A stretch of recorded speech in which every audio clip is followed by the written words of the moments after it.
Good morning and a very warm welcome to the Major League Cricket National Cricket Centre here in Prairie View in Texas. We're just a little bit outside of Houston. Big swing and a miss. Apologies for a few technical issues to get the morning going. We are glad to report we are back up and live, and hopefully will remain as such for the rest of the day. It's been a dramatic morning here because we've had certainly a few issues, to say the least. One of the 4 games, which every day we have 4 games in progress, coming to you from this first ever USA Cricket Men's National Championships. One of the 4 games grounds was unplayable, unfortunately, this morning. And certainly we have had some issues with the tech getting going, but we are now up and running. It's into the 4th over, the Mid-Atlantic Zone against the West Zone Blues. West Zone Blues top of the table and have started really, really nicely. 2 wins from 2. If they win a 3rd from 3, they'll go into that National Championships final tomorrow. No ball called, and that is going to be a free hit. I just wonder, was it an inside edge and a catch to add insult to injury? I think it may well have been. Let's see if we can get a look on the replay. The Kangura didn't really go anywhere with his feet. The umpire signalled no ball immediately. In fact, it might have even bowled him. Let's take a look at this, see if we can bring you back to the replay. Second no ball of the over. Just didn't get a clean view first time. Here we go. Here comes Fernando. Let's take a look. Oh, I'm not sure there was an inside edge involved. And I can't get a look at the bail, so did it bowl him? I don't think it did. Anyway, here comes the free hit. Oh, big strike out towards us in the commentary box. That's going to go all the way for 6.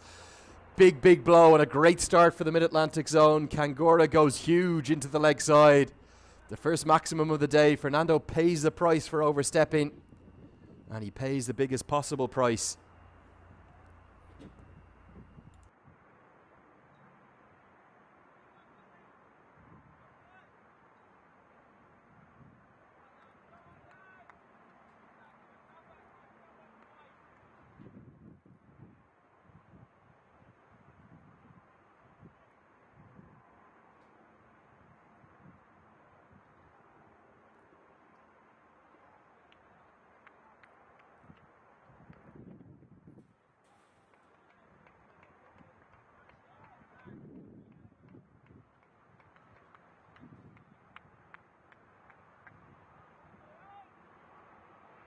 Get to the end of the 4th over, 26 for none.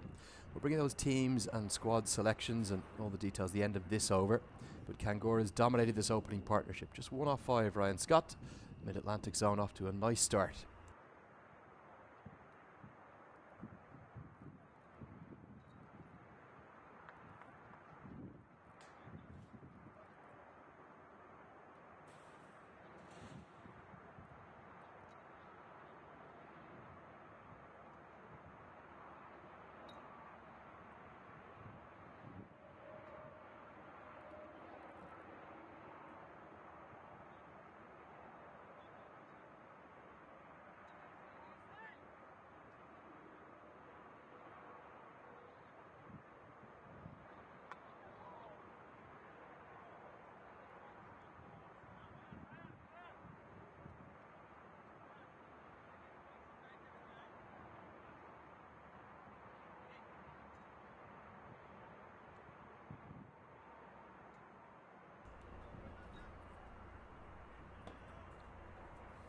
Kangura continues to start well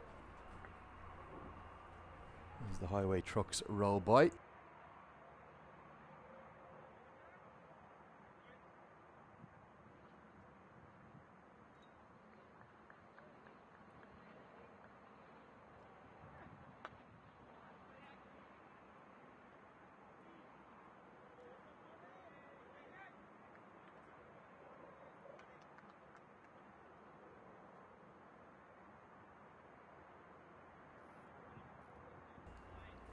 So Kangura continues to dominate this partnership. Starts really well. 23 not out off 22. Scott much more circumspect to get going. He was talking at length about the want to learn how to build innings and get things moving.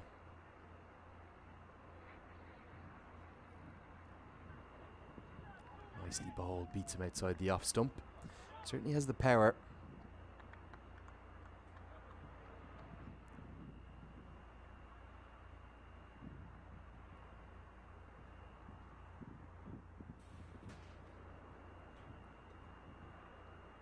And the quality to really show his class.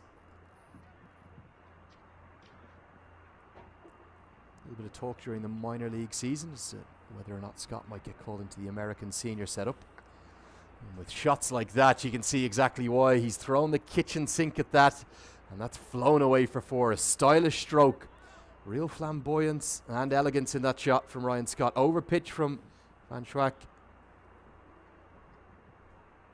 But gets it away confidently and powerfully through the offside. Here's the replay. Definitely over pitched. But look at this. This is why he's so exciting, Ryan Scott. Down on one knee with his back knee. Bent may give chances early, but there's just something about this left-handed batter looking to thrive on the big stage again. Oh, it's a beauty. Good comeback, and it's found the outside edge. Perfect length. Drew Scott into the drive. He falls for 8. Disappointment for him. His head is bowed. Didn't know whether it came off the inside edge at first, but the bowler and the keeper and the slips were convinced. No real disagreements from Ryan Scott. Did it just catch an outside edge, a fine outside edge? Let's take a look. Oh dear. Not too sure about that on that replay. Did have the guilt of a look of a man who'd edged it looking back at the keeper, but on that replay, not convinced. Definitely some movement off the deck, the perfect length. And the West Zone Blues, they finally have the first breakthrough in the 5th over.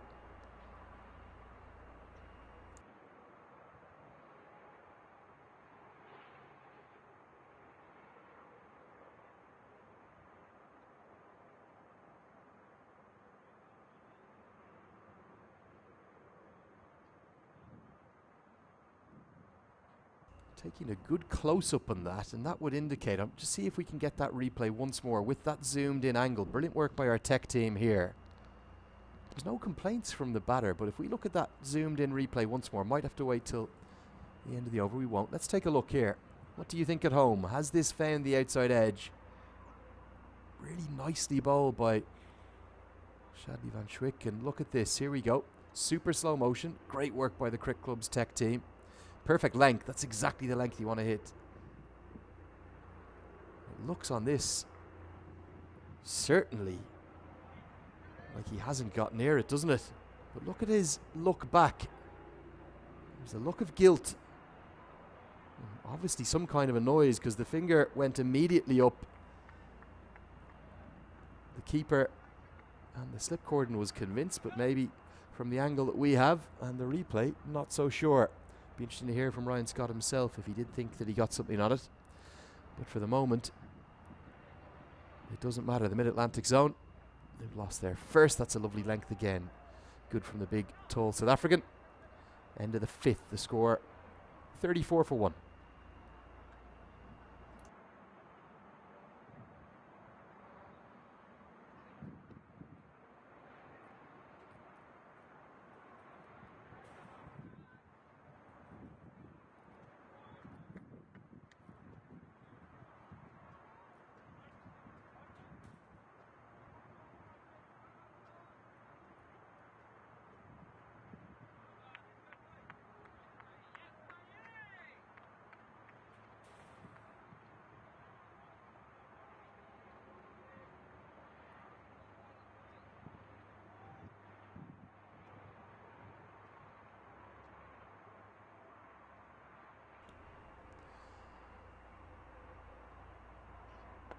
So it's Bhavsar who's joining Kangora. He's at the non-striker's end at the moment. Kangora has taken certainly an aggressive approach to start with.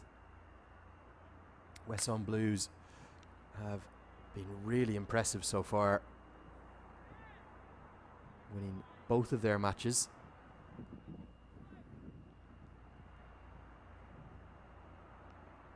being basically perfect throughout both.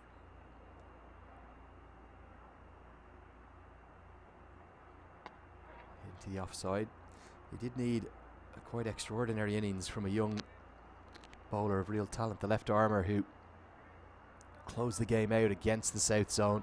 He's only defending 5 from the final over.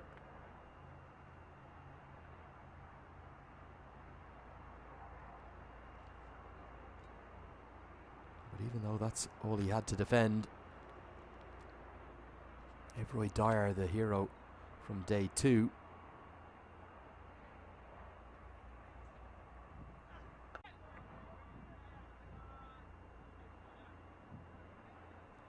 so 6 overs gone. He'll score 35 for 1 now. Good tight over that from Fernando. Just 1 run coming from it.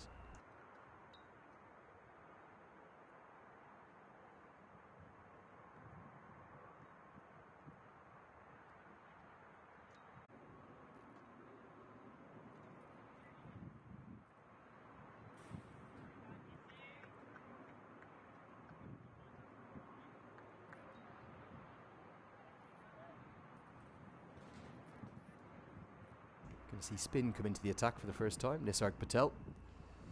He's having a really good tournament. In fact, he's having a good time of things generally in the national side. Starts with a bit of a loosener. You can see him just trying to get some blood moving in those shoulders.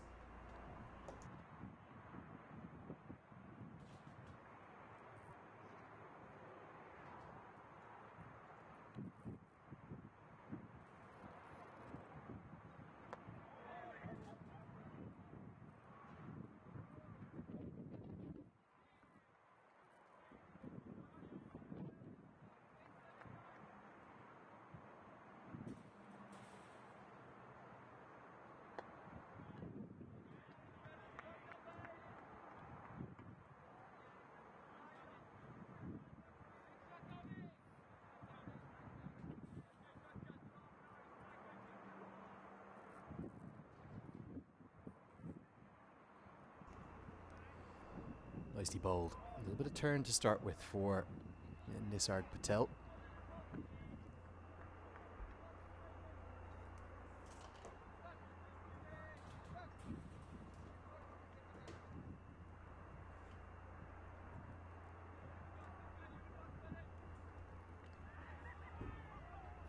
Tossed up. Oh, that's nicely bowled. Just finds the outside edge. Slip in place. Nice tight ring field. We are in power play 1, so just 2 fielders allowed outside the 30-yard circle.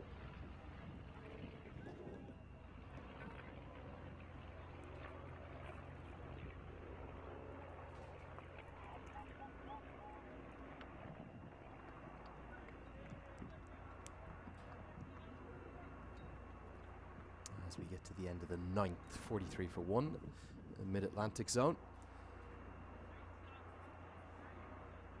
Hopefully we can finally bring you those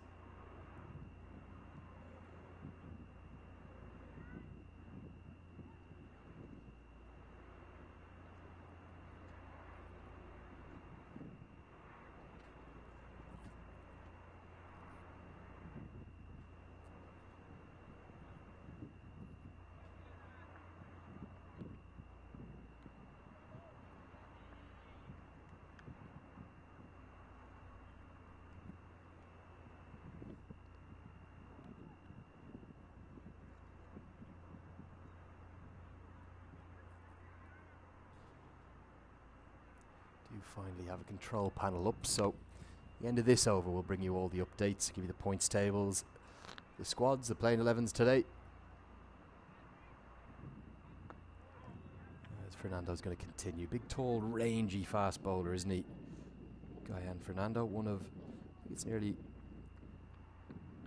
as many as half a dozen players of Sri Lankan origin who've come across. Born in Colombo originally, 35 years of age now, 13 first class matches there. 27 wickets, good record. Does have a first class 52, so no mug with the bat. Nicely bowled.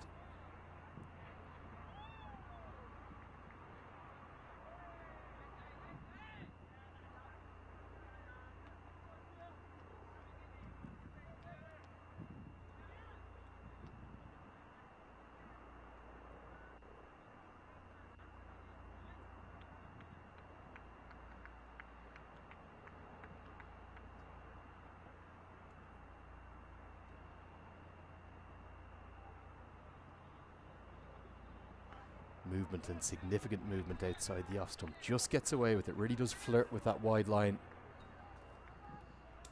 But Fernando gets the benefit of the doubt.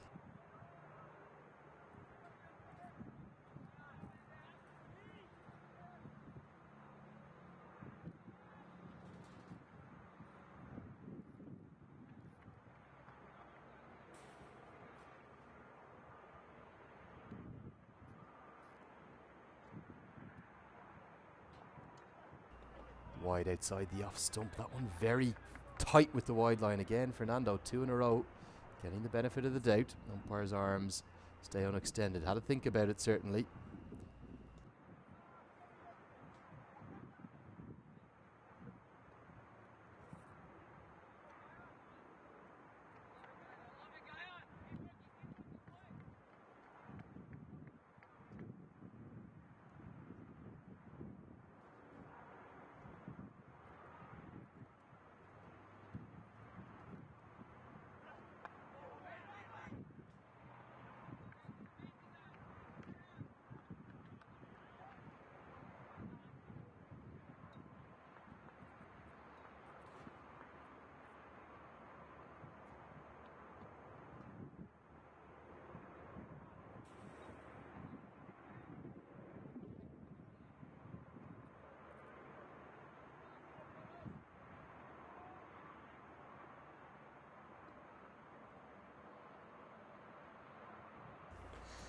Great to have Errol Daly in helping me out here in the commentary box, just letting me know what's going on with the Mid-Atlantic zone. The final ball of the power play, 10 overs gone, 43 for 1.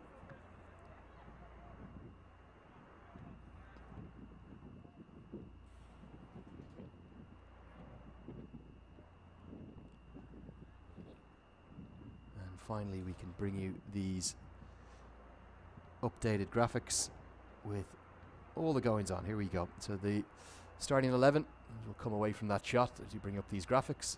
Just showing you the strength of the wind though.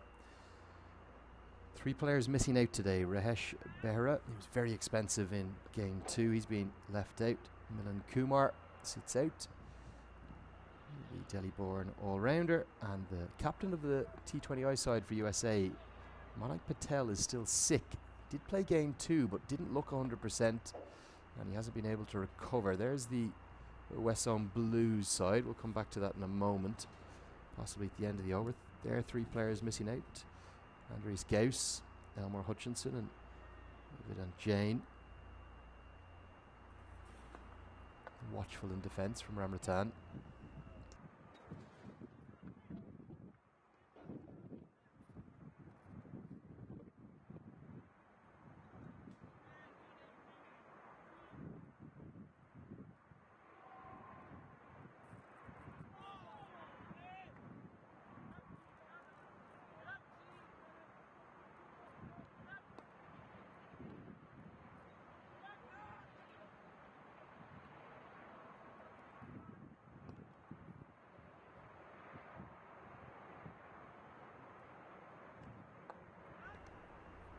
Worked into the offside, won't be a single here. Patel's been really good and economical throughout this tournament, and he's continuing just to show off his brilliant form, isn't he?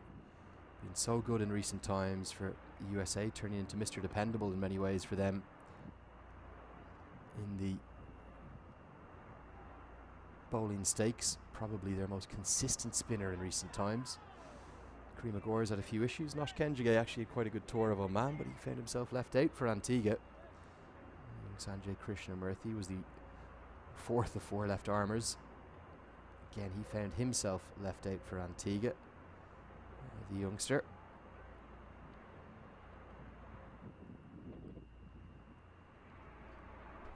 Nicely driven through the offside, but won't pierce the infield. And this is a good tight over from Patel, just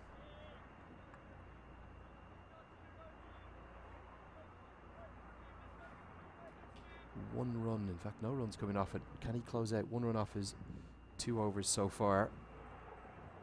Tossed up and has found the gap, so will just be a single. One run come from that over 2. Patel's bowled 2 overs, number 2, 11 gone. It's 44 for 1.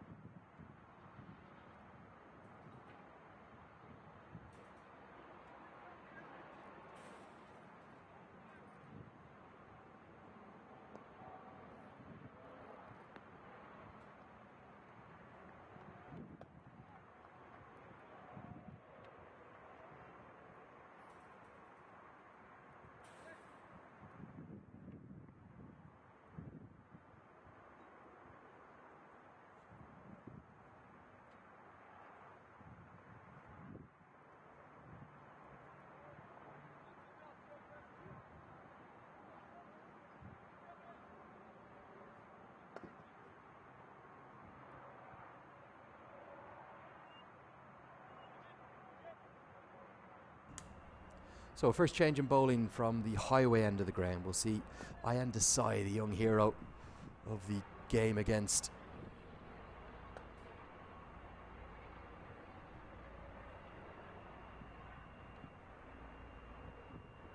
the South Zone. Look at that highway going by. Some new cars set for delivery. Looked like some Toyotas to me, was it? Getting ready. And the youngster just proved a little bit too canny, a bit too clever. Used that angle very cleverly indeed, coming across the right-hander to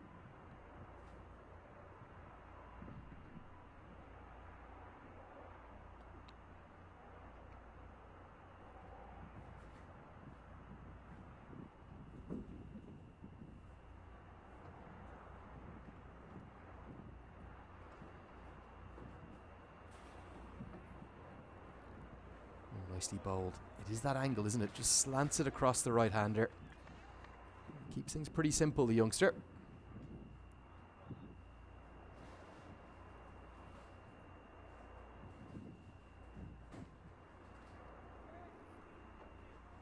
Another young bowling hero for the South Zone yesterday, or 2 days ago, Subramanian. Lots of talented young players floating around, no more so than in this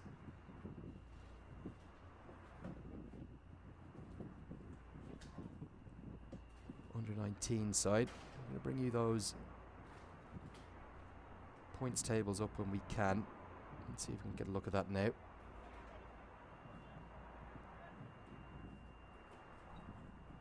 There they are.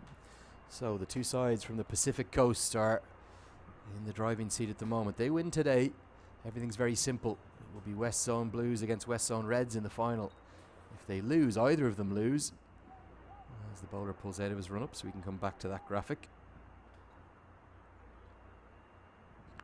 We'll have many different situations possibly at play. So for example, if the Mid-Atlantic Zone do win this game here in Group A against the West Zone Blues,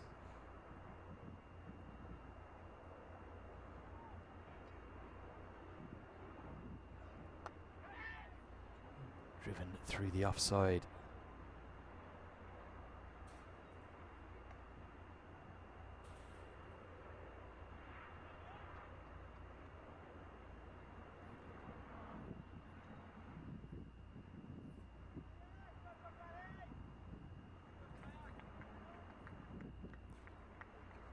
So yeah, if, for example, the Mid-Atlantic Zone can win this game, that will give both the South Zone and the USA under-19 side a real chance of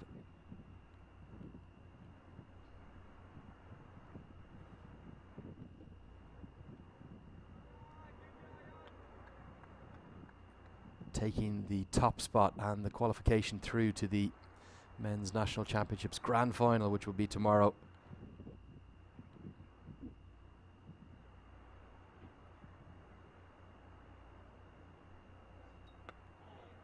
Runs into the offside.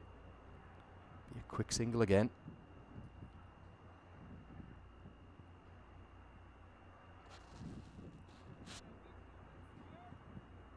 Come back to that table at the end of this.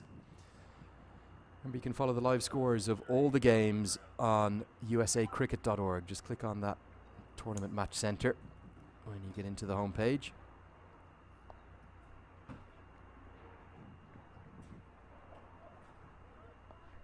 Just the 3 games in progress at the moment, because that East Zone versus West Zone Reds clash, that's been moved down to the Musa Stadium. And the South Zone off to a very good start against the USA Under-19, 65-0 at the end of the power play. Sagar Patel and Stephen Taylor back opening the batting. We're looking in control there.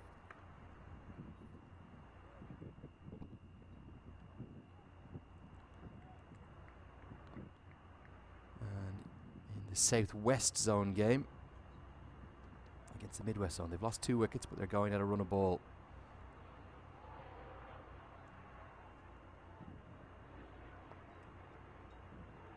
Against the Midwest Zone, Shaihan Jahangir at the crease, 28 not out. And a couple of wickets for Joshua Kine. Good to see him being given a chance with the ball, having only bowled the 1 over on the live stream match here on Monday. Tossed up and smashed into the deep. I think he was looking for a teasing length, but he's overpitched it, has Nisarg Patel. And that's going to be a boundary. Finally breaking the shackles, Ram Rattan. And the 50 comes up in the 13th over.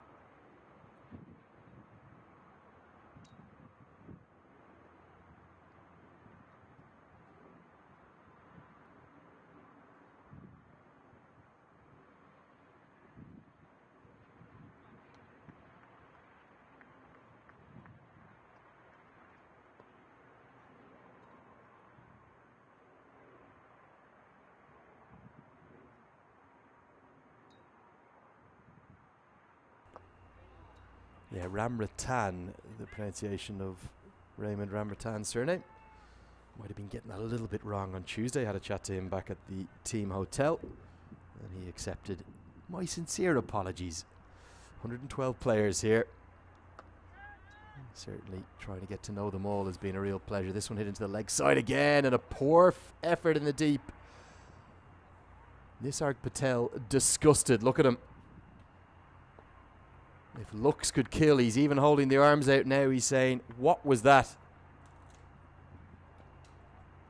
Really poor effort in the deep. Should have been cut off again.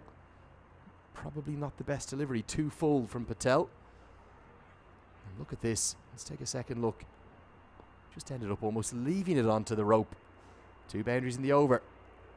Don't anger your spinners. Never a good idea in the field. And good batting. We'll follow it up. In fact, it's Kangora with the 2 boundaries, not Ram Rattan. Being kept on the mark as always by the guys on social media.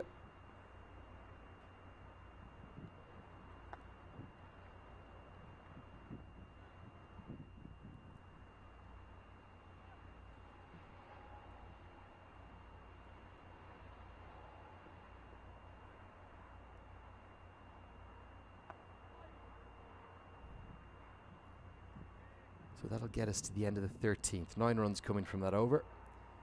Better from the Mid-Atlantic Zone. 57 for 1 after 13.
Desai into Ramratan, and a nice flourish through the offside. Is taking certainly a little bit of a period to get moving. 3 from 17 deliveries, not really the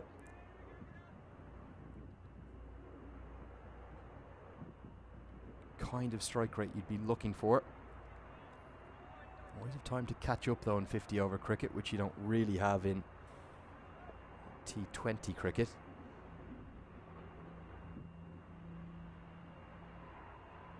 Swing and a miss. Again, that angle from Desai. It's caused problems for almost all the batters that have faced him. The youngster just keeping things pretty simple, to be honest. Nothing wrong with that at all.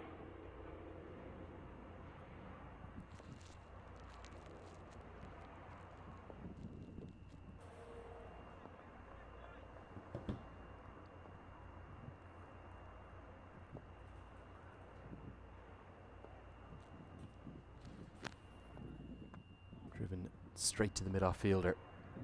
He's not getting any movement back into the right-hander, but he is just angling the ball across.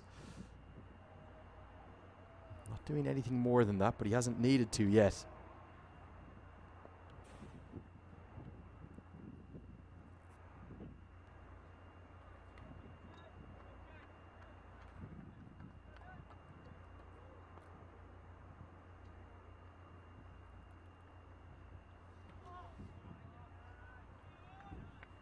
Definitely just causing problems, isn't he? Left arm angle for seamers has become more and more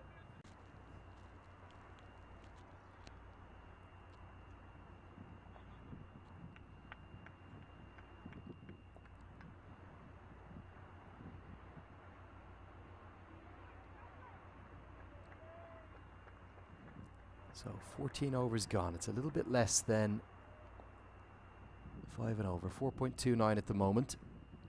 And the Mid-Atlantic zone 60 for 1.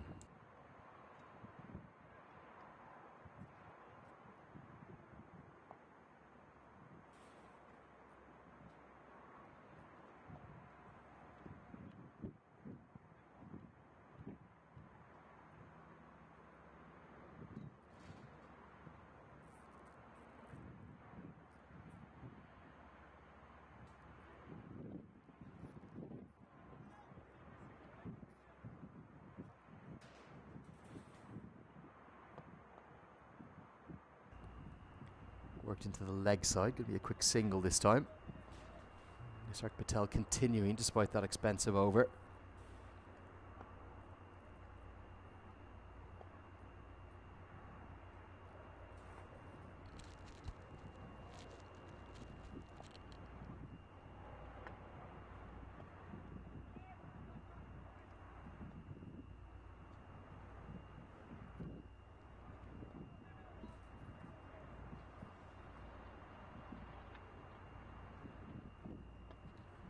Looked in full control of his bowling throughout.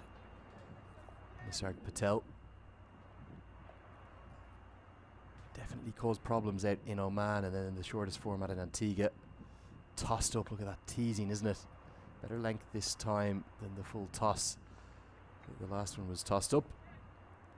And the West Zone Blues will be happy with their start, but they'll just be looking for a second or third breakthrough. They've dragged things back nicely. Remember the Mid-Atlantic zone were going at 7 and over early.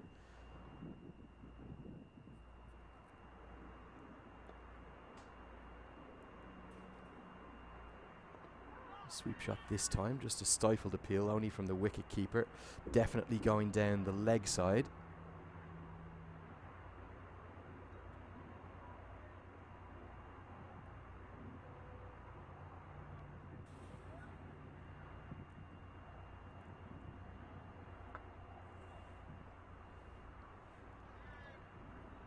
Just be one down to long off. Nice field he's got set. Protection in 3 spots out at deep extra cover. Long off, long on. In fact 4 with the deep mid wicket in place. 15 gone, 63 for 1.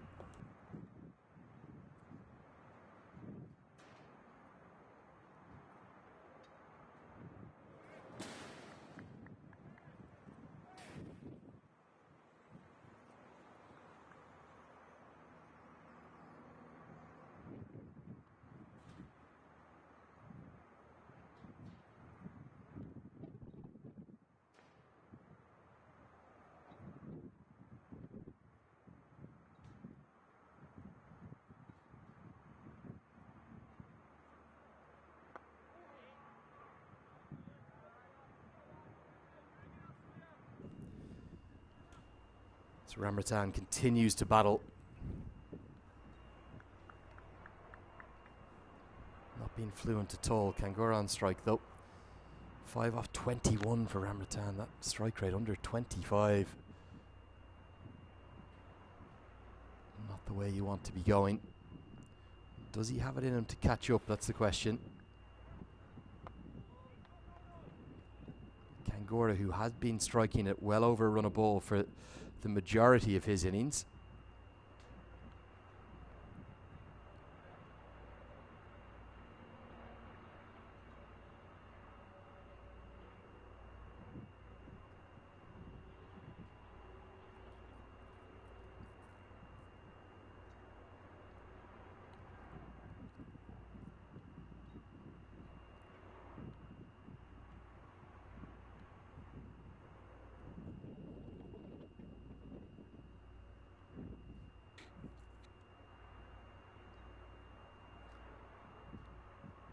Oh, beautifully bowled. Is that an outside edge?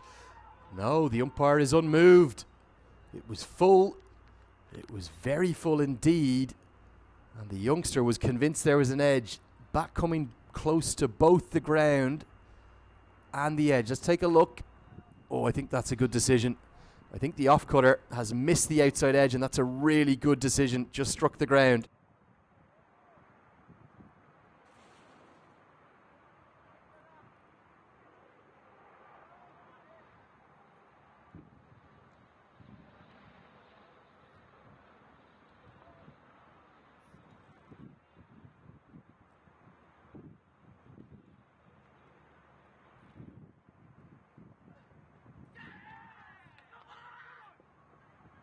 And look at that. Didn't get the decision the first time, but this time Desai strikes. It's caused all sorts of problems with his left arm seam. And now he's picked up the wicket of Kangura. Good umpiring the decision. The ball before clearly missing the bat for my money. And just one delivery later, Desai finds the second wicket.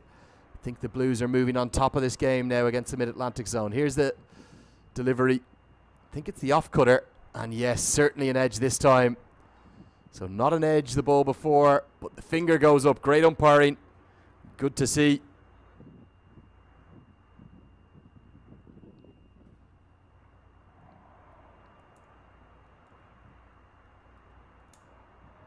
And great delight for the West Zone Blues. Top of the table and on top in this game now. Kangura's batted well. 46 off 65 for him, but he has to go.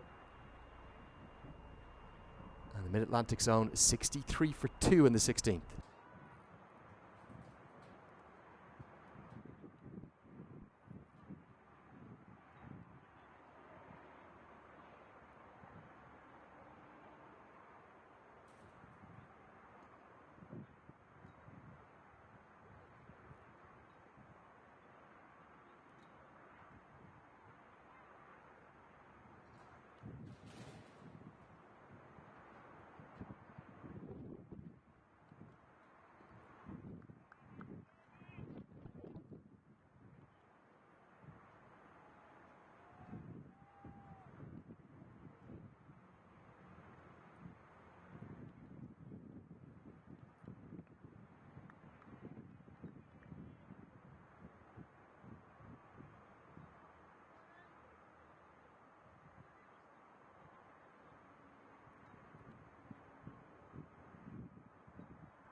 So Kangura dismissed for 46 from 66 deliveries. 4 fours and 1 6 in that innings. Strike rate about 70, but he was striking well above 100 for the majority of the innings. And the West Zone Blues, thanks to their young left arm seamer, have found the second wicket. And what a start for him, Desai. Definitely the off-cutter. You could see his fingers rolling over the back of the ball. And it's just a feather of an outside edge. Nice to see some of the jackets coming off. The players getting warm. All in their resplendent kits now. Still a bit chilly on the sideline, seeing a few beanies in place and jackets and hoodies on. Umpires, though, they're braving it out there in their purple shirts. A great piece of umpiring that. gives the correct decision, not out, and then the following delivery gets it spot on again with the outside edge.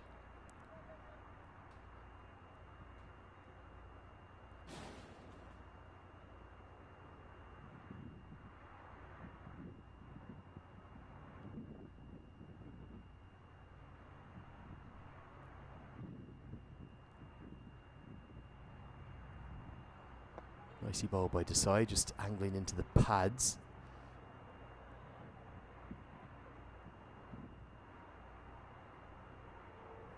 New batter for Mid-Atlantic Zone. It's Garanshu Sharma, who's come in at number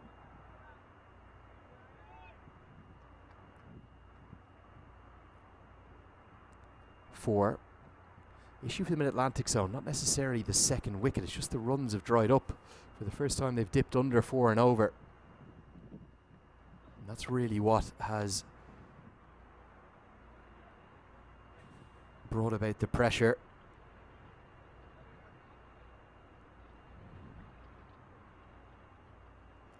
Remember, the Mid-Atlantic Zone choosing to make first use. We get to the end of the 16th over, 65 for 2 now.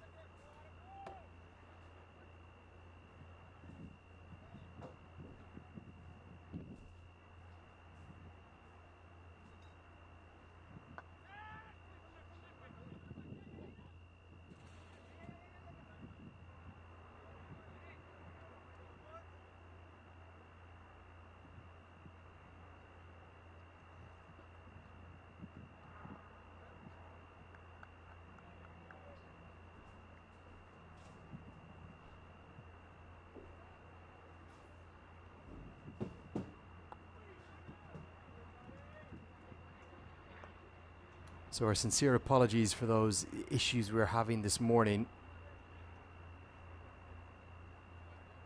with predominantly internet connections here at the ground. Hopefully the stream will come back up for you shortly. We are back online.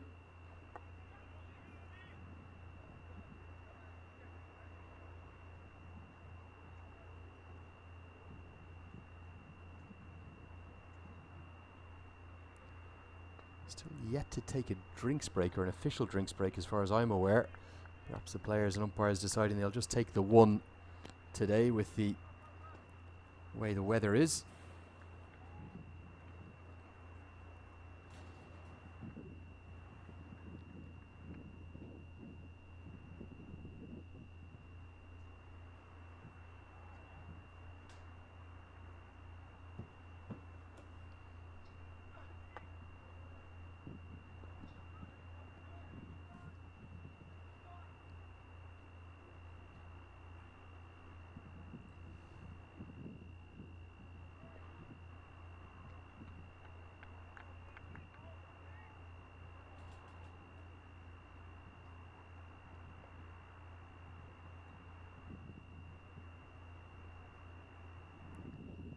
So Sharma to face Desai. Angled into the thigh pad. Good figures for the youngster. Into his 5th over, has 1 for 10. We're glad that the stream is back up, and hopefully we'll be able to keep this with you for the rest of the day. Apologies for those few technical issues. Things all going so well through the first couple of days, always the way. As we get back up, heavy wind blowing across the ground more so than down the ground today. Maybe coming at a bit of an angle. Prevailing winds pretty gun barrel straight down behind the back of Desai. Oh dear, that's the second piece of shocking fielding we've seen from the West Zone Blues. Guyan Fernando this time, he should know better than that. Run across to it, tried to stop it with one boot. Has ended up just kicking it over the rope, really. Not a good effort from an experienced cricketer. Gets a glare from Nisarg Patel in particular, the captain of the West Zone Blues. But a lovely drive, a flourish through the offside.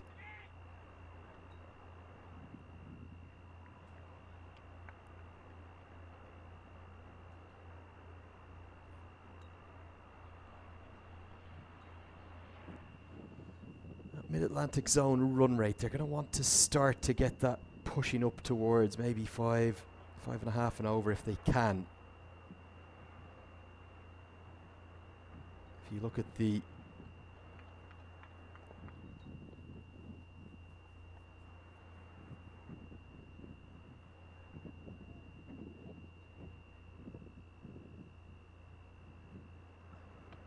leg side, that's going to be runs, but in fact it's not. They won't take the quick single. If you look at the path of how they've scored so far, they got off to such a flyer. Remember, they were 36 after just 5 overs. So the last 15 overs have gone for only 43 runs. As we see JD Peretti just warming up. Maybe he'll come in after this Desai spell. Worked into the leg side. Oh, nearly a quick run out.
So 20 overs gone. Marty Kane's going to continue.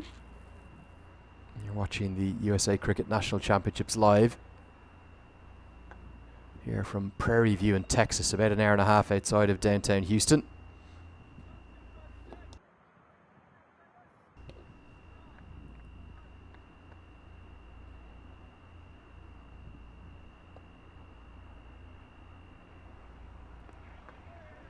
Remember, the Mid-Atlantic Zone need to win here to upset the apple cart, give both the USA under-19s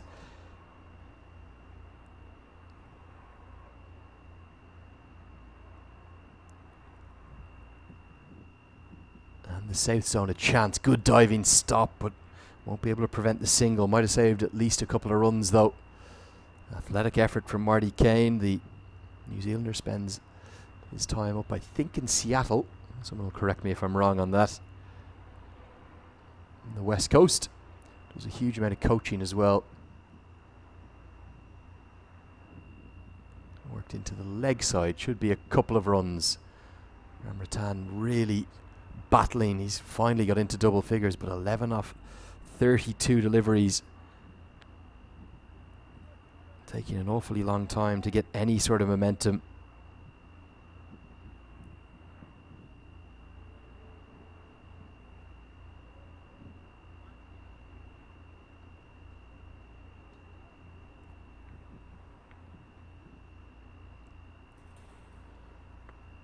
Nice shot through the covers this time. Just be one. Finally a little bit of momentum starting to come for the Mid-Atlantic Zone.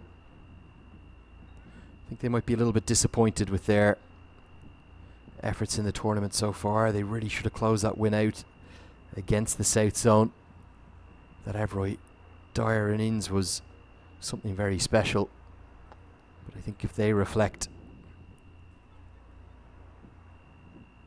they'll certainly feel they've left at least 2 points, if not 4, out there. Tight game in their first game as well, going down to the USA under-19s. 21 overs gone. Score is exactly at 4 and over. It's 84 for 2.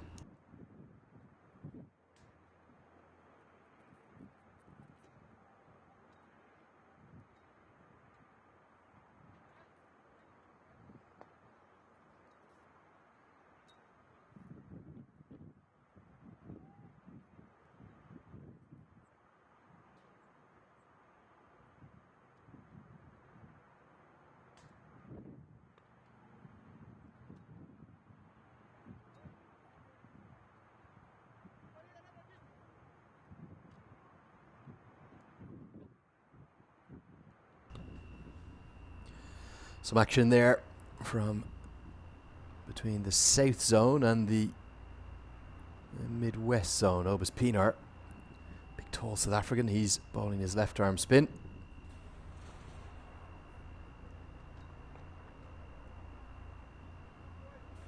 Punched away for a single. That's down on the ground to our right. 3 games in store, or in progress here even, at the Prairie View complex, and one of the games today has had to be moved to the Musa Cricket Stadium, which is about an hour and a half away. As we see a change in bowling, JD Peretti into the attack. Nice full face of the bat down the ground will just be a single. Pretty defensive field that Reddy started with. Long off, long on, deep extra cover and deep mid wicket. Both fine leg and third man in the circle, so opportunities for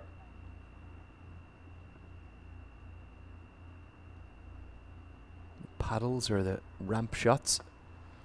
Looks like Reddy's going to go very full, and Ramratan happy to get that down the ground for a single.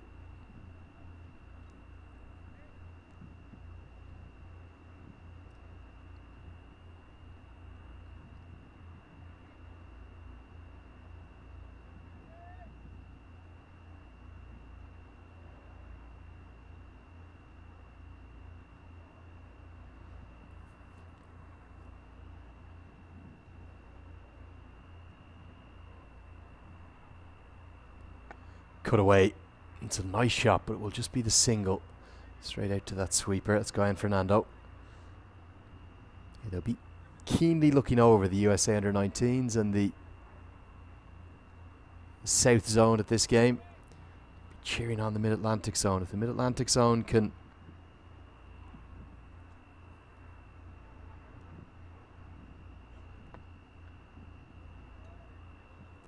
take the win, it'll blow this group wide open. Will come down to net run rate then. Whoever wins that game will have 2 wins, just like the West Zone Blues.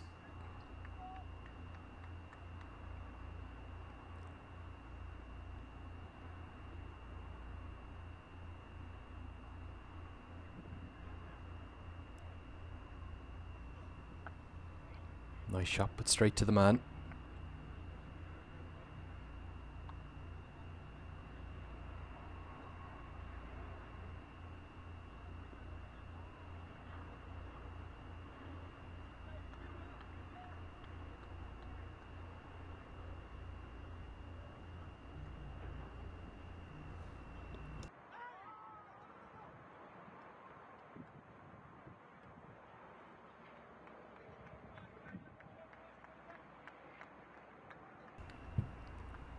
So still going at 4 and over. There's some action from down across from us. Hopefully we can bring you the points table here. Just give you a sense as to the context of that match as well, because the Southwest Zone, who are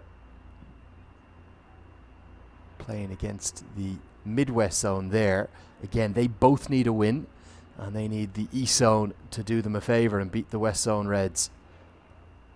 Nice to have a few fans in today, and what is a blustery day. Certainly a good bit chillier as well. Back live with our game. Marty Kane's going to continue. No wickets for him just yet.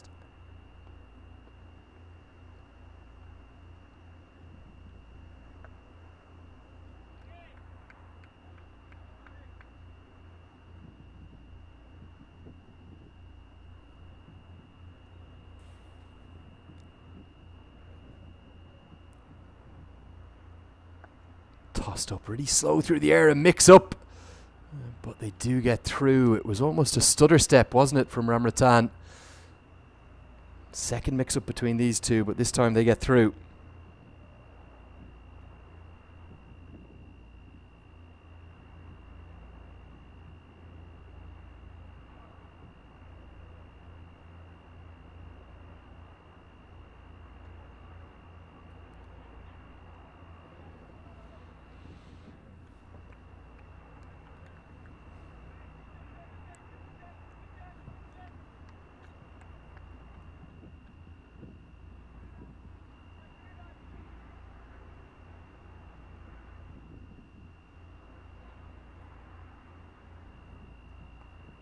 sweep shot.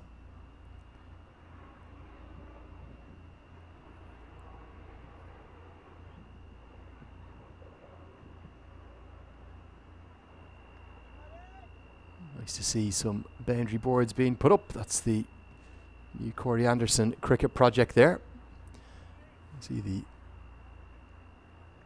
former New Zealand all-rounder who's now based in here, I think in Houston, in fact, not directly in Prairie View itself. CoreyCricket.com, that's a good little URL. Doing a lot of coaching as well. Once the record holder for the fastest ODI century of all time. That came against the West Indies. All the advertisers coming in.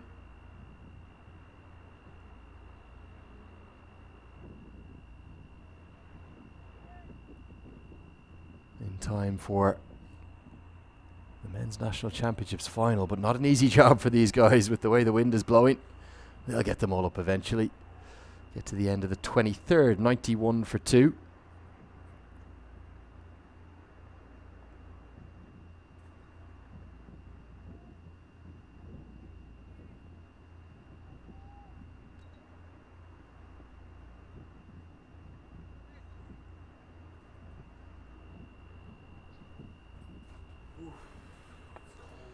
It's cold out there today. It really is very different conditions. That wind is causing all sorts of problems.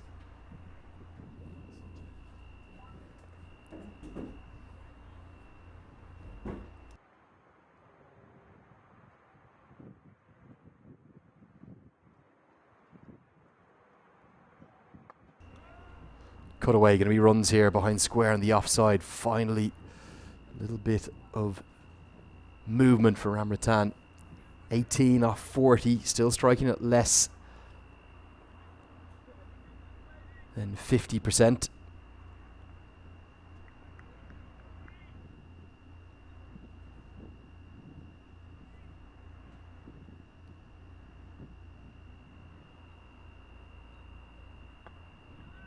Nice length that time from Reddy.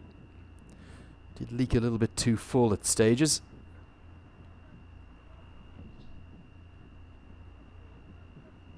In his first over, but just pulling that length back a bit now. Corey Anderson actually up in the Dallas area, not in Houston. Thanks to Brian Walters for keeping me posted with that. And that's going to be runs, a boundary in to the leg side. Nicely worked.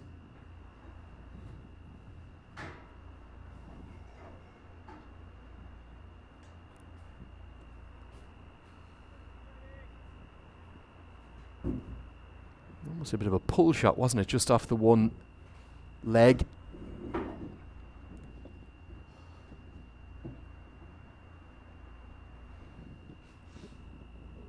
Slower ball near the back of the hand will be worked down the ground for 1. This partnership just starting to build up nicely. Take a look at the bowling figures here. You can see at the end of that, the 24th over. Partnerships of 34 followed by one of 29, and this one now worth 36 with the score moving to 99 for 2. 6 bowlers used so far. Pick of them for me, certainly the youngster, the young left armour. Ayan Desai has picked up that wicket and kept things really tight.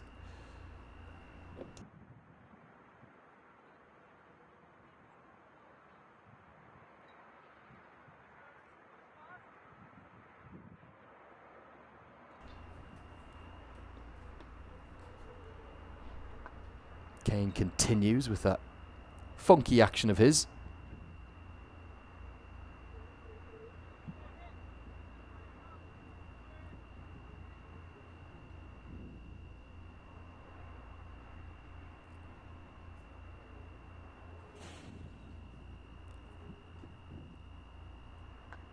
Certainly a little bit different, isn't it?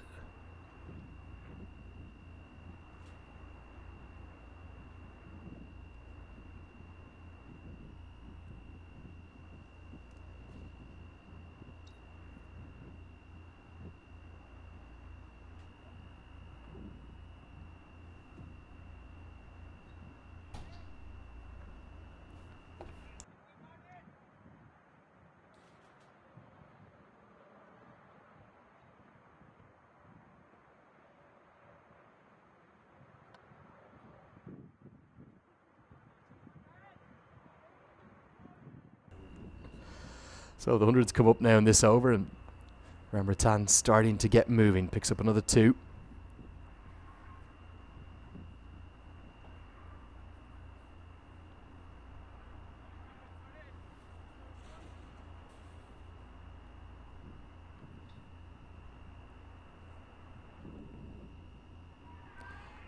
And somehow he's ended up bowling him.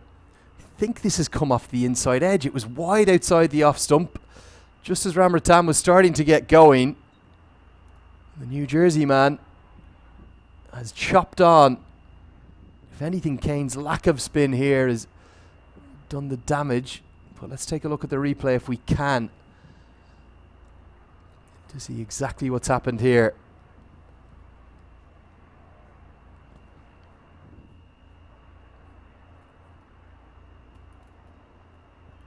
Let's have a look. Here it is. Let's see if we can bring this to you. Tossed up, looking for the drive. It's the off spinner, and it's just inside edged it, isn't he? And it's dribbled back onto the stumps. Try as he may, Ray Ramartan trying almost to kick it off the stumps. It's had enough momentum, enough power to kiss the off bail. And just as another partnership was building, the Mid-Atlantic zone have had it broken, approaching the halfway stage. It's 102 for 3 now, and Ramartan has to depart. Kane finds his first breakthrough, continues to have a good tournament, but Ramartan, strike rate hovered around 50 and less than 50 for much of that innings. 26 he's made. Real disappointment for the right-handed leg spinner and all-rounder.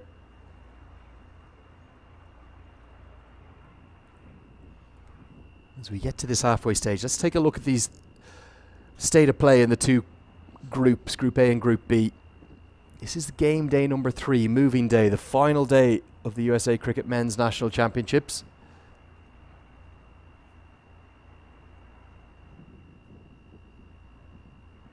It's definitely the 2 sides from the West Zone who are in the ascendancy. But the Mid-Atlantic Zone and the East Zone, they can upset things. They might not be able to get through to the National Championships finals themselves, but if they win today, keep the hopes alive for 2 other teams on both grounds.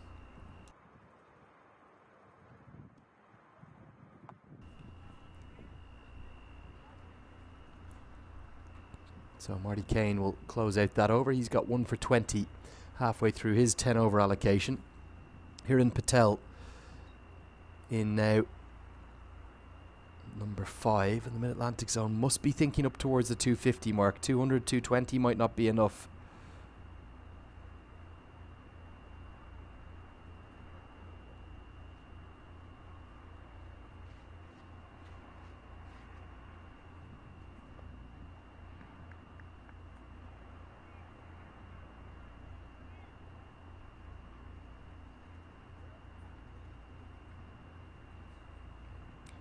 Nisarg Patel is going to have a change of ends, so he'll be bowling with that heavy breeze now, rather than bowling uphill and into the wind. So very different lengths he'll need to target.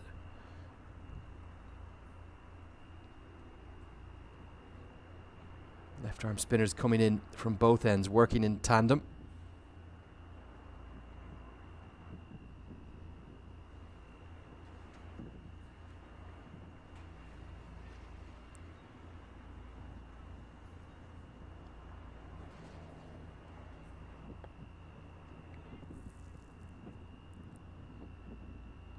Just wait for those graphics to update. It is definitely Hiren Patel who's the new batter to the crease. That change of shirt has just caused a few issues for our scorers. They'll catch up in a moment.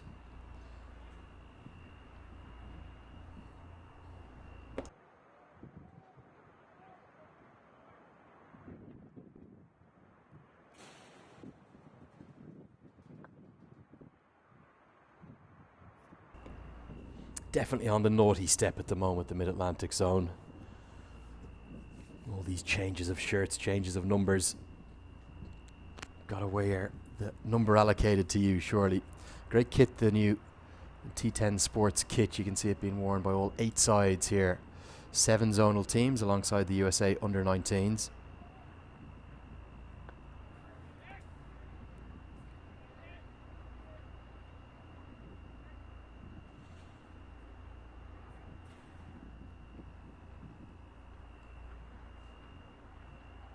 New official kit partner of USA Cricket, coming on board just a couple of months ago. Of course, the Sistar Mortgage adorned USA national team shirts as well. Really slow through the air, tempting from Patel. Not afraid to toss it up, not afraid to get it up above the eye line. Greeted with the full face of the bat. And got down the ground. It's definitely Hiren Patel who's got off the mark. That run wasn't to Garanshu Sharma, so we're going to need to get that corrected and get that changed. So the previous single came from Hiren Patel, shirt number 11. He ran that single. Definitely get off the mark. So we'll just have a look at that over, get that corrected.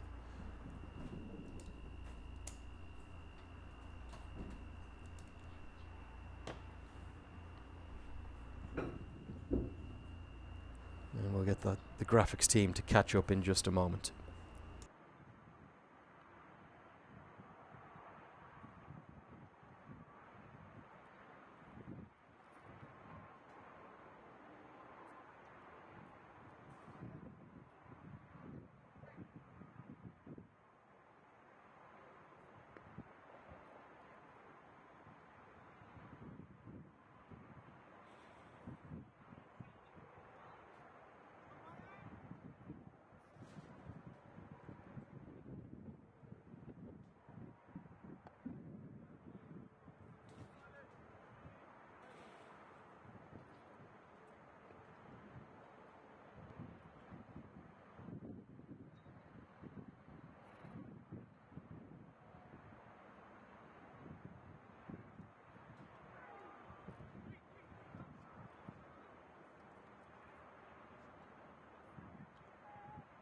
Just going to get these graphics corrected and updated for you. We'll catch up. We're into the 27th over now. So after the wicket of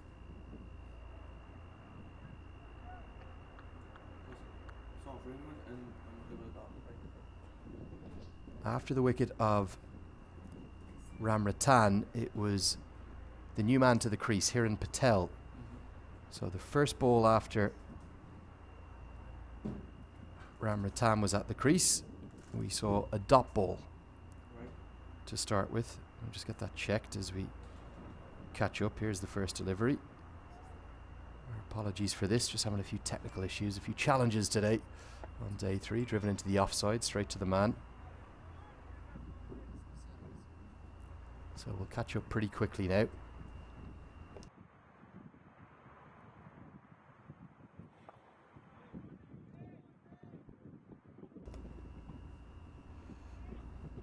So it was a dot ball to start with for Hiren Patel.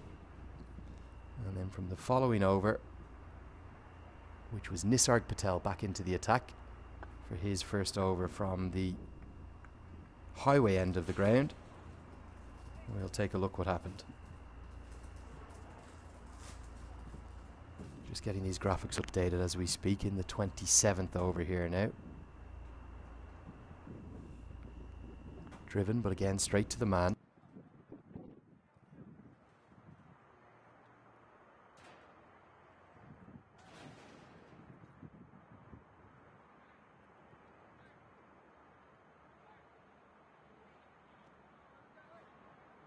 End of the 27th over, just getting those scores updated.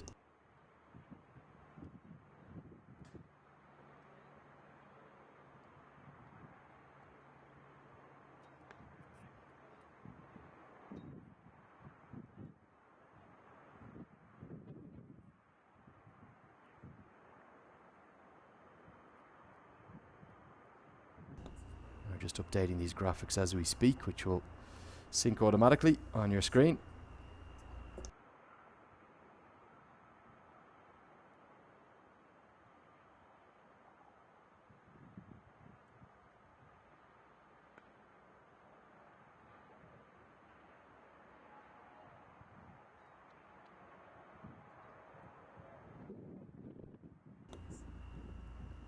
will just catch up. Just an over behind in the graphics. Nisarg Patel to continue.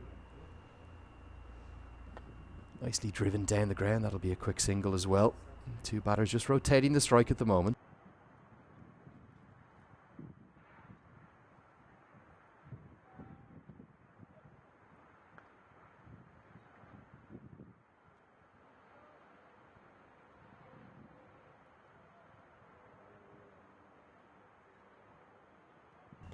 Here comes Patel. Driven and a diving effort, but only gets a hand on it, so they'll get through for the single.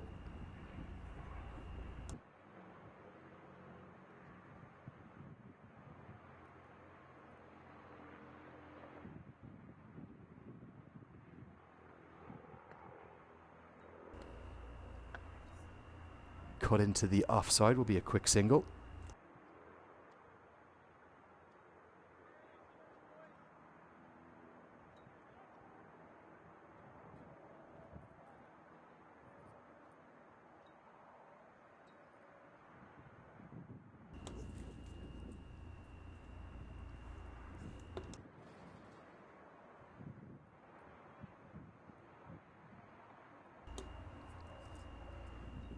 Nice shot. No fielders down there, so the scoop sweep shot is going to get at least a couple. Will they come back for a third? They will. No, they won't.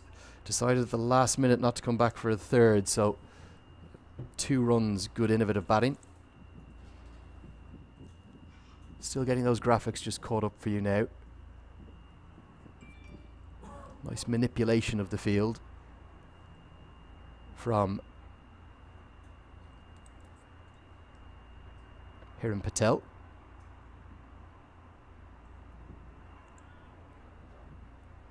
And we are getting those graphics caught up with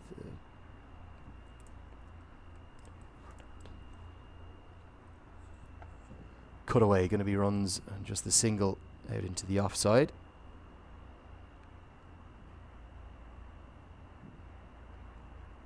I'm just going to have to get this over checked as well because I haven't got all of that into the system yet. No.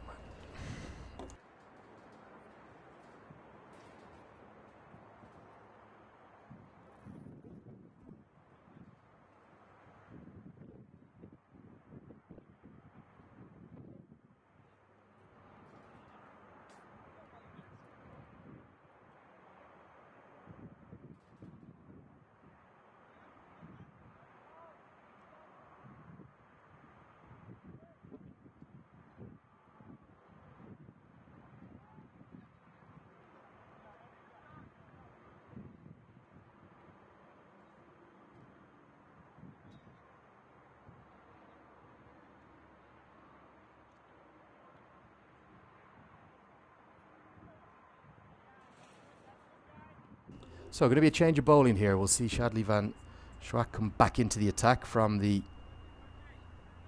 Forest end. Our scoring team still just catching up here. We'll get everything sorted for you momentarily. But the medium pacer comes back into the attack.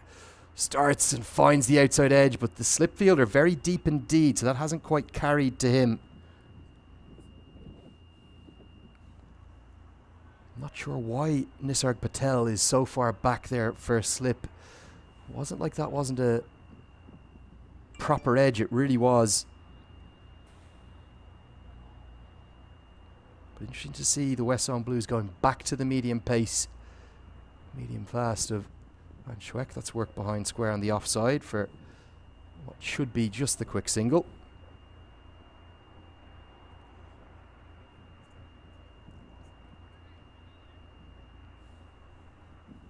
So .1 to start this over. Our scoring team just catching up. They'll be with you in just a moment.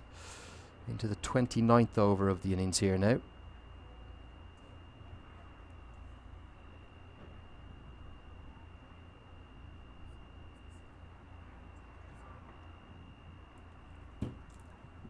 Right on the money. That's good from Van Schwack to start with. And delighted to say that the scores are fully up to date. So we see Sharma's on strike. Landswick is bowling, and we're in the 29th over. The score correct at 115 for 3.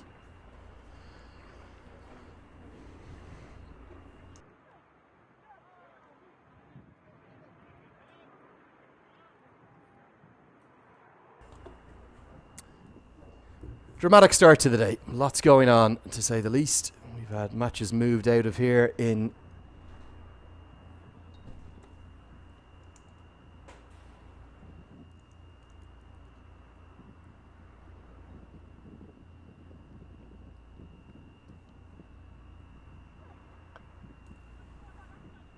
Prairie View Ground, moved down to Moosa Stadium, and a misfield in the deep is going to allow them to get back for the second.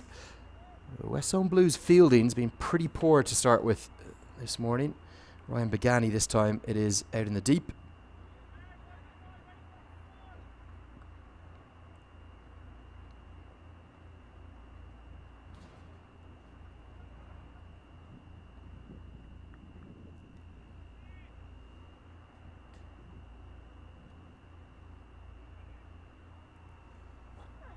Nicely bowled right on the money. Just worked into the leg side. Good quick running. Are they going to chance a second? They won't.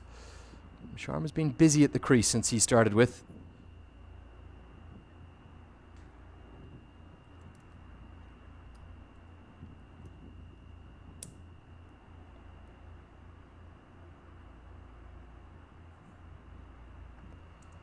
There's Peter Della Penna. Very different looking Peter Della Penna today. Has the beanie cap on and the full jacket. That gives you an indication as to just how cold it is. Going to be change of ends for Marty Kane. He will come back in now from the highway end of the ground.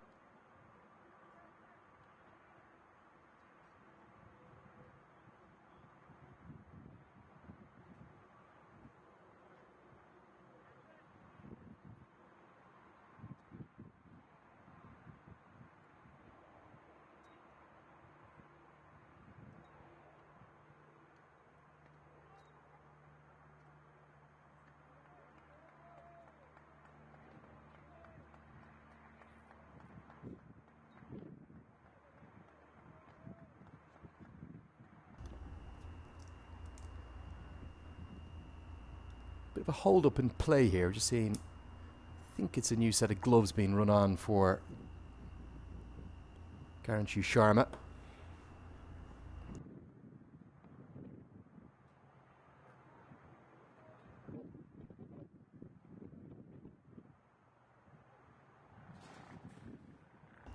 But it is game day 3 here at the Men's National Championships, and great to be bringing you this action live all the way around the world on the USA Cricket YouTube channel. You can also tune in if you're watching in the Indian subcontinent. That's India, Bangladesh, Pakistan, wonderful kingdom of Bhutan, the Maldives, or don't forget my favorite, Nepal. You're watching on from there.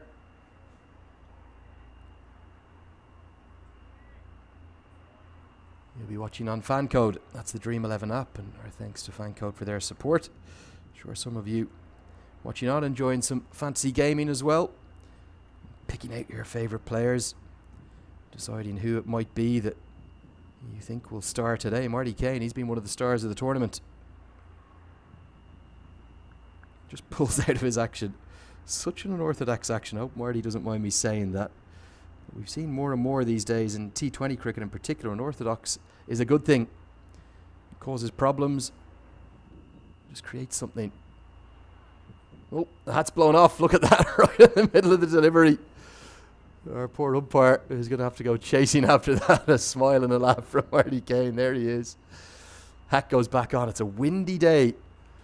But also that with that hat blowing that way, maybe indicating that that wind is swirling a bit. Even buffering around our camera position, which is fixed up on the scaffold. Nicely punched into the offside will be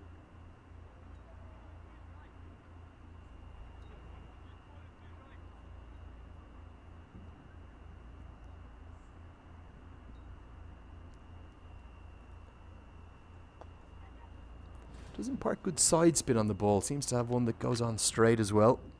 So nice variations. You can see why he's picked up his few wickets that he has so far. 7, in fact. With an 8th wicket today. 7 coming into today. One of the tournament's leading wicket takers. Oh, Marty Kane, who's such a good fielder. Could only get a little bit on that. Gives a clap to his teammate, Shadley Van Schrak.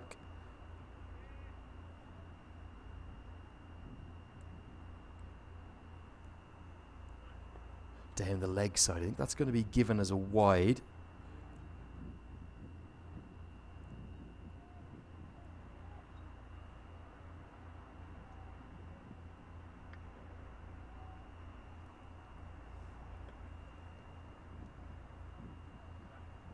Dragged down. That should have been put away. Look at the batter's reaction. Sharma throws his eyes to the heaven. He knows that that should have been hit away for 4. Poor delivery. A real drag down from Marty Kane. Gets away with it. Back on the money. Tossed up.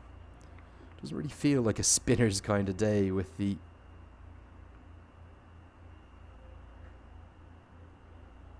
weather that we're having.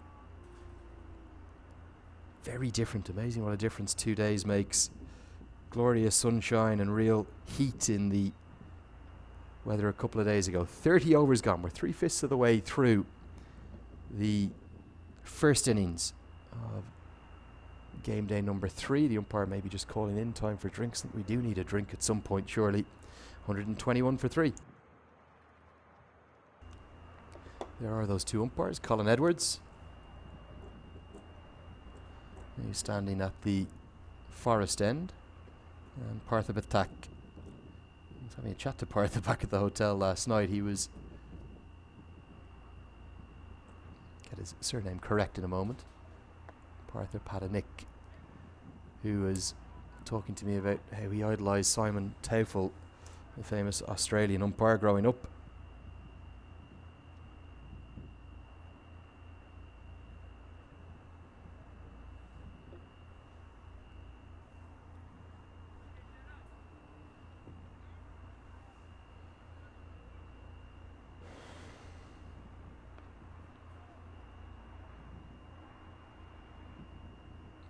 Chance to meet Simon Teufel back there in India.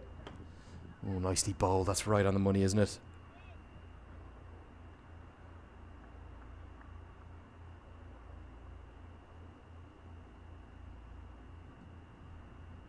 Just a fend outside the off stump. No more than that from Patel. So nearly finding the outside edge. And movement still from this SG ball all the way here in the 30th over. It's about 15 overs old, that new ball. 2 new balls in play. 1 at each end. That's a bit quicker. Bent the back this time.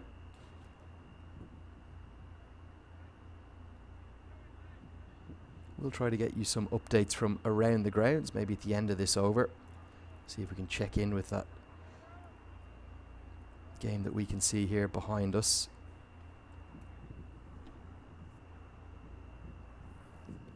There it is there.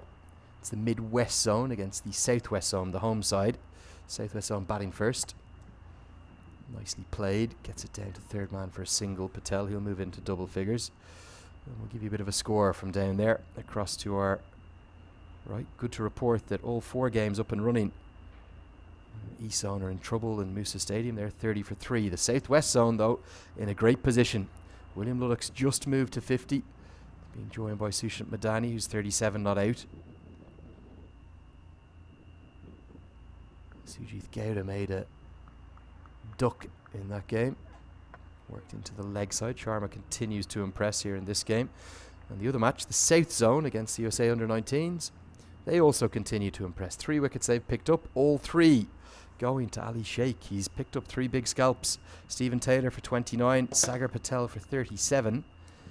And Mark Parchment for 11. So Ali Sheikh is 3 for 24 into his 7th over.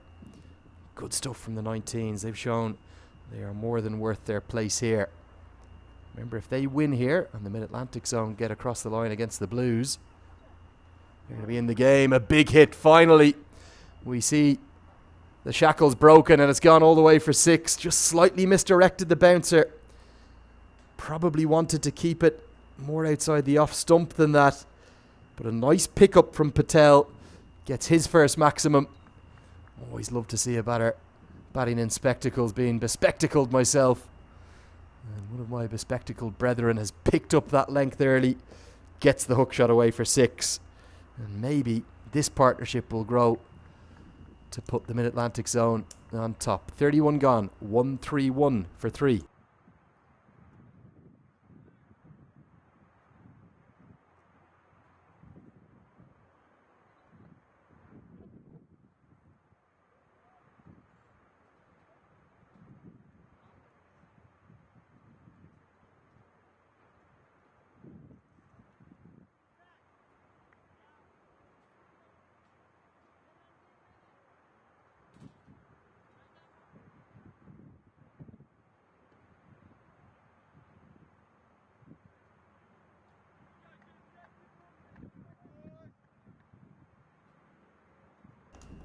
Going to have a change in bowling. That change of bowling will see the medium pace of JD Peretti come back in to the attack with his bandana in tow. Interesting to see Marty Kane just used for 1 over.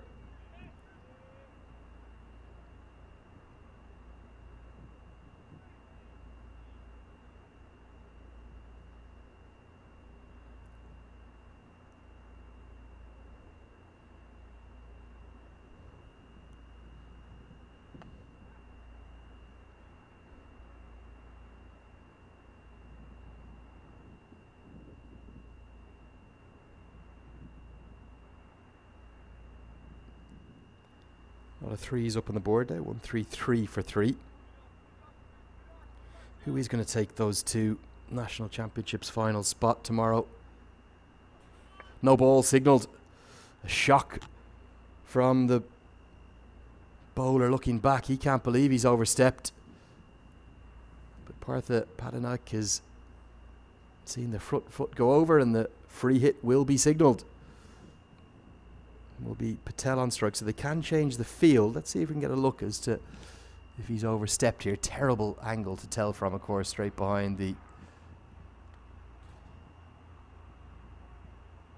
bowler. But yeah, you can see pretty clearly there going over the front line, isn't he? Shouldn't be going over the front line at his pace.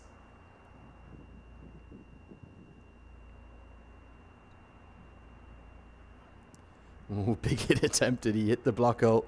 Almost looked like a full toss at first, didn't it? But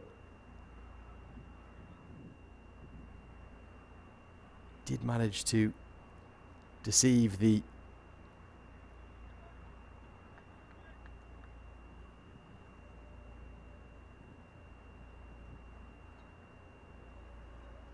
batter. Keeper right up to the stumps, driven straight to the fielder. Won't be a single there. Still 2 to come, indicates Padanak after that overstep, that no ball.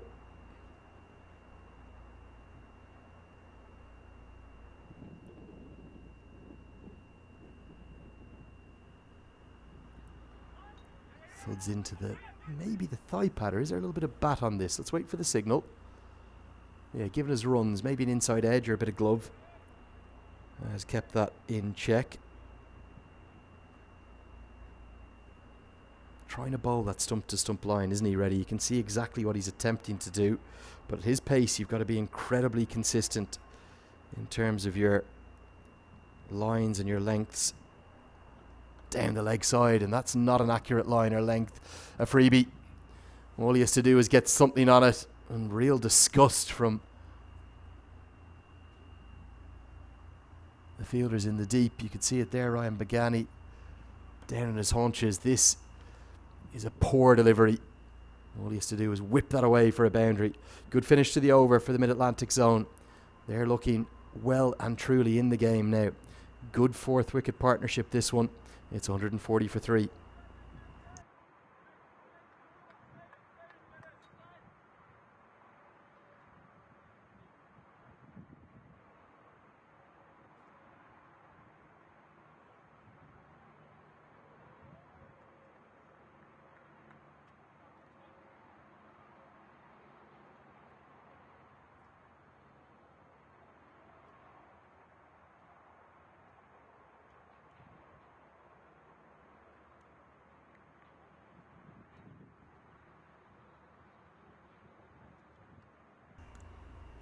Lots of changes of bowling from the skipper. Nisarg Patel will bring himself back in. Nice action, doesn't he, Patel? Quite chest on. You can almost see exactly where he's looking to place each delivery.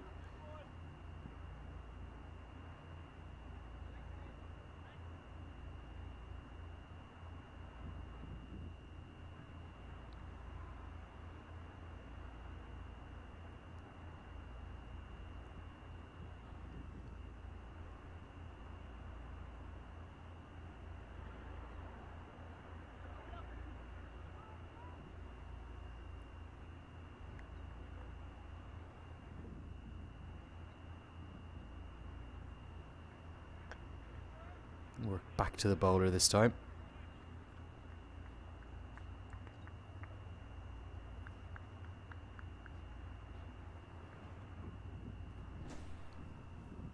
Right on the money, Patel, isn't he? Full. Just clipped down the ground. Will be time for a couple. That's well weighted. Very well placed.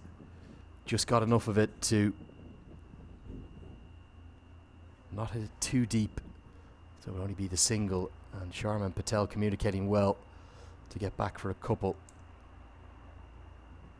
Don't think you'd want to get in the wrong side of the skipper here, Nisarg Patel. Worked into the leg side, will just be a single. Patel will field off his own bowling.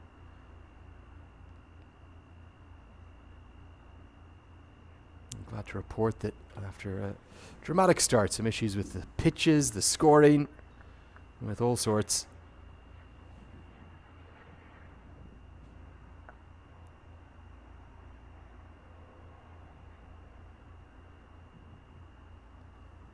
We are now back where we wanted to be. So thank you for joining us, and perhaps if you are watching on, you might get in contact. Come and keep me company all by myself here in the commentary box today. No company at all. So send me a message. You can get me on Twitter or on Instagram. Andrew Leonard here in the commentary box. Send me a direct message or a tweet, or slide into those direct messages on Instagram. Get me at Cricket Badge. That's the word cricket followed by BADGE. I'll read out your questions. A little bit lonely here today after what's been a long week. So do get in touch. Let me know where you're watching from. And if you've got any questions at all about the tournament, about American cricket, about where we're playing at here at the fantastic MLC National Cricket Centre at the Prairie View Cricket Complex in Texas, get in touch. There's the points table. That's the state of play. So I'll start with that. The West Zone Blues and the West Zone Reds, their equation is mighty simple. If they win, they will advance to the National Championship Grand Final tomorrow. First v second, it'll be on this ground here. Pitch number 5 at the PVCC. We'll bring you the live stream of that from 9:30 a.m. Central Time tomorrow.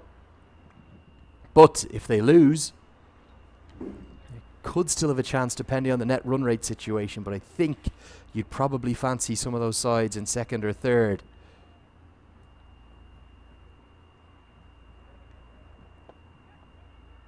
To catch up. Quick single gets by Reddy. You can't even attempt the dive, and Ian Desai will cover up.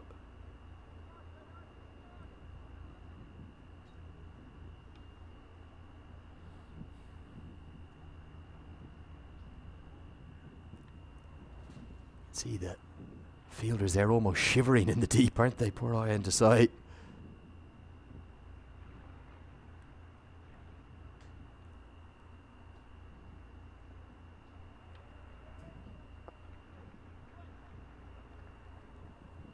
But this partnership certainly building and growing in confidence. And for the Mid-Atlantic zone, perhaps just setting up a really nice platform. A nice platform to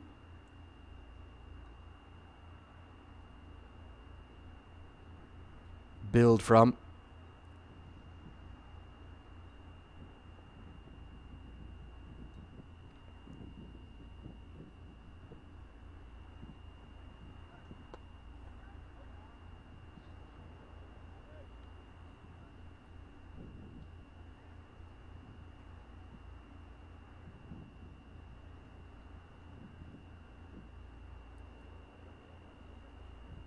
There's Julie Abbott, one of the team of administrators.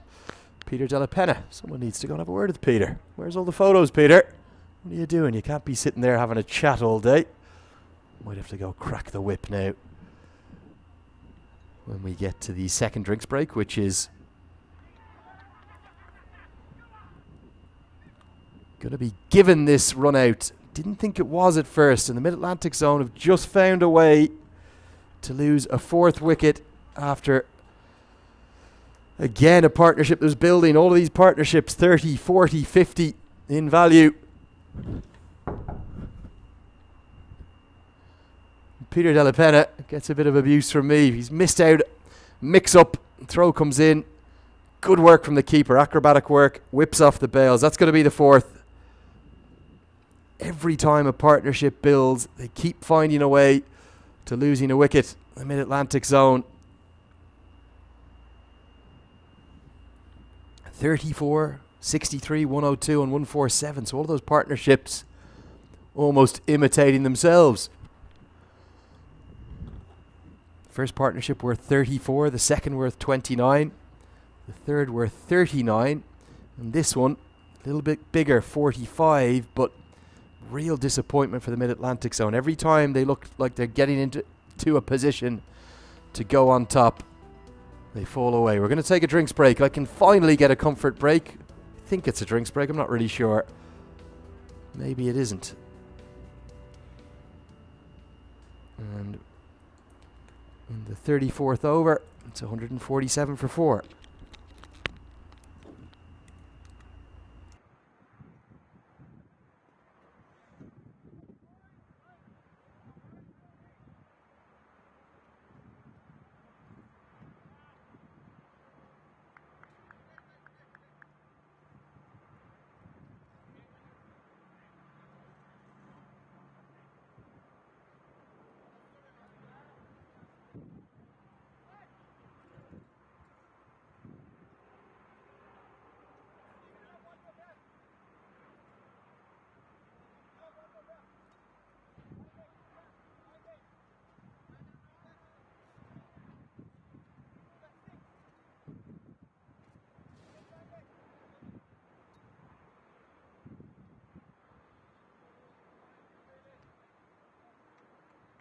So trying to establish as to whether or not that was an official drinks break, I'm not too sure.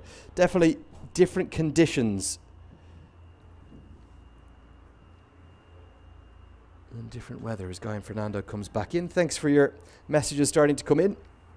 People asking on YouTube there, who is the commentator? Well, that's me, Andrew Leonard. Commentate all the way around the world. Basically on the circuit permanently these days. We'll go straight from here on Saturday after this USA Men's National Championships down to Zimbabwe and take in the ICC Women's World Cup qualifier. Team USA are down there. Worked into the leg side by Raj Babster, the new batter to the crease, the left-hander. We'll see him with his left arm spin later as well. He's been impressive. Yeah, that ICC Women's World Cup qualifier down in Zimbabwe. A huge opportunity for all those sides to not just qualify for the Women's World Cup, but arguably almost more importantly, if you finish in the top 5 places, you will gain a spot in the next ICC Women's Championship. That's a 10-team affair for the first time. Being expanded from 8 sides. That's a lovely drive, a flowing drive in full control. Garanshu Sharma, he's been really good today. Get back for a couple. Not to get moving because it's the athletic Marty Kane out in the deep.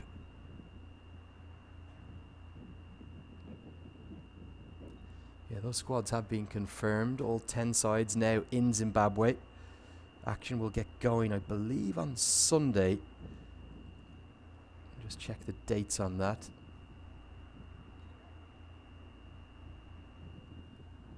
Yeah, Sunday the 21st. Some of the action from down across the other ground.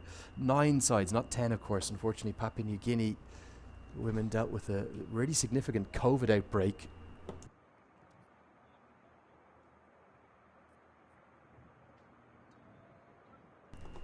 Great news, finally, we are going to have an actual official drinks break in 2 minutes' time. Will allow us to finally get a bit of a break. Sushant Madani moves to 47, right to the verge of a 50.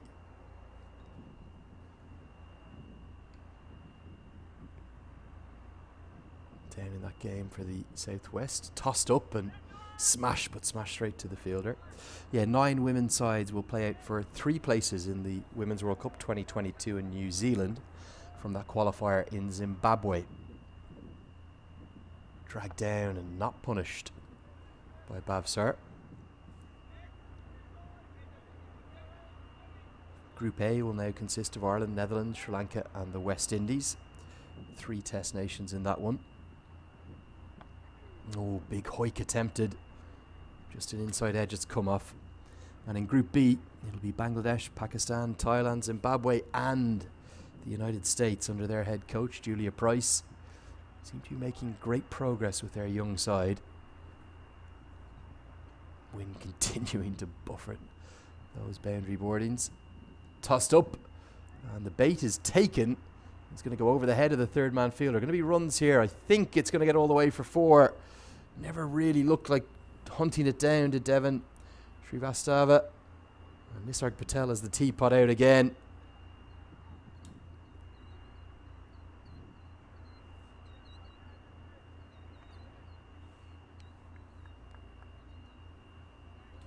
He's looking to go down the ground, but he's got enough of it to get a top edge and loop over the head of the fielder. Yeah, those women's qualifiers, they'll be live around the world on ICC.tv, so all the American fans can tune in.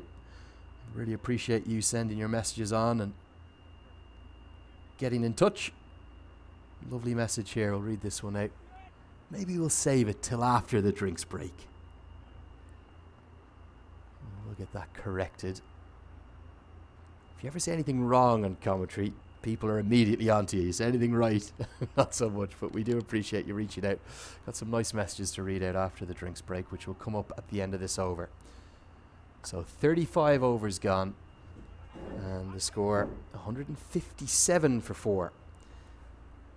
Nisarg Patel has completed his 8th over. He's been wicketless, and with 15 to go, we will finally get a drinks break. I'll have a chance to get to the bathroom quickly, which is where I'll go now. But back with you and all the action in just a few moments.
So a very warm welcome back to a cold, a blustery, but a very bright and beautiful Prairie View Cricket Complex. To give it its full title, the MLC National Cricket Centre here.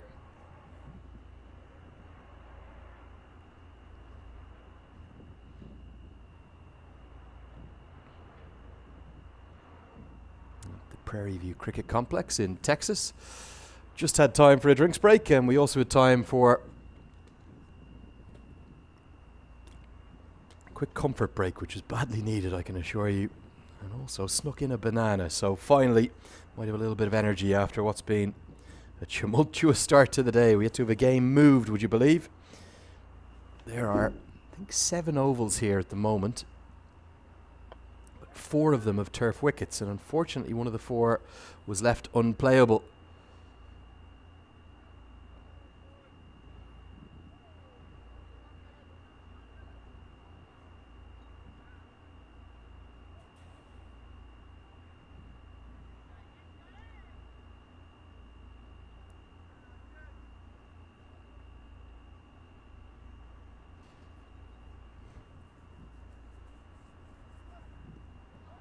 Nicely bowled.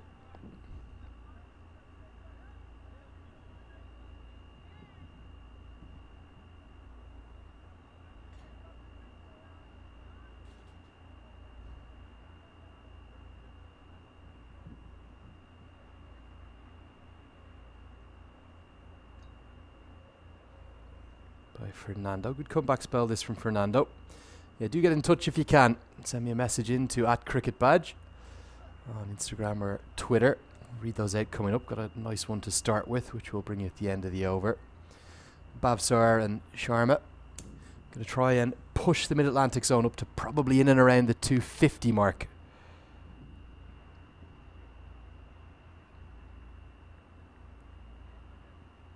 Here's Corey Anderson. Moved to Dallas, married a American he met actually, I think, out at the IPL. May well have been working, I think, as a cheerleader in one of the early editions of the IPL. Fell head over heels in love, and he's committed himself now to Texas and his future to America. Great to have him here.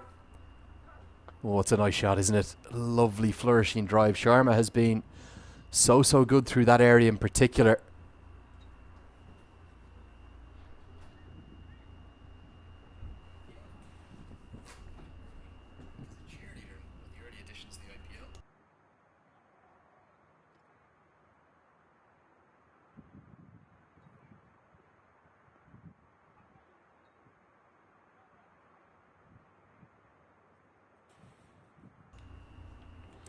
People wanting to get the answers to their tweets. I'm going to get to them now. Just have to log in and find it in the background. So the first one has come from someone who knows one of our players very well indeed. Lovely to hear from Andy Blackwell Kane. She says, "Hi, I'm listening into the broadcast of the West Zone Blue game in Houston. I thought I'd let you know that I know Marty Kane. Well, actually, I'm his wife. And he actually lives in San Diego, where his coaching business, MK Cricket. Sorry, it is San Diego. Andy, I apologise. The amount we've had going on here in the background this morning, I couldn't even explain. We quite literally had to move a game across to the Musa Stadium in a matter of minutes. Really good effort from the event technical team to get that moved down safely to a 4th turf wicket. That's the West Zone Reds. Isn't based in Seattle, although he is playing for the West Zone Blues that take in Washington State, Oregon State, Northern California, where Marty Kane comes from and where San Diego is. Or if you're a fan of the Anchorman film, San Diego. Down the ground will probably be just the single that will. If you're listening on, go on, tell me your favourite Anchorman quotes. A brilliant Will Ferrell movie. Always been more of a old school man myself. Probably my favourite film, that. Certainly in the mix. You, My Boy, Blue and all of that. But Anchorman, a bit of a classic as well, wasn't it? Maybe tell me some of your favourite quotes from that Anchorman film. Patel continues.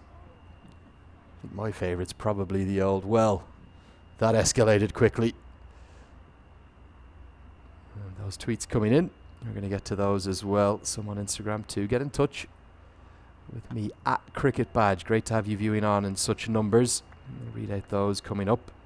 Flying solo today by myself, unfortunately. So trying to keep things going as best I can.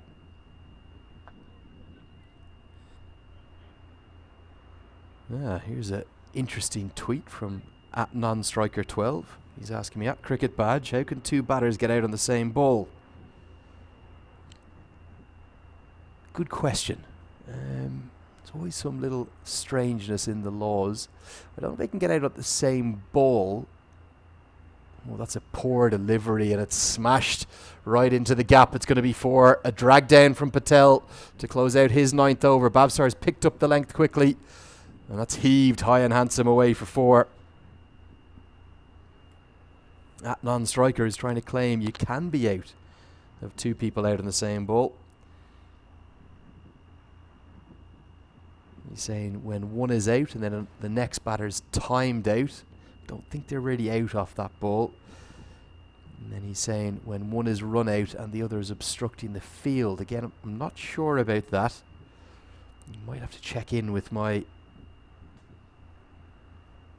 Lord of the Laws of Cricket, Paul Reynolds. He's back in Ireland, one of the Irish international umpires where I come from originally. We'll see if he knows.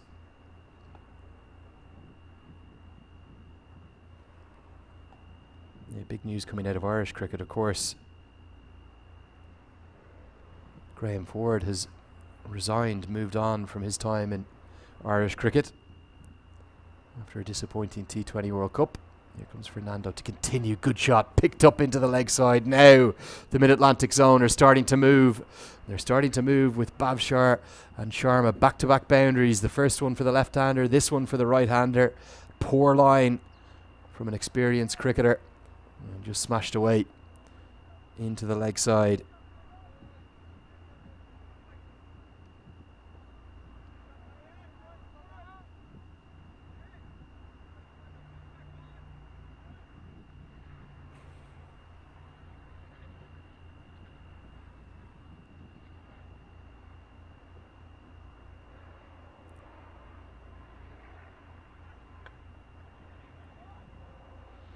Nice to hear from Brian Walters. Listen to this.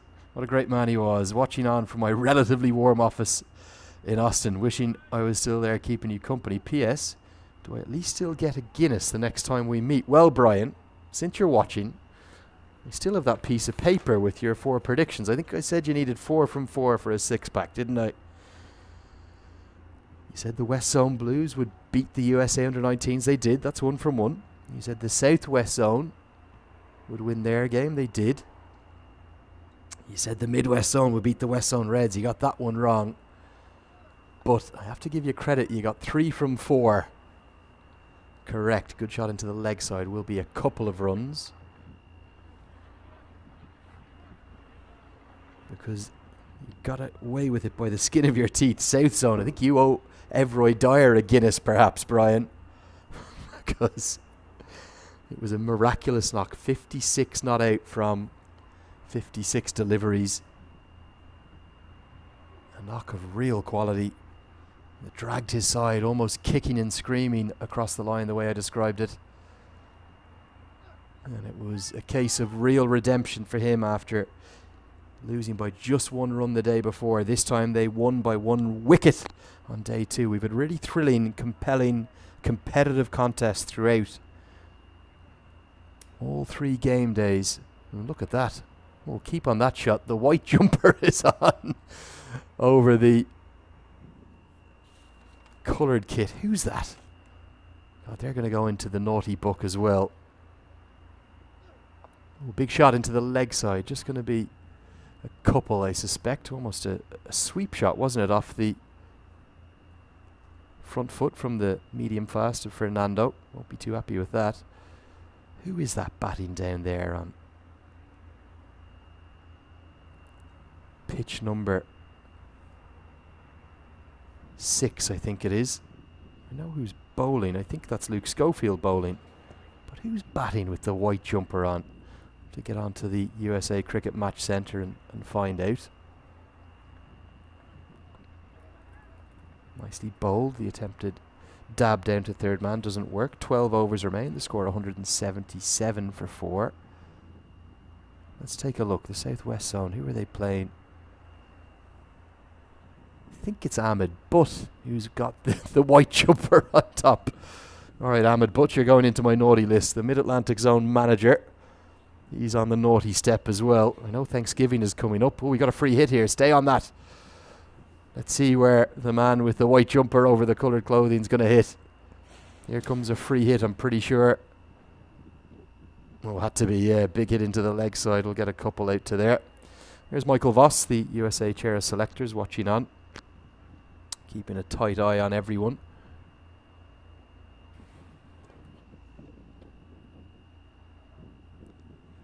But yeah, lovely to hear from you, Brian Walters. Hope you're enjoying the action from Austin, Texas, up the road, and best of luck to both your sons. Just your one son, I think, is partaking in the soccer tournament you're going to watch. That's why you couldn't be with us today or tomorrow. But enjoy that action.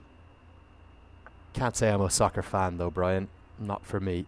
All cricket for me, always has been. And maybe a bit of NFL. At Random Boy 2214, he's saying, Cricket Badge, I read that up to 5 stadiums will host T20 World Cup matches.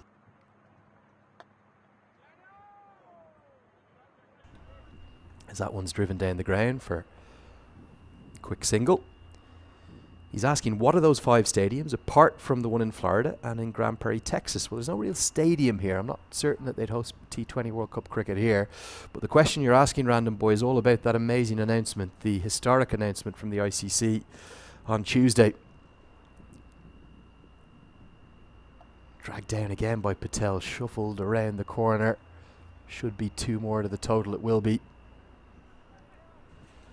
USA and the West Indies are going to co-host the T20 World Cup 2024. The first time a World Cup of any kind is coming to here in America. Cricket World Cup, that is, of any kind. 30 years on, following in the footsteps of soccer after USA 94. Cut away, going to be runs. Good strike. Should go all the way for 4. It will kiss the rope. And Devon Shrivastava, not for the first time. Can't cut it off. Nisarg Patel, first time in the tournament, he's going wicketless. But back to Random Boy's question, what will the 5 stadiums be? Well, I can't tell you. It's not that I know and I'm refusing to tell you, but that will go through a tender process, an event allocation process. Will decide those 5 stadiums. What I can tell you is about a third of the 55 matches will be played here in the USA. That's a good shot down the ground. Long on fielder will cut it off, but 2 more to the total.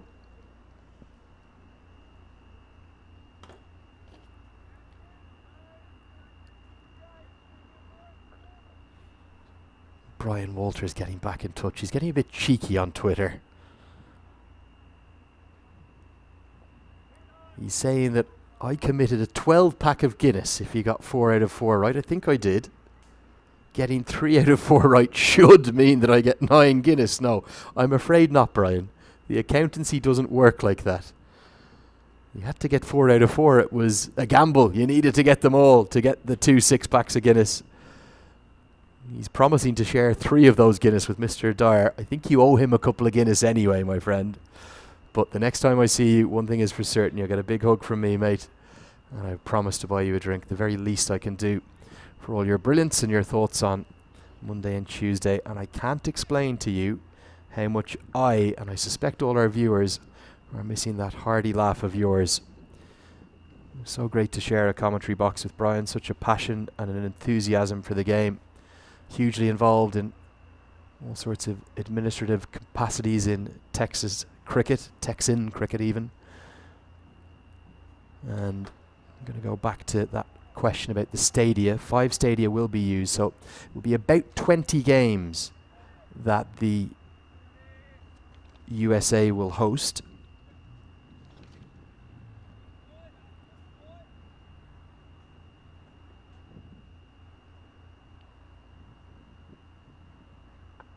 of the 55.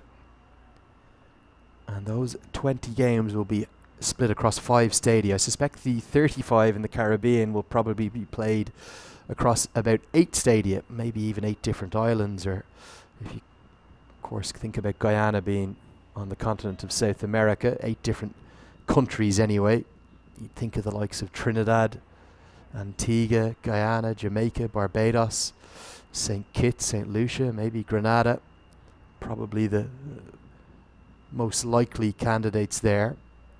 But in America, you'd imagine that Florida will certainly be in the mix for one of those 5 stadia. Perhaps the new stadium up the road here in Dallas that is being converted from the old minor league baseball stadium at the Air Hogs facility. Work continues there. Maybe Morrisville in North Carolina.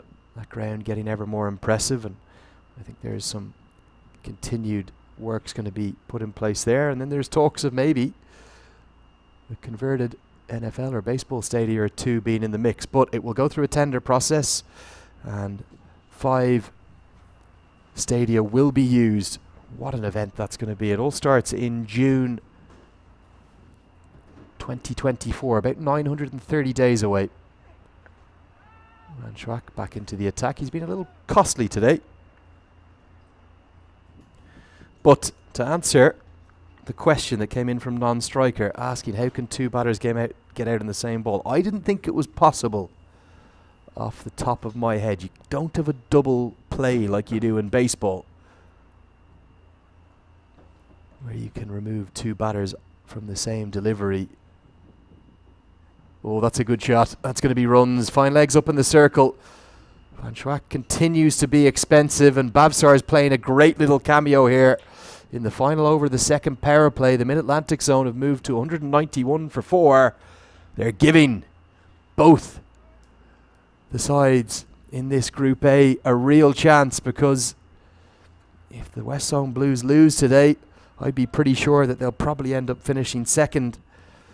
If you look at their net run rate, it's not a big enough advantage over the South Zone or the USA under-19s to necessarily hold on to first. Remember, it will come down if they lose this game.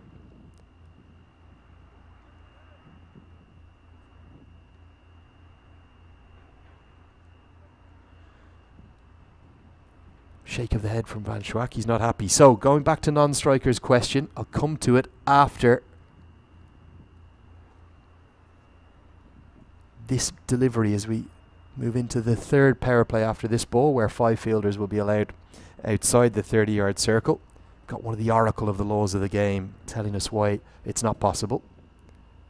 Right on the money. Cannons into the via the bat. That'll close out the 40th. 192 for 4. So non-striker asked at Cricket Badge to me on Twitter or Instagram, where you can come and keep me company, ask me your questions. How can 2 batters get out in the same ball? He speculated when one is out and another is late to the crease, talking about the timed out dismissal, where you must get to the crease within a prompt time. I think it's about 2 minutes.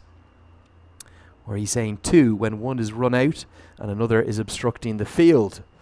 Paul Reynolds back in Ireland, the international umpire, tells me no, neither of these are true. Unfortunately, you can't have 2 batters dismissed on the same ball. You can only have one. Whichever dismissal takes place first will be the one that will be considered the wicket.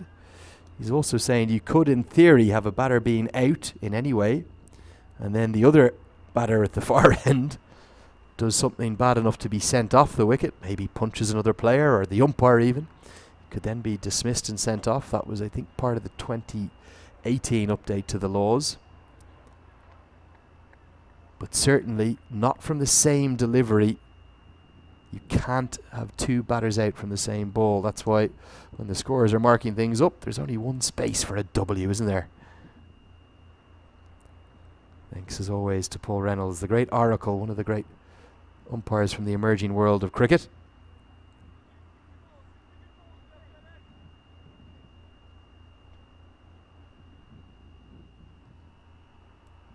With 10 overs to go, Marty Kane's going to be brought back into the attack. Really enjoying all your questions on social media. Mr. Mike Q getting in touch. He's saying 929 days to build the best fan culture in the world. Let's make sure all the announcers, which we in Europe would probably call a commentator, as Kane can't cut that off, will get through for a quick single. So he's saying, let's make sure all the announcers say they can't believe how loud and loyal the USA cricket fans are. I'll agree with you on that. And thanks for saying that myself and Nate Hayes and Peter Della Penna are great at spreading the word. Our privilege and real pleasure to be doing our best to get the good word out there about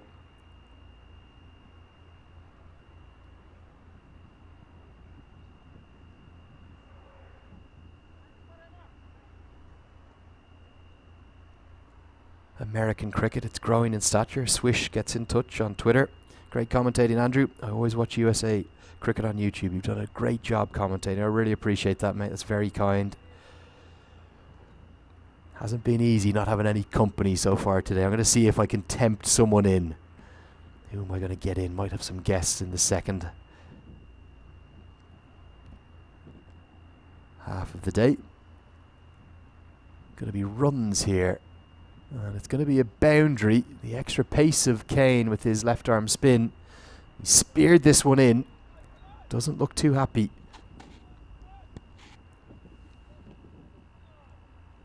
Gone down the leg side, and it's really again a bit of a free hit. The West Zone Blues bowlers have strayed in line reasonably regularly. Shivansu Saxena getting in touch. Watching you live right now, sir. I hope cricket becomes globally competitive soon. Much love and respect from India. He's watching on fan code. Great to hear from you. This one's cut away behind square on the offside. Won't be a single.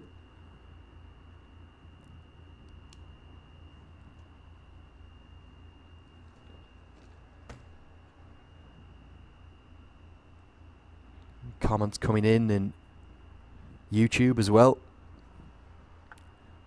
The YouTube comments, it's always a dangerous place to tread. Go Pack Joe speculating that the West Indies have already announced their locations for the T20 World Cup. I don't think they have yet. I think that'll go through a similar process. They have announced the venues for the Under-19 World Cup, which is coming up, which is going to be played at Trinidad, Antigua, St. Kitts and Guyana. 4 nations sharing the co-hosting. Hit into the leg side will just be a single.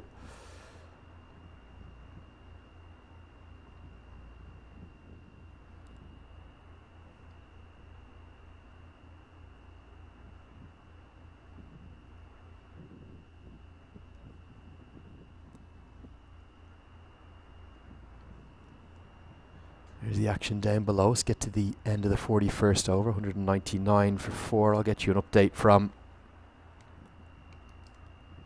down on the ground below us. And that is the Southwest Zone taking on the Midwest Zone. And really good competitive games across the board. Sushant Madani, the batter who made his American debut in Oman. 63 not out off 85 and a big hit. I think that is Madani. Oh, he's been put down. Real fortune in the deep. What a time to tune in. Couple of runs from Madani with that slog sweep. He's been joined by Nosh Kenjige. That's not our live game. That's the game in the distance. This is our live game. Getting another look at that. In fact, it's Nosh Kenjige who's been dropped, not Madani. Sorry, it's obviously a good bit down to that other ground. So Kenjige survives. Big hit into the leg side. This could be a chance. Back at our featured live stream, it is. Every time a partnership gets going for the Mid-Atlantic Zone, it seems to break in and around that 30, 40, 50 mark. This was the best of the innings. But Sharma, who's been very good indeed, has made 59 from 71 deliveries. Has picked out the man in the deep and kind of given it away. A heavy breath from him. He's disappointed. I think he might have looked to be going a bit straighter is what he's indicating here. It was right into the hitting arc. It was there to be taken.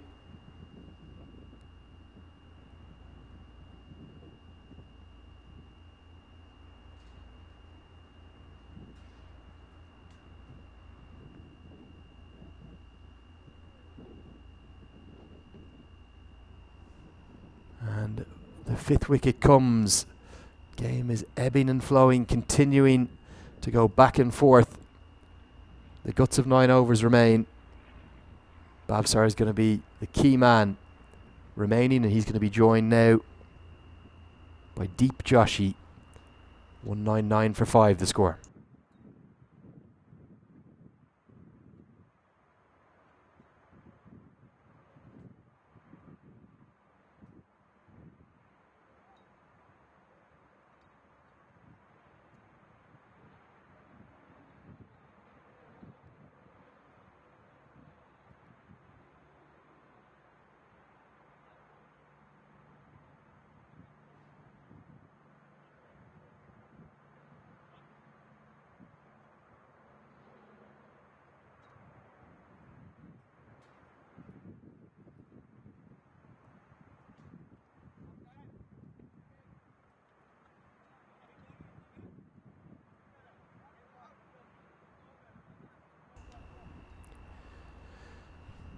So, Sharma the man to fall. In fact, I'm going to correct myself. Apologies, it wasn't Sharma the man to fall. It was the left-handed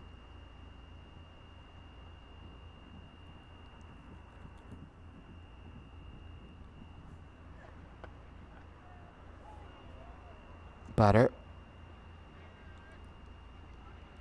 Raj Bhavsar, who picked out the man in the deep. The catcher, we're just still trying to get that established. So Sharma's still there. My apologies for making that mistake. Bhavsar fell for 30 from 26 deliveries. Good little cameo from him. Did give Van Schwack his second wicket, not his first. So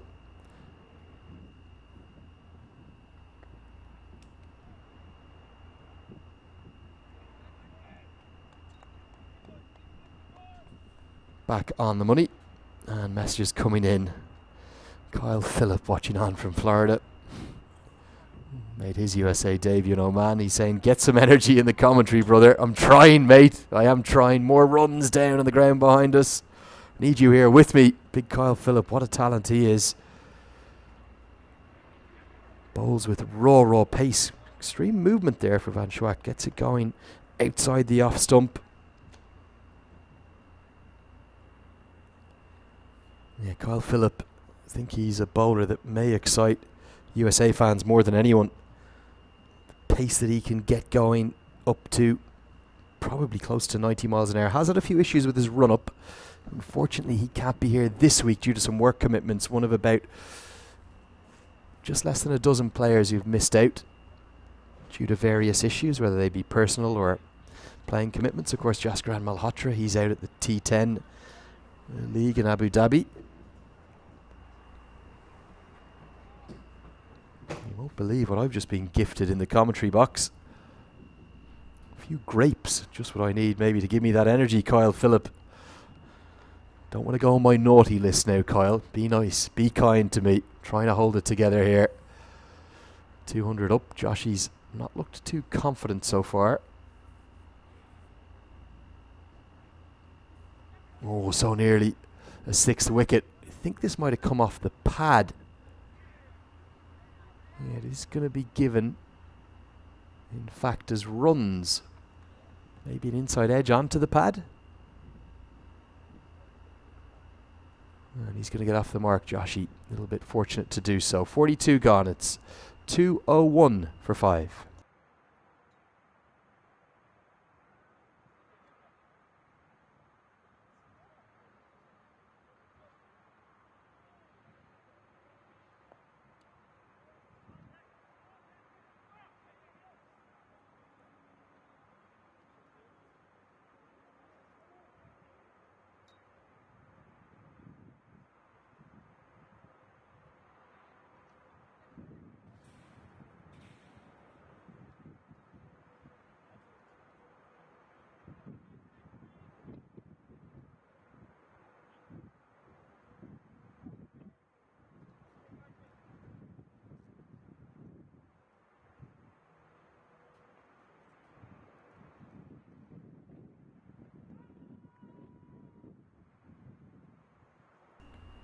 Comments continue to come in at Cricket Badge. This is Random Boy following up, asking about the T20 World Cup.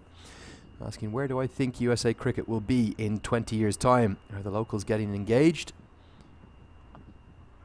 And where are the funds coming from for USA Cricket to ensure that it becomes a mainstream sport? Well, I think significant progress has been made really in the recent years since the foundation of the new body in 2017. USA Cricket, was then admitted as 106th associate member, 105th at the time, now 106 members of the ICC.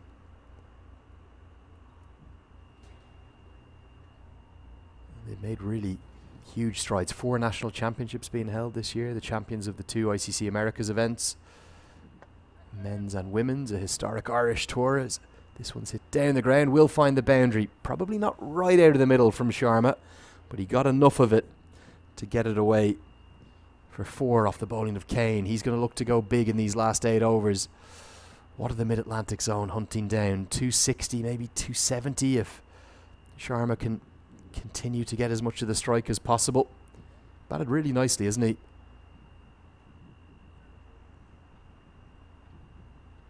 Tossed up and it's straight to the man at deep extra.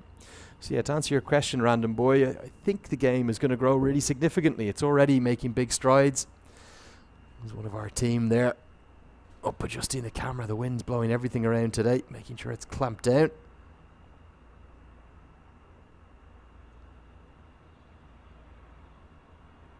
Kane pulls out his delivery for the 2nd time today. And yeah, that T20 World Cup announcement is only going to give it a bigger chance to build up even further.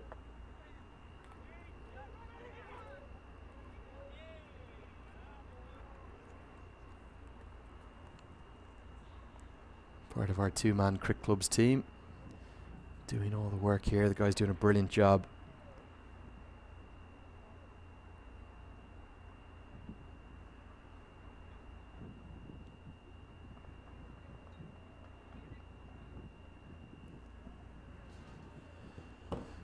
So that's the end of the 43rd over, I think. Just a slight catch-up needed by our scorers again. Not too sure what the hold-up in play is right now.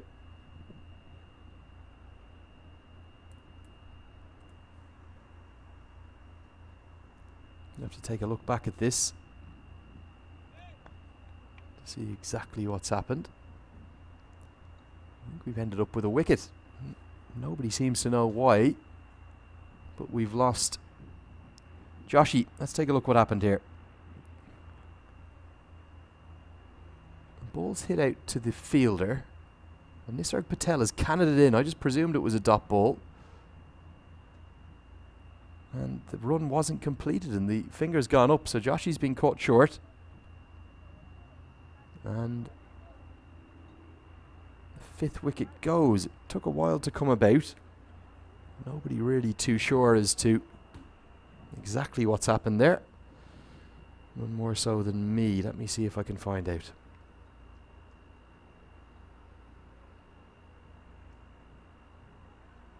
There's no real celebrations, was there? I think there might have been some discussions as to whether or not to withdraw the appeal, possibly. Just seeing if we can get a replay of that again. Certainly some confusion.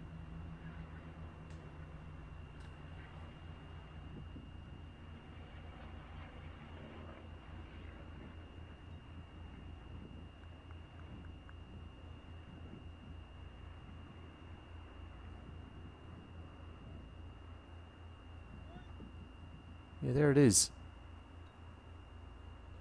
Not exactly sure what's happened there. Don't think that the keeper was convinced.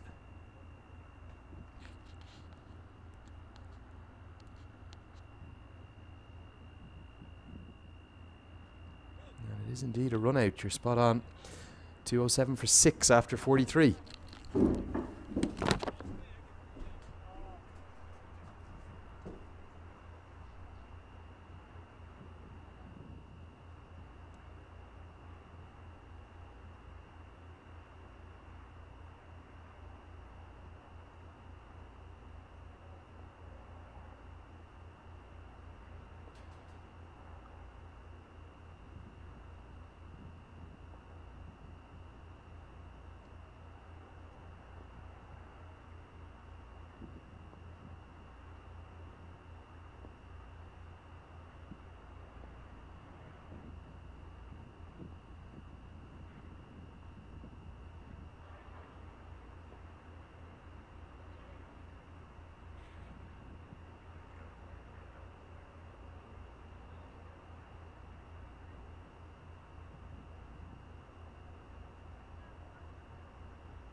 So back with you now.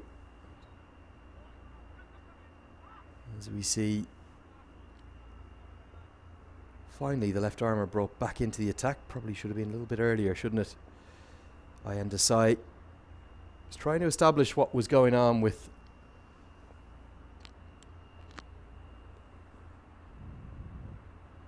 that run out. It appears as though Deep Joshi didn't actually believe he was out. He didn't really run though either. Just a change in our camera angle. We'll get that corrected as well. All happening today, I think it's fair to say, at the men's 50 over national championship. Day 3 is always a tricky one, isn't it? A lot going on. We've had a game moved down to Musa Stadium. Got no internet connection here now, so I can't look back on what's happened. There's just been drama aplenty.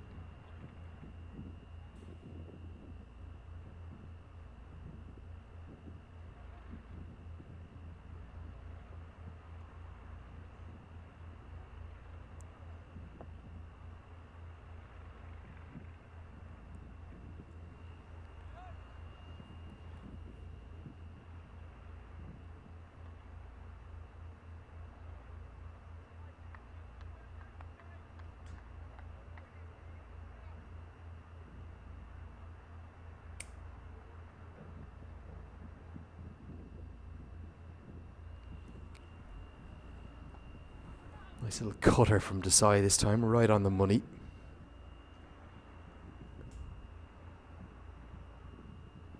But worked away for a single. So, anyway, after what's been a little bit of a strange passage of play,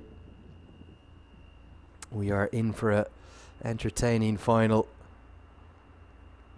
6 overs or so.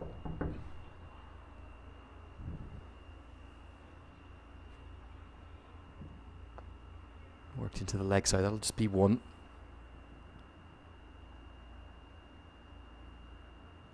$210 for 6.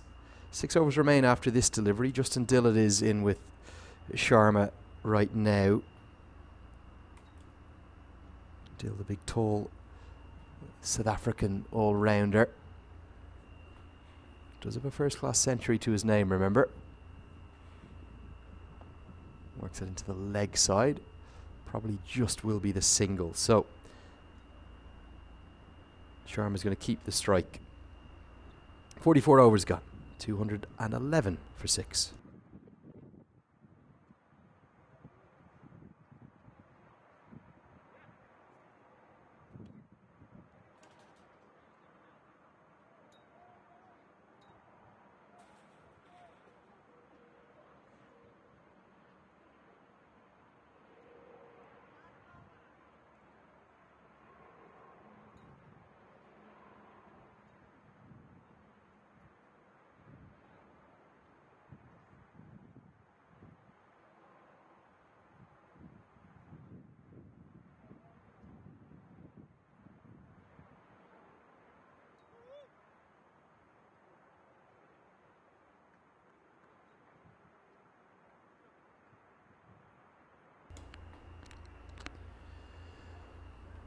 Marty Kane's going to continue.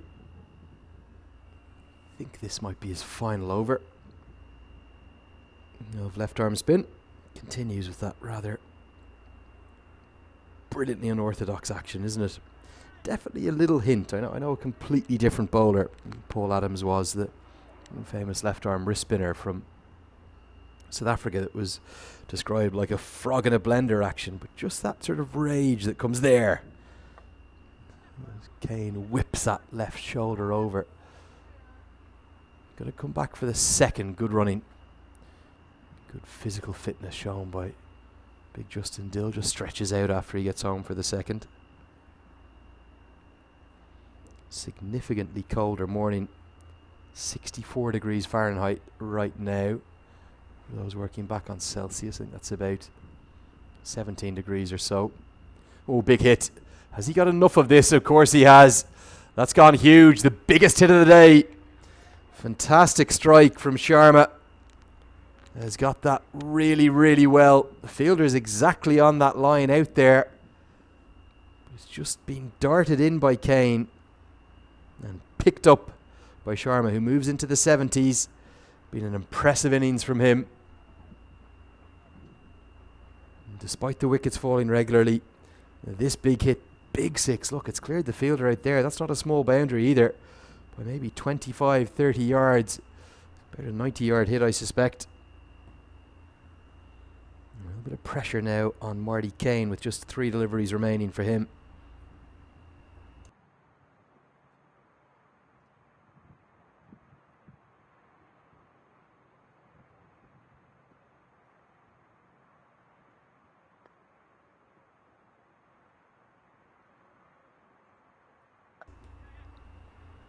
Nicely bowled by Kane. Just dragged his length back, and Sharma's happy to get that into the offside for 1.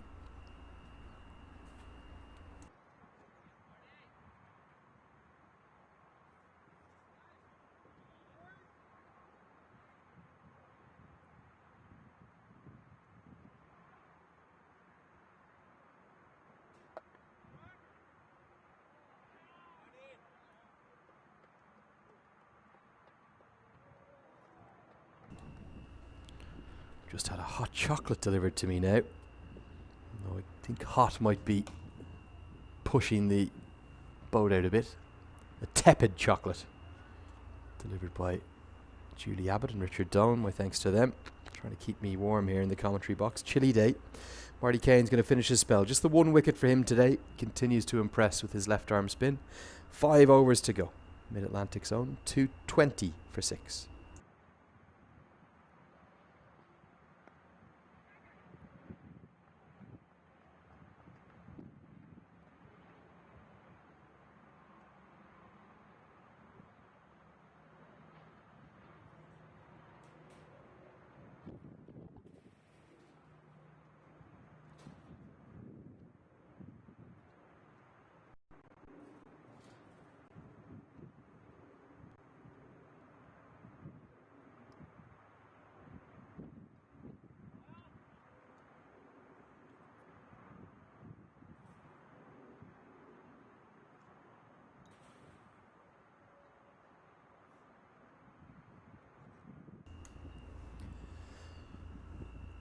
So the youngster will continue, Ayan Desai.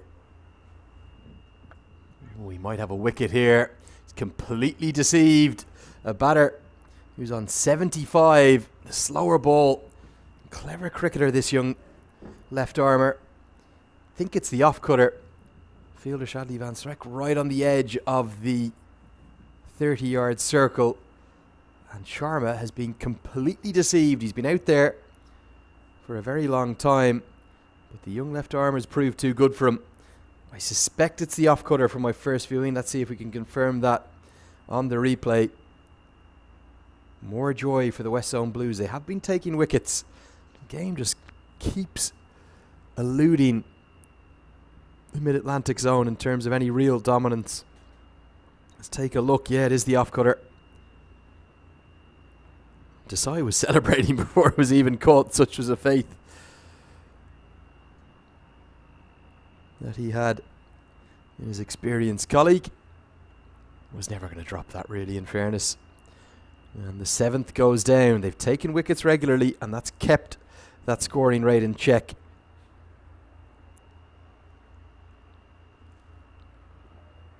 Really enjoying hearing all of your comments coming in on YouTube. I'll engage with a few of those. Lovely to see conversations going on.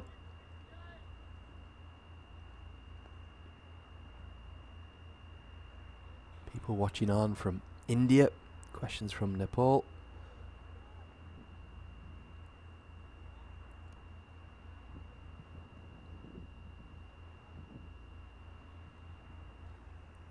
Random boy telling me that soccer is boring for me. I'll agree with you on that front. Doesn't have half the intrigue of cricket and the brilliance of cricket. Worked into the leg side by Dill, who is on strike. He's been joined by Jesse Singh. Big Jasdeep Singh, the tall fast bowler. His batting is ever improving. People asking about Unmukt Chand, one of the stars of the inaugural season of minor league cricket, he's relocated over here to America. Lots of people commenting on how impressive the under-19s have been.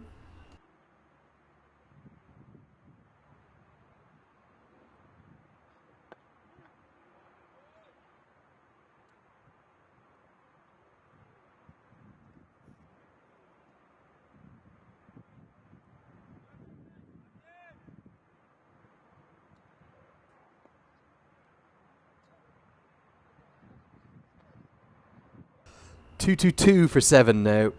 Double Nelson, the score. Dill will be looking for a few late lusty blows. Good diving stop across to his left by Van Schreck, and keeps it to just a single. Desai really has been impressive. Lovely to see young players not just starring for the USA under-19 side that is the only non-zonal team in this competition, but also for the zonal sides themselves. Fuller driven down the ground will just be a single. Thinking about particularly Desai and then Atendra Subramanian of the South Zone, who managed to not just impress with the ball, picking up a couple of wickets in our featured game on game day 2, but also play his part in that historic 45-run 10th wicket partnership that helped the South Zone pull victory from the jaws of defeat and give Everroy Dyer redemption. Lovely interview with the two heroes of the hour yesterday on the USA Cricket social media channels. Do have a look at that if you can. It's lovely to see the camaraderie between a young 17-year-old and the vastly more experienced Everroy Dyer. That's the action down there across to our right. The Midwest Zone continue to try and close out some wickets against the hosts, the Southwest Zone. And I think it's Nosh Kenjige there continuing to score runs. Player of the match on day 2. 85 with the bat and 4 wickets with the ball. Days don't come much better than that. There's Richard Doan. Look at him delivering the star books. That a boy, Rich. One job, but always a smile. Always a laugh from the Cricket Operations Director of USA Cricket. I can successfully report my tepid chocolate is pretty good. Not quite as hot as I was hoping, but we'll forgive him. There's the strut of a man on a mission today, doesn't he, Richard Doan? Formerly of the ICC, the big Australian. Ex-Queensland fast bowler. Fine career in Sheffield Shield cricket. Went on to the ICC. Initially worked at the Australian Institute of Sport. Was integral in setting up some of the first ever sports science programs down there. Change of ends for Shadley Van Schreck. He's going to come in from the forest end of the ground now. And Richard Doan has made the move across from ICC here to USA Cricket. He was working with all the leading associates in the world for best part of 2 decades. Critical part he played in the growth of Irish and Scottish cricket, and many of the associates. That's hit into the offside. This should be a chance, and it's held on to. A really good catch. JD Peretti didn't quite look like he was going to get there at first, but the man with the bandana has clung on, and a 3rd wicket to Shadley. And a really good catch. I didn't think he was going to get there. Dill is gone for 5, and the Mid-Atlantic Zone continuing to self-harm in their innings. They keep losing wickets. They just keep finding a way to not press home their advantage. I think he was trying to go over extra cover. The bottom hand came off the bat. This is a really good catch. Had to run around it a little bit, but got both hands to it. And wasn't he delighted? These late wickets perhaps giving the West Zone Blues the advantage. Got to find a way up over 250, surely, the Mid-Atlantic. 225 for 8.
So just trying to check if that is Dane Pete out batting. It is.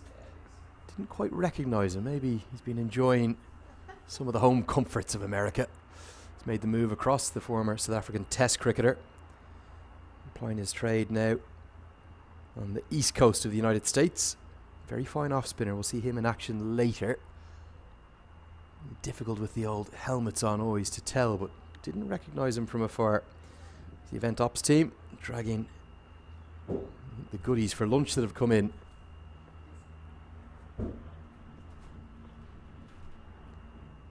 As Van Schwick is driven into the offside. 3 overs remain after this one. I'm still without internet here, so I can't give you any more details than that. In terms of graphics and power, there's the action from down on pitch number 6. Finally, Peter Della Penna is doing some work for us. Going around getting the photos of this inaugural USA Cricket Men's National Championships here in Texas. Can the Mid-Atlantic get up to 250? Surely what they need. Quick single run, direct hit's going to be close. I think it would have been out. And it is out. The bails have been clipped, just kissed. Poor piece of running. And this has been borderline suicidal from the Mid-Atlantic zone. I'm not exactly sure what they've been thinking for the last 4 or 5 overs. The second run out of the innings, Jesse Singh said yes immediately. But all he had to do was pick up cleanly, just kiss the bails, only enough to get them off. A clap of the hands from the bowler. And all of the steam, all of the energy that was built up throughout this innings is dissipating. And it's just going to be the number 11 left. Stephen Wiggs going to have to come out and join Dane Pete to find some kind of a way to battle up to 250. Disastrous close to this innings for the Mid-Atlantic zone. They're none from 2. They're in danger of finishing bottom of the table the way they're going. And the West Zone Reds continue to impress. They battled in this innings. At many points they've been behind the game. But Nisarg Patel, their captain, he hasn't panicked at any point. And they've just kept taking wickets, haven't they? If I could find those graphics on the screen for you, I think it would show no partnership of bigger than 50 and plenty of 20, 30, 40. 2 calamitous run-outs. The first one, not sure anyone knew what happened. Might try and find out.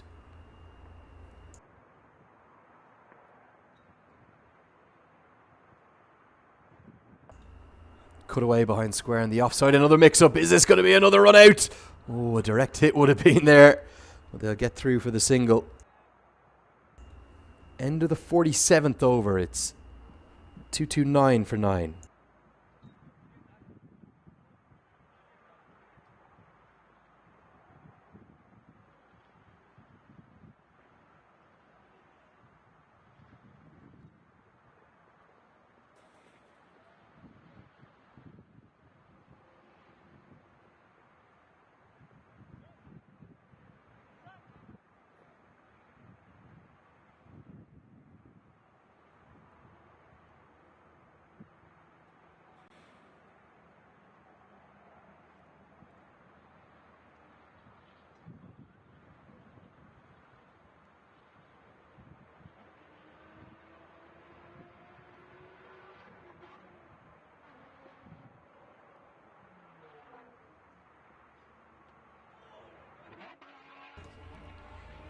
I think that might have been a chance. The young left armour Ian Desai has been outstanding, not just today. Remember, he was the hero on game day 1 with the ball over the wicket. It's predominantly cutters he operates with. A mix of those in his full pace deliveries. That might just have been a fine edge put down behind the stumps by Deepak Rajendran. Pete's going to get that into the onside for what should just be a single. After a bit of a sloppy day in the field, the West Zone Blues have been pulling it back. That good catch from Jaideep Reddy in particular was a critical one. He keeps it to just a single there. Tough work for Peter Della Penna there in the background, isn't it? As the beanie on, the gloves on.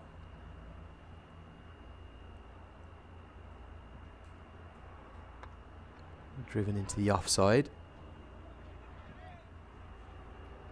No run this time. Stephen Wigg, better known for his bowling. We'll see him for the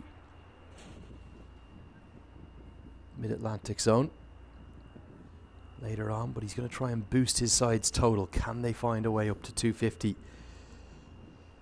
15 deliveries remain. A lot of protection in the deep. Going to be hard to get boundaries. Time to run ones and twos here, I think. Thuds into the pad. Ian Desai gives a huge appeal. The keeper had no interest. I suspect on first view that this one's pitched outside leg. And that's exactly, I think, what the umpire, Partha Padanek, has indicated. Probably just pitched outside leg. And as soon as that happens, it can't be out. There's Jamie Lloyd, the USA Cricket Development Manager. Hit into the sky. He's going to take on the big hit into the wind, and Marty Kane is lightning in the field, isn't he? Really good to watch. The left armer will keep that to just one. Always say you get your key fielders into the most important positions, particularly late in the innings. Maybe a surprise not to see Kane at long on. He's actually at long off. But he out-sprinted Begani quite comfortably, didn't he? This is smashed into the sky. Has this been hit well enough? It's into the wind. Surely not. It's taken. Well judged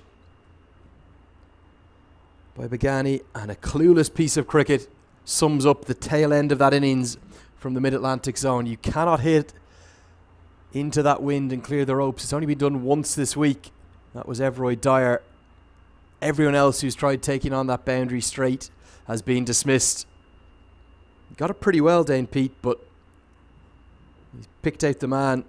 And a really well-judged catch. Look at the way he worked out where he was in terms of the boundary rope. Had that little bit of room to fall backwards. And the Mid-Atlantic zone's innings has petered out, quite literally, with Dane Pete, the final to fall. So, that's going to round out the innings.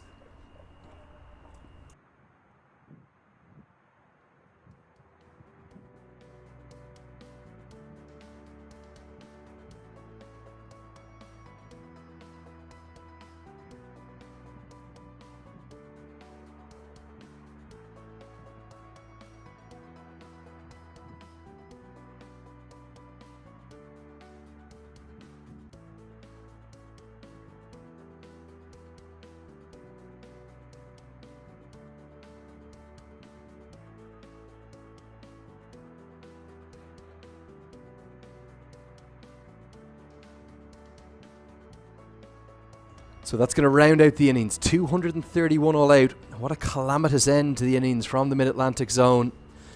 Really poor batting, poor game management from them, you'd have to say, being bowled out within their 48 overs. We are going to bring up those graphics for you now. Do have a bit of an internet connection back. So let's take a look and see if we can bring those up for you now.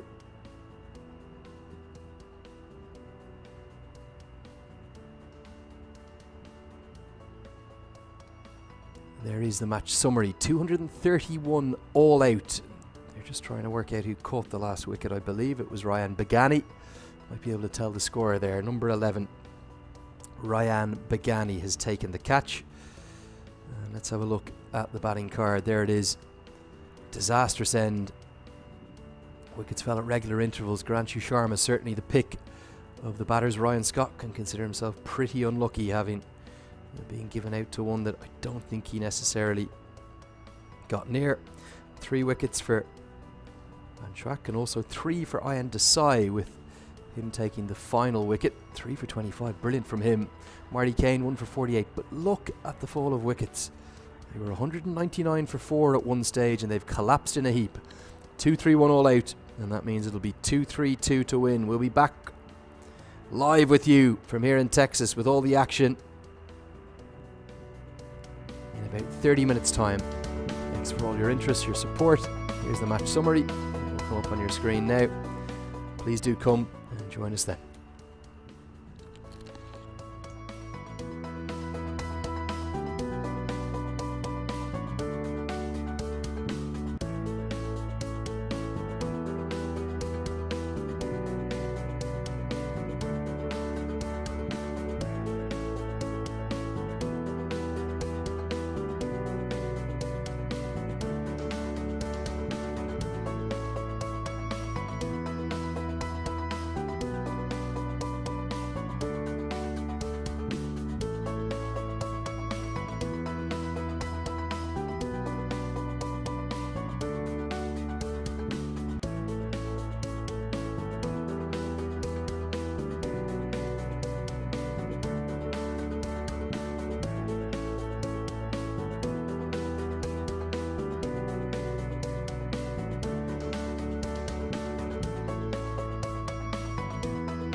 Good afternoon. Welcome back to the MLC National Cricket Centre at the Prairie View Cricket Complex. We're in Prairie View in Texas, about an hour and a half outside of the great city of Houston. Mid-Atlantic zone of 2:31 on the board. Justin Dill has the ball in hand. And the West Zone Blues, in their bid to become the first side to qualify for the National Championships Grand Final, which will be held here tomorrow on live stream, led by Nisarg Patel, their captain. They need 232 to win. They can make that 232 to win. They will advance to the Grand Final tomorrow.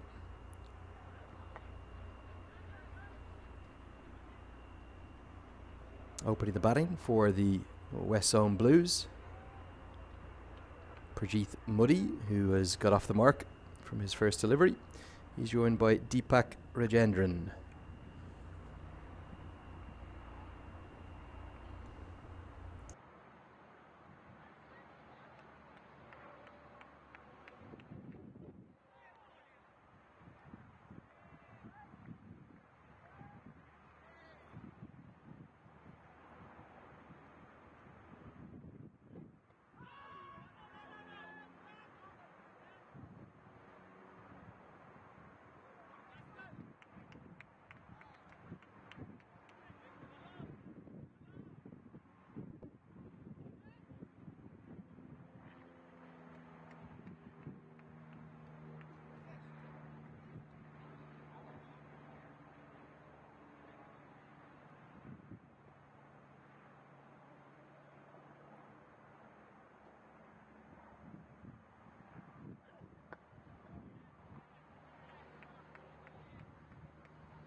And there's the first wicket. It goes to Justin Dill. An outside edge. And as I've just received a message, somebody tells me that Stephen Wigg has a lot more hair than Justin Dill, but he's found the wicket. The opening bowler coming in from the highway end of the ground. Just a feather of an edge. This is the natural shape that Dill gets. Right on the money, maybe playing a little bit away from his body, and a good catch from a keeper who had a pretty tough day the other day here in Patel. Has come forward and taken a low catch. The West Zone Blues, they're in early trouble. And do we have a twist here at Prairie View? Remember, if they lose, we will bring up those graphics for you maybe at the end of this over. Our graphics team correcting it.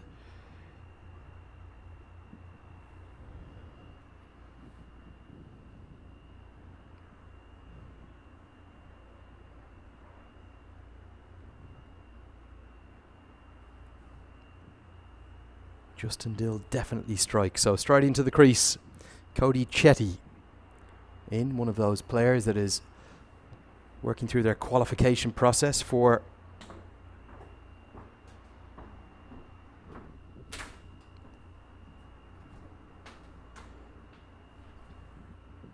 USA. 2 players allowed in each starting 11 here today that have not yet qualified for USA but are on the path to qualification.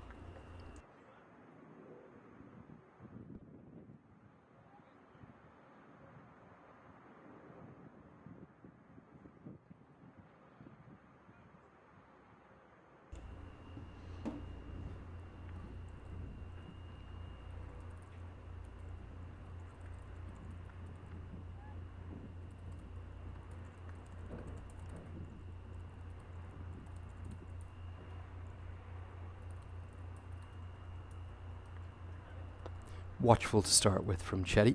Interesting to see Dill opening from the highway end of the ground. He was used almost exclusively from the forest end, so changing tactics for the Mid-Atlantic zone from their game a couple of days ago, and it's worked the oracle. Jesse Singh opened the bowling coming down the hill. He got lovely shape away from the right-handers, was really unlucky to not pick up more wickets, but that's the action down to our right. We're going to bring you a score update from there and also take a look at these two tables. Maybe you're tuning in for the first time.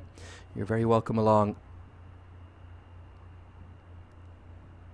for this game day number 3.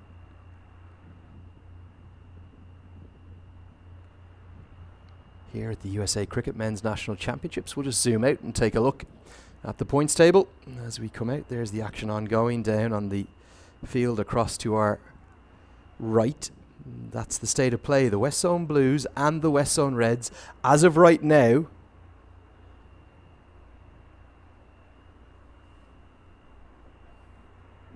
they control their own destiny. If they win today, they go through to the National Championships Grand Final.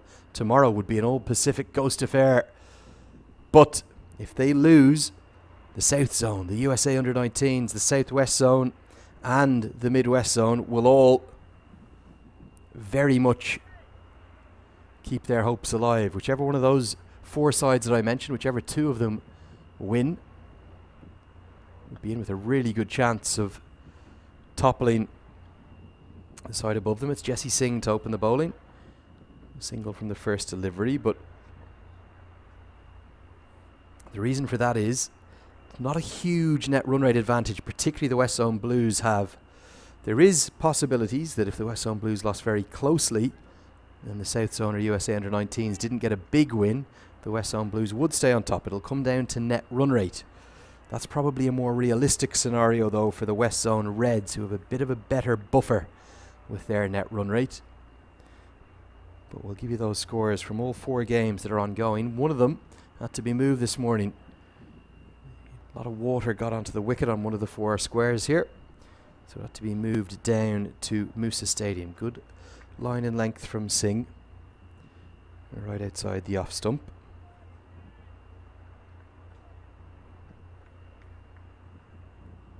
Let's see if we can get you that match centre. Just being a bit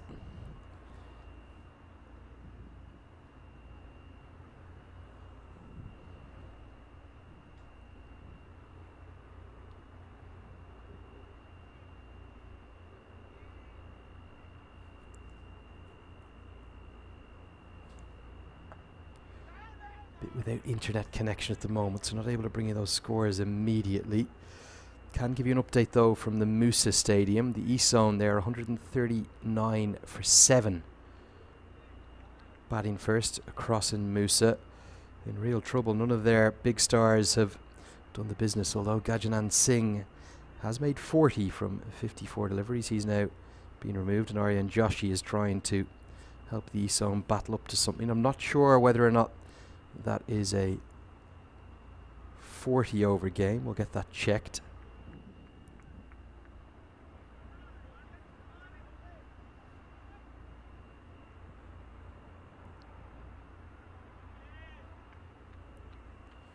Might need to have been reduced because, of course, we have about a 5:20 p.m. cutoff with the sunshine. The South Zone, though, they've been really impressive. Big score against the USA Under-19s.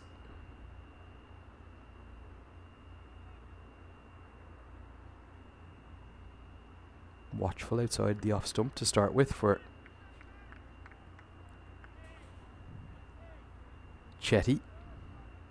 Happy just to try and rebuild for the moment. Yeah, the South-West Zone have made a huge 298 for 6 against the Midwest Zone. And the South Zone have made 290 for 7 against the USA Under-19. So big scores in the 2 of the games here at Prairie View. Thuds into the pad, perhaps the hint of an inside edge. Height would have been an issue as well. And the Midwest Zone have lost a wicket already early in their chase. That wicket's gone to William Luddick, so Southwest Zone keeping their hopes alive. Sushant Madani completed his century right towards the death in the 50th over, I think. Yeah, definitely an inside edge. Good call, that one from the umpire. 3 wickets for Joshua Kine, 2 for Najam Iqbal. And some good stuff from Luke Schofield too with his part-time off breaks. For the South Zone, their total of 290 for 7. It was Hanchard Hamilton who made 94 off just 89 deliveries. Aaron Jones, the USA vice-captain, with a 50 as well. 51 for him. Everroy Dyer with a few late runs again. But Ali Sheikh took 5 for 46. Rest of the bowlers were treated with a bit of disdain though. Sanjay Krishnamurthy expensive, as was Rohan Padkey. So the USA under-19s have it all to do there against the South Zone. Dill looks in a good rhythm from this end of the ground. Has started nicely. Right on the money to get things going. About 4.5 and over needed from the off.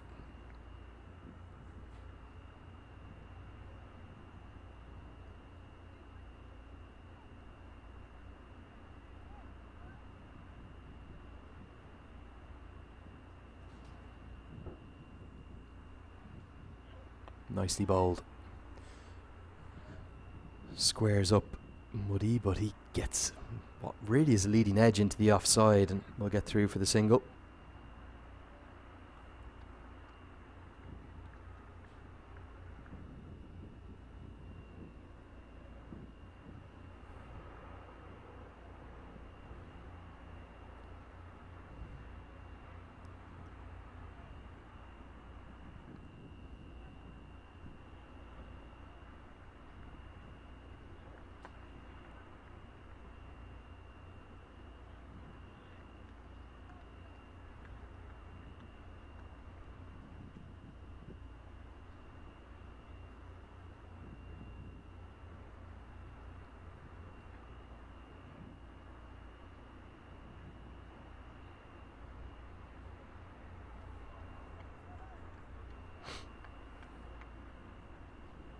Chetty yet to get off the mark.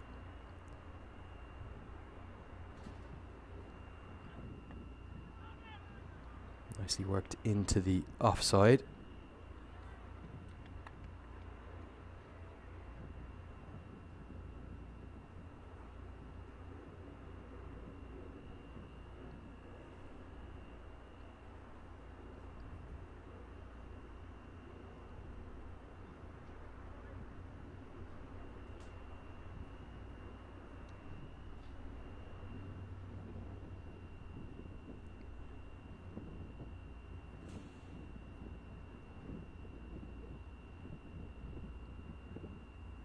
Yeah, Dill putting real pressure on his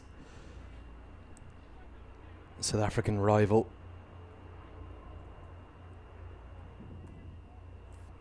Cody Chetty, 30 years of age now.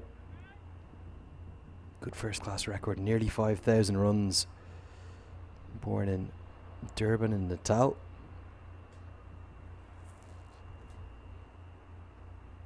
Did play Cricket World Cup, under-19 Cricket World Cup for South Africa. Ooh, thuds into the pad, a massive appeal and given. Chetty is not happy and he could be in a bit of trouble as well, because you can't react like that. You've got to get off the wicket. The arms have extended and I just wonder, is he going to be in a little bit of disciplinary trouble? Partha Patanak has given the decision. He's given it very quickly and Chetty still taking a long time to walk off. I'm not sure whether he thinks it was high. It wasn't anything of an inside edge. He thinks that's hit him on the back leg, up on the back thigh pad. Let's take a look. Does he have a case here? Justin Dill tends to get good bounce. Right on the money in terms of length. Oh, it does look high, doesn't it? On the back leg would have certainly been straight enough. But what Chetty's trying to indicate is that was going over the top. Partha Patanak did not think so. Big, big appeal. And look at this reaction. I'm afraid you cannot do that. It's not within the laws of the game and could be some issues there tonight for Cody Chetty. We'll wait to find out. The second wicket falls. And he's taken an awfully long time to get off the wicket. Not happy at all. Still shaking his head. He gets a little bit of sympathy from his South African teammate. That's Dame Pete. We'll see him with his off breaks later. And the West Zone Blues are in danger of not just losing this game, but maybe losing it so heavily they'll give up any chance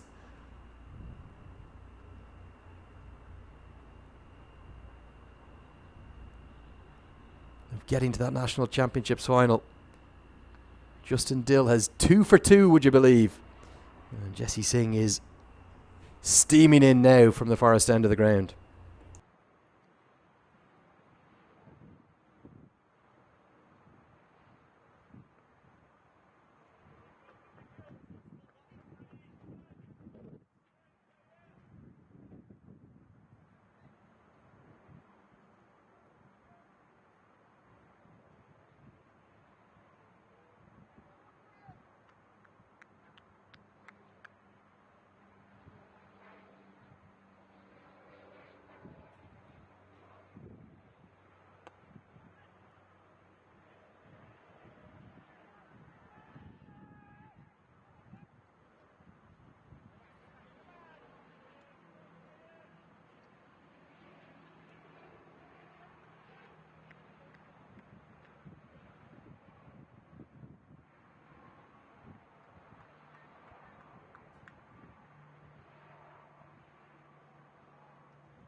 So, there is the points table.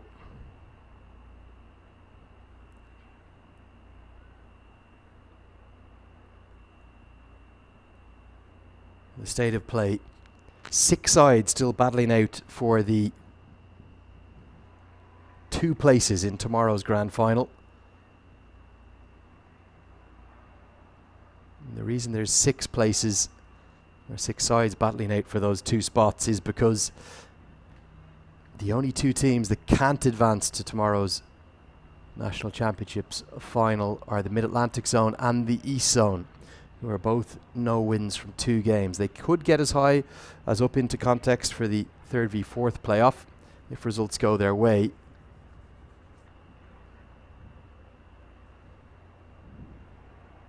Or 5th v 6th even, correction. Oh, nicely bowled by Dill. But let's run through the explainer as to how this is all going to work. Obviously, if the West Zone Blues win here, they'll be 3 from 3. They'll move to an unassailable lead on 6 points and will go ahead and play the winners of Group B tomorrow. However, if they lose, either the South Zone or the USA Under-19s are going to move to 4 points, and it will then come down to net run rate. If the Blues have a heavy defeat, they'll definitely come out of contention, just like the West Zone Reds. Exact same situation in both groups, with first playing 4th and second playing 3rd.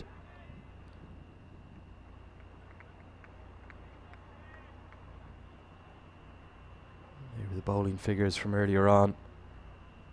You could see Ian Desai, the pick of those for me, definitely. It really was impressive, that young left armour.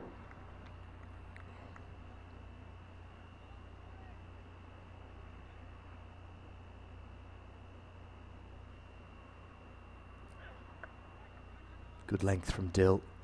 Thuds into the V of the bat again.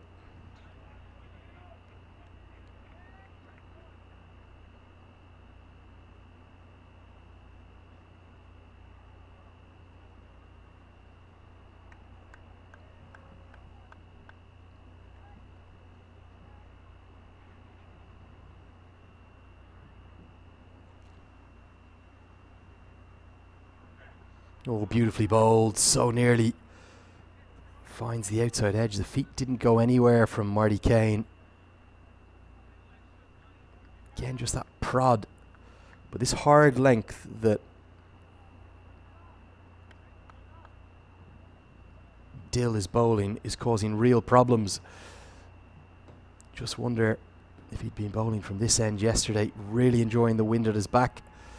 Coming in, hitting that hard length. Good strong action, look at that again. This time it's an inside edge for Kane.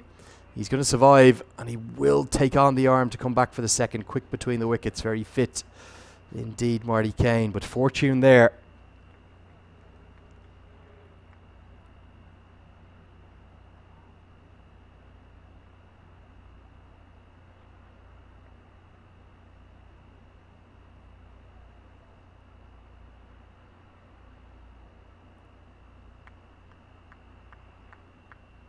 Action from down to our right. Going to be a big chase needed for the Midwest Zone. They've lost early wickets as well. Southwest Zone, the home side. Team in orange, they are hunting down a way into the National Championships final. They're going to need some help though.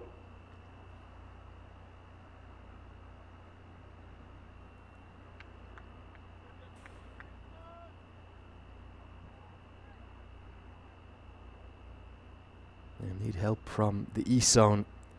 They'll need to beat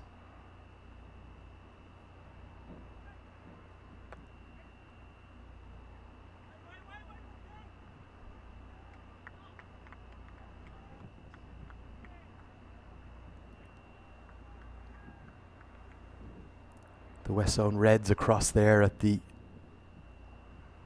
Moosa Stadium. That was the game that had to be moved urgently this morning after the events team got here to the ground and discovered that the pitch they were supposed to be playing on was saturated. Nobody quite knows why. So good quick thinking's moved that game down to Moosa. Fine facility as well. But nearly an hour's drive has meant that that game is a little bit behind time. It's going to be a 42 over a side game between the East Zone and the West Zone Reds, and just closing out that 42nd over. Eastone 163 for 9, so not sure they'll have enough. Again, Sarah of Metrovalker's been really impressive. He's having a very good week. 3 for 22 for him today. Couple of wickets too for Sid Matani. Nicely bowled by Jasdeep Singh. The lengths from these two have been impeccable so far. There's been nothing too full, nothing too short.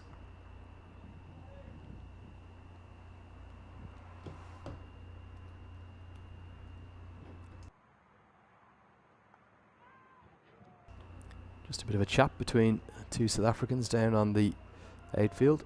Andreas Gauss alongside Dane Peat, who's also just doing a little bit of handiwork with the boundary rope, making it sure it's exactly where it should be.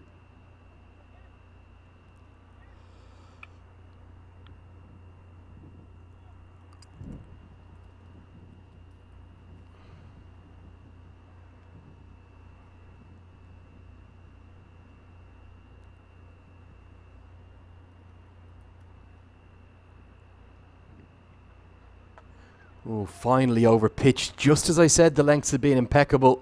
Marty Kane gets one a bit fuller. Didn't get all of it. He's only actually just got it over the head of the mid-off fielder, Kangora. And that's ended up giving Kane a couple, but don't think he's going to be too pleased with how well he hit that one.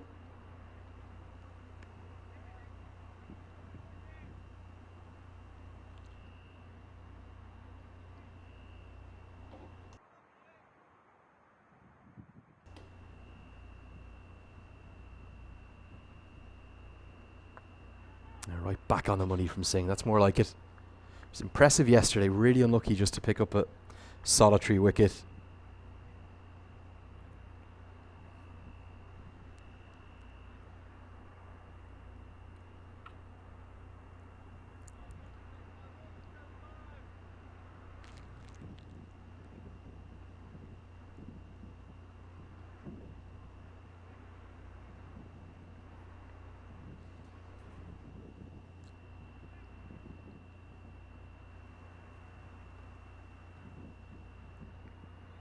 Beats Kane. Again, probably a bit tight to his body to cut. That'll close out the 6th over. And Jesse Singh wicketless so far, but the West Zone Blues in early strife. They're 10 for 2.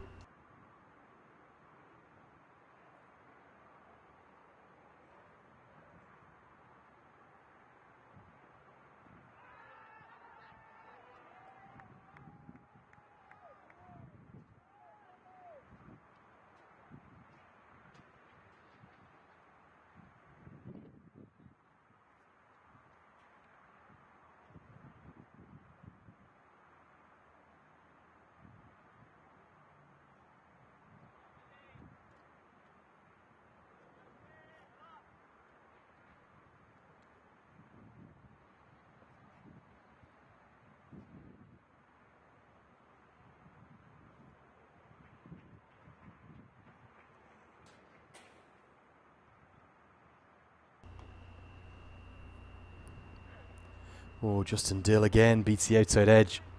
Been really good.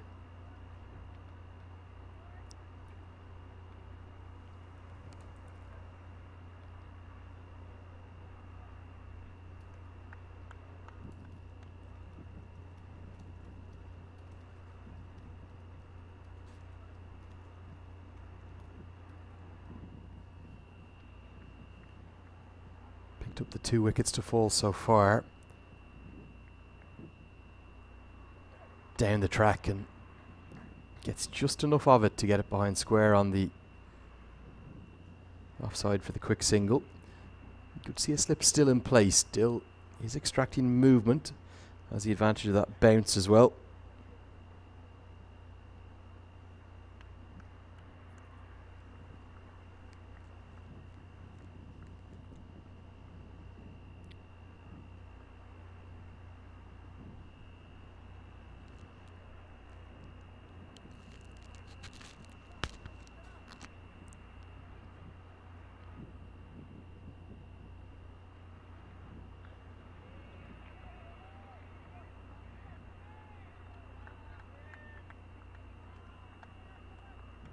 2 slips in place, interestingly, for Kane, but only the one for Muddy. It's Ryan Scott there, first slip. He was unlucky today.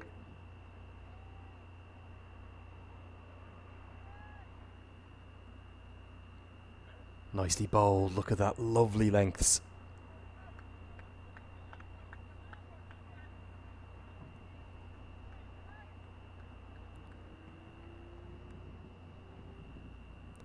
A really interesting championship with the bat, this one. Lots of good individual scores, but nobody dominating to the extent that they're maybe putting their hand up. Sad Ali and William Luddick have both got 149 runs. Obus Pinar 145. Dominic Ricky 139. Garanchu Sharma 130. Aaron Jones 123. The Centurion today. Sushant Madani 122. Rahul Jalariwala of the 19s 117. Nosh Kenjie 116. And Hanchard Hamilton rounds out the top 10.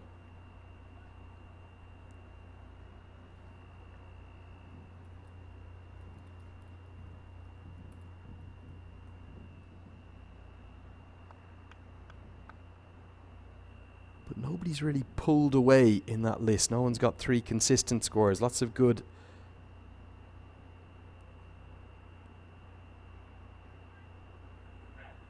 one-off efforts, but then nothing being backed up really. 5 centuries already at the tournament. 4 in the one day on day 1. And Sushant Madani's joined that club today. 7 overs gone. Things looking very tight indeed. It's going to be a nervy chase for the West Zone Blues. They're 11 for 2 after 7.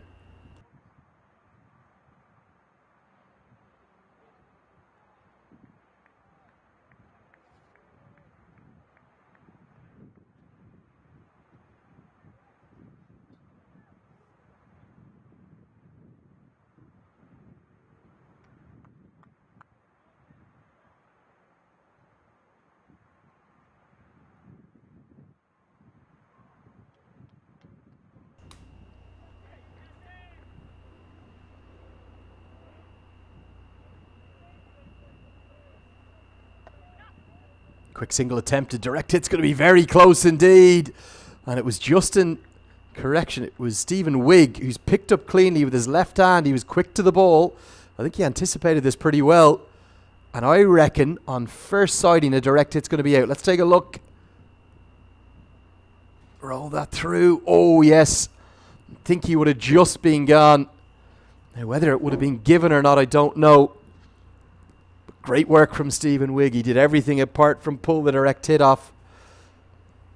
Picked up really cleanly, really crisply.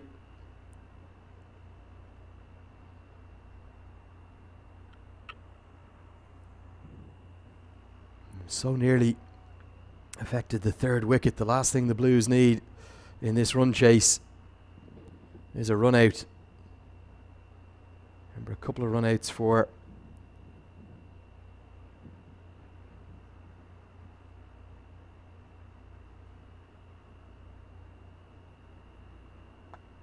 oh, nice shot down the ground.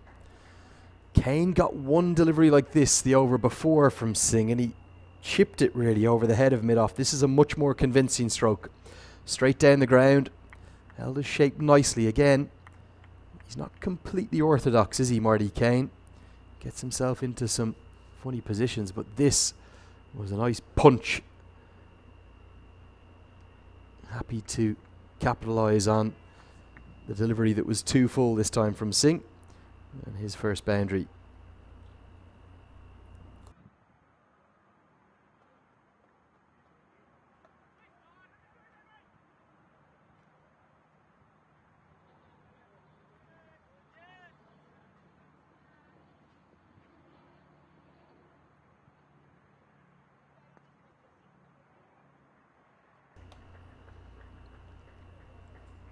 Into the 8th over, 16 for 2. We'll get those graphics updated at the bottom of your screen.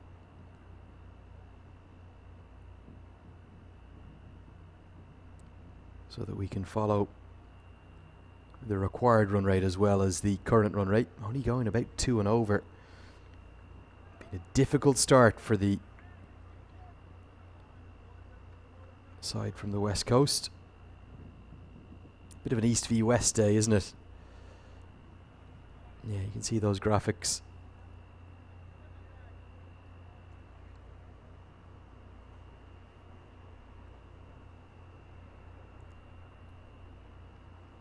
Now updated. It's a required run rate of over 5 and over because of this cautious start. Started out about 4.5.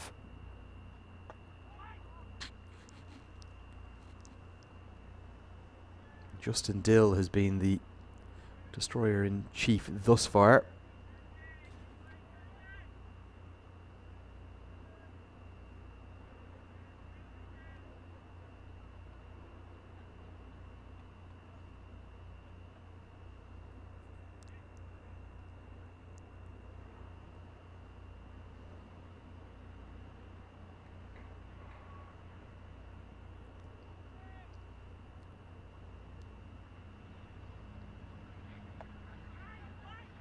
Yeah, good finish from Singh. 4 dots, just tying up Kane.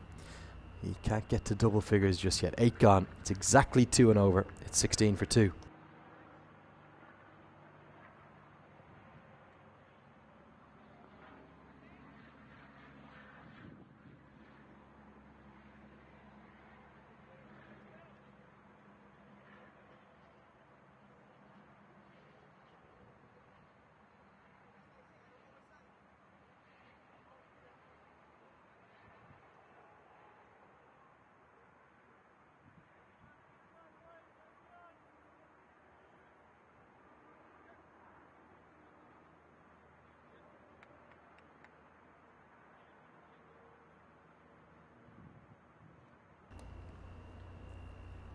Be interesting to see how long they keep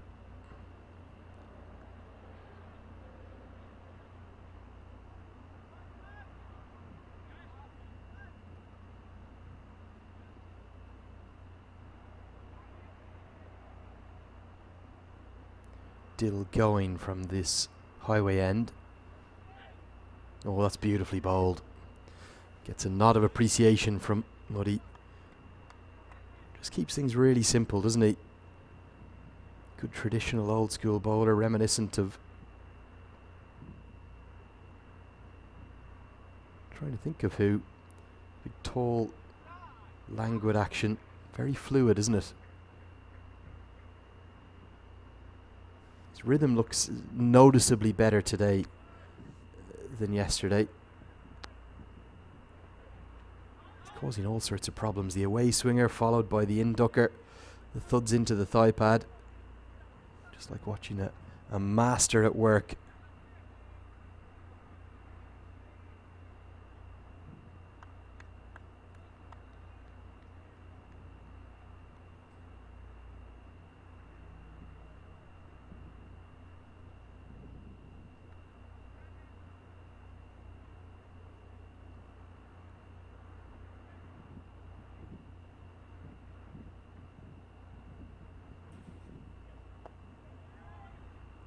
Quick single, this one just coming off the inside edge.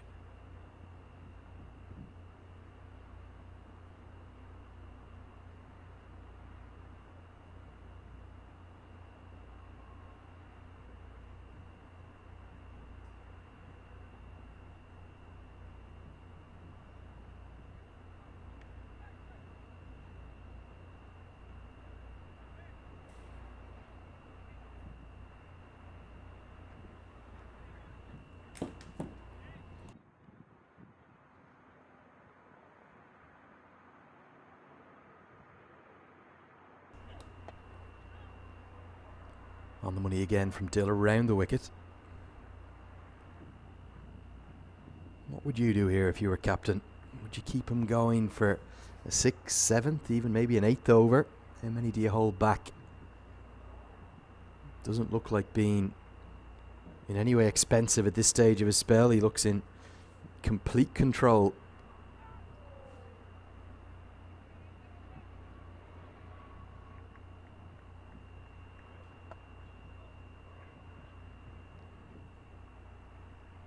Kane making sure to respect Dill. He knows that this is probably the pick of the Mid-Atlantic Zone attack alongside Jesse Singh. Be nice to see Dane Pete bowl his off breaks today. There he is, rocking the combo Temba Bavuma look. Bavuma, of course, loves a floppy hat, the South African captain. Love to see the baseball cap on top of the floppy hat. With the COVID regulations, the umpires can't take the helmet. So that's going to close out the 9th over. Really good one. 1 run coming from it. Less than 2 and over they're going at now. The West Zone Blues. It's 17 for 2.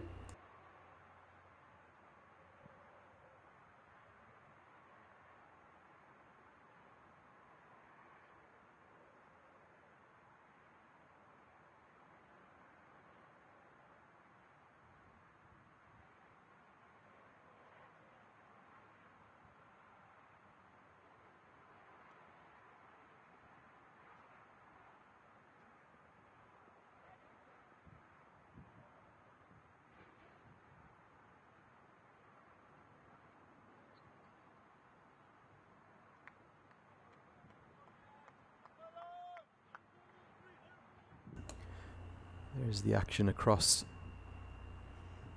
on ground number 6. Runs down there for the Midwest Zone. Looks like a boundary 4. Back live with us. Singh going to continue. He's going to bowl his 5th. So just try to keep things simple here, the Mid-Atlantic Zone.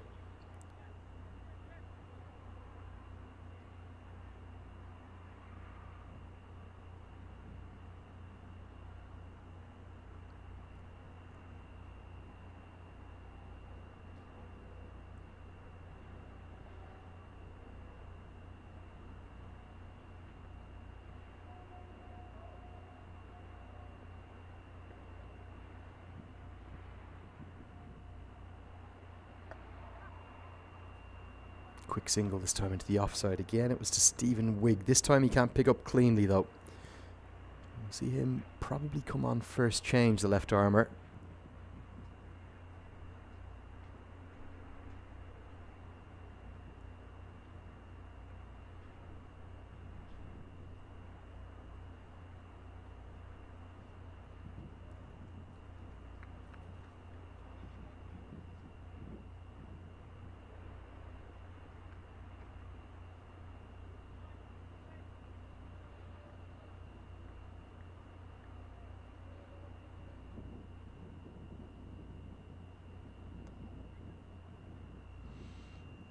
Fortune again for Kane. This time look to work it into the leg side. It's come off an outside edge. Gone agonisingly for the Mid-Atlantic Zone in between. The fielder, I think, at second slip and backward point will run through for a single. If a gully was in place, that could have gone straight to him.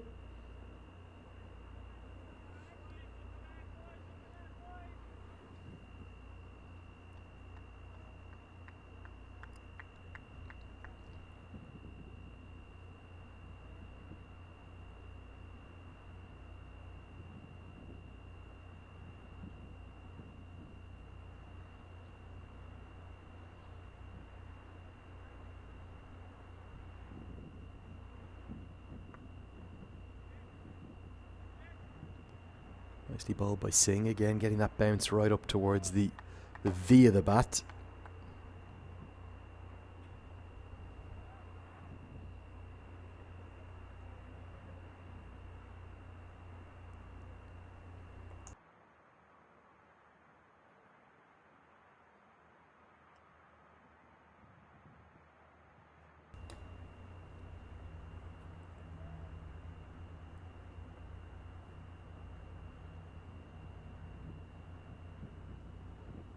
Singh putting every effort in, real energy into that run up every time.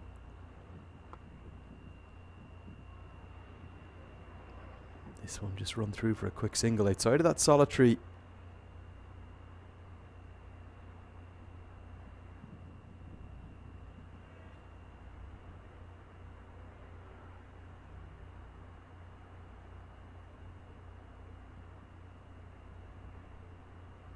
boundary from Kane. There's been nothing really from either of these two batters in terms of aggression shown. Dill still going through his action at the third man position. That boundary hit by the Midwest zone almost all the way up onto our ground, and God, Singh's had real misfortune for 2 days now. Another time he's passed the outside edge. Good over from him. 5 overs gone, none for 14. The score is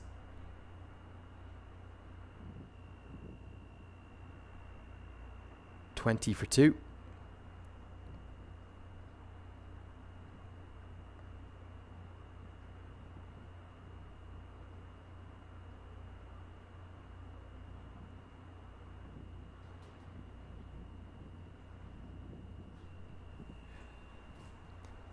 Nice to see Peter Della Penna into the commentary box. I'm lonely in here, Peter. How is it out there? Arctic. Arctic, says Peter Della Penna. What have you got on today? That's the New York Mets hat, is it? The beanie, sorry. The Kings of Queens. Who are they? Mets? The Queens? New York Come Mets. on. Get to know your New York geography, Lenny. Let's go. All happening Flushing, here. Queens. Flushing, Queens. Of course, Flushing Meadows, where the US Open tennis is held there in Queens. Right across the way from the old Shea Stadium and City Field. And in Corona Park, very adjacent to the tennis stadium, the US Open Tennis Center, you've got 4 or 5 cricket fields. Right there in Queens. Right 4 there, or 5 right cricket there, fields. Corona Park. To the USTA. Well, Peter, you've already provided more insight than I have in an entire innings of commentary, I suspect. Stephen Wigg, tell me a little bit about this left armer. Some really fancy him as a bit of a talent. He's going to deliver from divine source, the missionary family. Stephen Wigg, for those who don't know. No, well, Peter might just come and join me just for 30 seconds or maybe a couple of overs to teach him how to... Oh, he's struck him on the pad. First ball. Wigg's convinced. But the batter survives. Has it pitched outside leg? Hopefully you can all hear Peter Della Penna at home now. Peter, how are you, mate? I'm better now that I'm indoors for a few minutes. You've got the fingerless gloves and the New York Mets beanie hat on. This LBW look quite close. Maybe just pitching outside leg? Stephen Wigg's prayers were not answered by the umpire. Ooh, that might have pitched in line. I'll tell you, that looks very close indeed to me, Peter, on first viewing. For a man who wears glasses, that's quite extraordinary vision you've got there, Lenny, to see that it pitched in line with the stumps. Well, I've got great vision, you know that, Peter. Come on. Driven down the ground, a little bit over-pitched by Wigg this time, and although Muddy didn't seem to really time it, it's come out of the middle, runs away for 4. Peter, your thoughts so far on the national championships? It's been incredibly competitive, isn't it? Almost all of the games so far, certainly the 8 we've seen completed, could have gone either way at many stages through the game. The depth has impressed me. When you have Nostush Kenjige at number 7 scoring 85 not out, that stands out to me. And I was saying at the team hotel yesterday when I was doing team headshot photos, I had to apologize to Nash and for ever questioning Jay Arun Kumar's judgment to send Nash in at number 5 on the Tour of Oman. Peter, going to be back-to-back boundaries here. I'll just interrupt you for 10 seconds. Just kisses the rope. Muddy gets Wigg away for 8 runs in 2 balls after that massive LBW shape. Big moments in the match.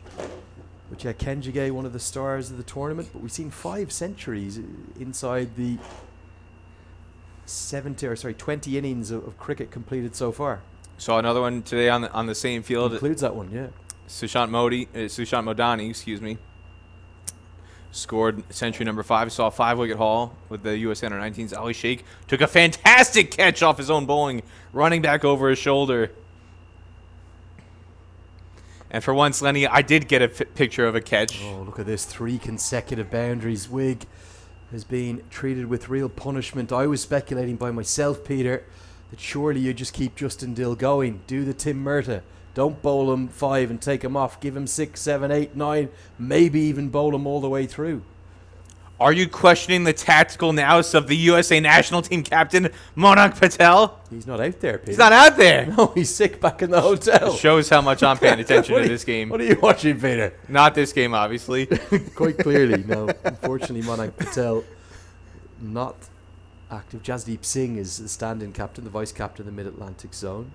The USA Under-19s has been a real high point of this week. One win, could have been a second. And although they've been taken for 290 or so today, still competitive in many ways. Ali Sheikh with that 5-wicket haul. And we saw a century from Rahul Jarawala. The Under-19 squad, they've been more than competitive against fully adult competition. Oh, and look at this. What an eventful over. A massive LBW appeal. 4, 4, 4. And now the wicket. Wigg says that is karma. That's what he deserved. He felt he should have had the wicket from the first ball. He's gone for 12. But the West Zone Blues have lost their 3rd wicket. So the change to the left armour works. And a big, big blow in the context of this match, Peter. He was on a mission. He brought the mission from India, from Hyderabad to Prairie View. And just probing away in that 4th stump channel, finally gets reward. Yeah, big edge as well, wasn't it? He was fantastic in the minor league season. And the reason why I keep making all these missionary religious references, Lenny, is because his grandfather came from America to India, was one of the last families in the 1940s and 50s to get a missionary visa to go to India before the regulations changed. And his grandfather and his father, one of them is named Peter, I believe. I forget which one is which. Both missionaries. He comes from a tradition of missionaries in India, spread Christianity in and around Hyderabad. And then his father spent some time coming back to the U.S. in Los Angeles, did some missionary work in South Central Los Angeles for about a decade or so, came back to India, married a local Indian woman, and they both work together as missionaries. They run a mission. And Stephen and his brother, I think his name is Josiah, I believe, came back to the U.S. They're American citizens. So his father's American. They've got American citizenship through their heritage. Grew up in India. But Stephen Wigg, he's actually Indian, even though he's got a name. Stephen doesn't sound like an Indian name. Wigg is a Dutch name. So he's got American Dutch heritage. Very fascinating backstory. You're talking about all those religious context and connotations. Let's see if we get the camera on Wigg for a second. Just bring the camera across to the bowler, please, my producer. Boy's doing such a good job here this week. But he came back quick to finish off the story. Came back to the U.S. to go to university in Florida, and now that he's stayed on after university. But I was going to say, Peter, all those religious connotations, he's got hair like Samson, doesn't he? Was it Samson who had the great hair in those religious stories? And he lost all his power once he cut it off. Well, Stephen got to Wigg's keep it growing. Got to keep it on, doesn't Got to he? keep it growing and flowing. How much are we missing Elmore Hutchinson in action? He's struggling a bit with a bit of an injury. Leg by signal there. So Wigg has 12 runs off the over, not 13. We'll get that corrected. 33 for 3 after 11. Big Ellie might be fit for a final if the West Zone Blues can get there tomorrow. And if he is, well then we'll know the physio here, Maulik Panjoli, is worth every penny. Getting the players fit if Elmore is able to recover. He's been off the field for much of this event. But who's to say that the West Zone Blues would even need him, Lenny, with the way that they've been performing without him in this event? There's been so much depth, again, using the word depth, the talent depth, top to bottom across all these teams. You look at a team traditionally like the Midwest, going back to the Usaka era, has always struggled in these events. But they come in here. They get a century maker in Saad Ali. Obis PNR has had a fantastic event. The two of them together scoring centuries on day one. And they've continued performing well throughout the event. And the West Zone Blues have done well. It used to be New York or the East would dominate and everybody would make up the numbers. That's not the case anymore. The talent is spread far more evenly in this event than it has been in years past. Peter, can I ask you about the East as we see Dane Pete come into the attack? The former South African Test off spinner. Played a pretty poor shot with the bat. Let's see if he can do better with the ball. But for all the talent that's in that East side, have they massively underperformed this week? I think it's a case of everybody's caught up to them. You can't just rely on reputation anymore to walk in and act like you own the place. There's other teams that are good here too now. The East, or the New York region, which the East team is predominantly made up of New York area players. In the past, historically, they've been the top dog in U.S. national events. Clearly, that's not the case here in Texas, and it just shows the strength in depth across the board. Yeah, they've been bowled out for 166 today, and the West Zone Reds 16 for none after 3. That's a reduced 42 over a side game today, with the exception of Gajanan Singh, who's played a couple of nice innings, and that century for Dominic Ricky. No one has stood up for them in any way, shape or form.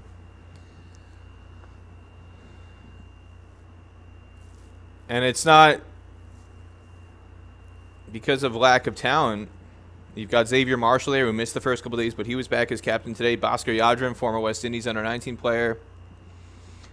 Bhaskar Yadram's worth a mention. 6-wicket haul, of course, in the first day, and 2 wickets in game day 2. You got Kareem McGore on the team, Trinson Carmichael, who are both also part of the touring squad recently for USA and Antigua. So it's not like they don't have it's not like they don't have good players. It's not like you can say they've got a bad team. Everybody else is just doing really well. I think Gore, to me, Peter, he doesn't look fully fit. I think he had a bit of a niggle in Antigua, was certainly left out of one of the games there. Pete around the wicket. Now to Kane. And you could even see it a bit in his bowling, not as fluent as he usually has been in recent times. Well, his bowling's fallen off considerably. His fielding has always remained top-notch. There's never been an issue there.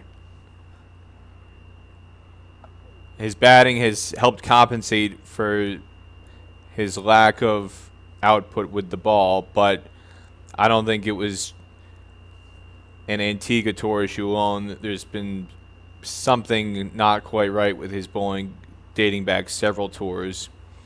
And I know going back to the Tour of Dubai in 2019, December 2019, he suffered a hamstring injury on that tour. And you wouldn't think something like that would affect a spin bowler's bowling, but it does make you wonder.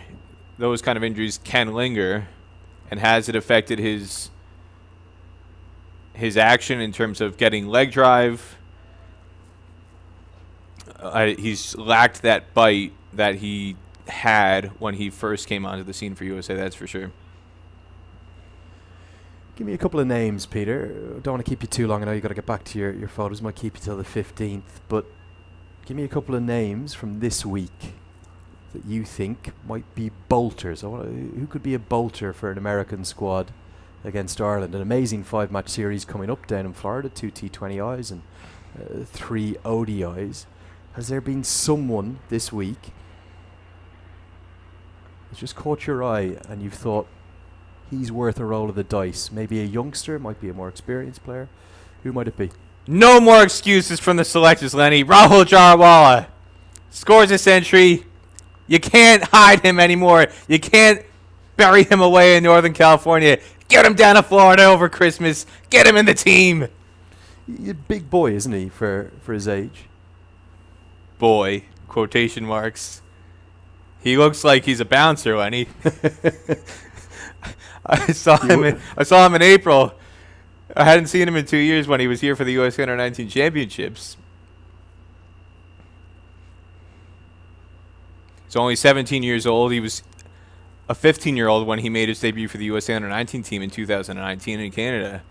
And even though he's only 17, I said to him when he came down for the photo shoot, the photo day for the headshots, Rahul, please, I promise I didn't say anything bad about you. Please don't beat me up. He's a very big, imposing figure for somebody who's only 17. Like I said, You would expect him to be handling security. Oh, nicely driven. That's a good shot. That's hit on the up by Nisarg Patel. Diving stop attempted by Justin Dill, but he didn't get anything on it. And the West Zone Blues captain didn't do it with the ball today, as he has so often in recent times. That's a lovely shot through the offside. And his batting has stepped up in a big way in recent times for USA, and now he's doing it again here in Prairie View. The only thing that Nisarg has lacked is consistency. He's always had the technical skills, but he sometimes struggles to convert some of these starts. He's always good for a good 20 or 30, but can he carry on to produce something far more significant? And you'll need that from him today, from the West Zone Blues, from the position they are at now. So, okay, you've given me Jerry Walla as possibly a youngster who could bolt into the squads. Remember, as well, it might not just be the one squad selected. The T20I squad and the ODI squad could, in theory, be quite different. Anyone else who's caught your eye?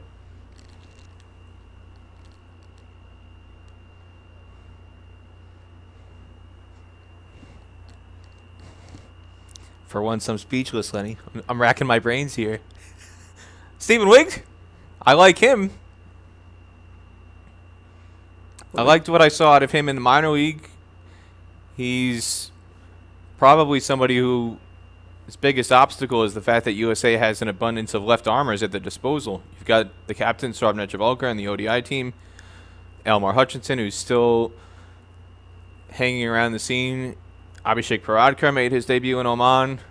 So it's not just a medium pace, fast bowling pecking order he's got to get past. It's specifically the left armers. What about somebody like Everoy Dyer? He's at a really good tournament, not just with the ball, also with the bat, the hero. The day after, huge disappointment, not able to get his side across the line against the West Zone Blues when they lost by 1 run. A day later, they won by just 1 wicket. I think he's got a little bit more work to do in terms of his primary role being a medium pace bowler. I don't think he would crack the team based on his batting, even though he was the hero down the end of the order in the win a couple days ago over Mid-Atlantic.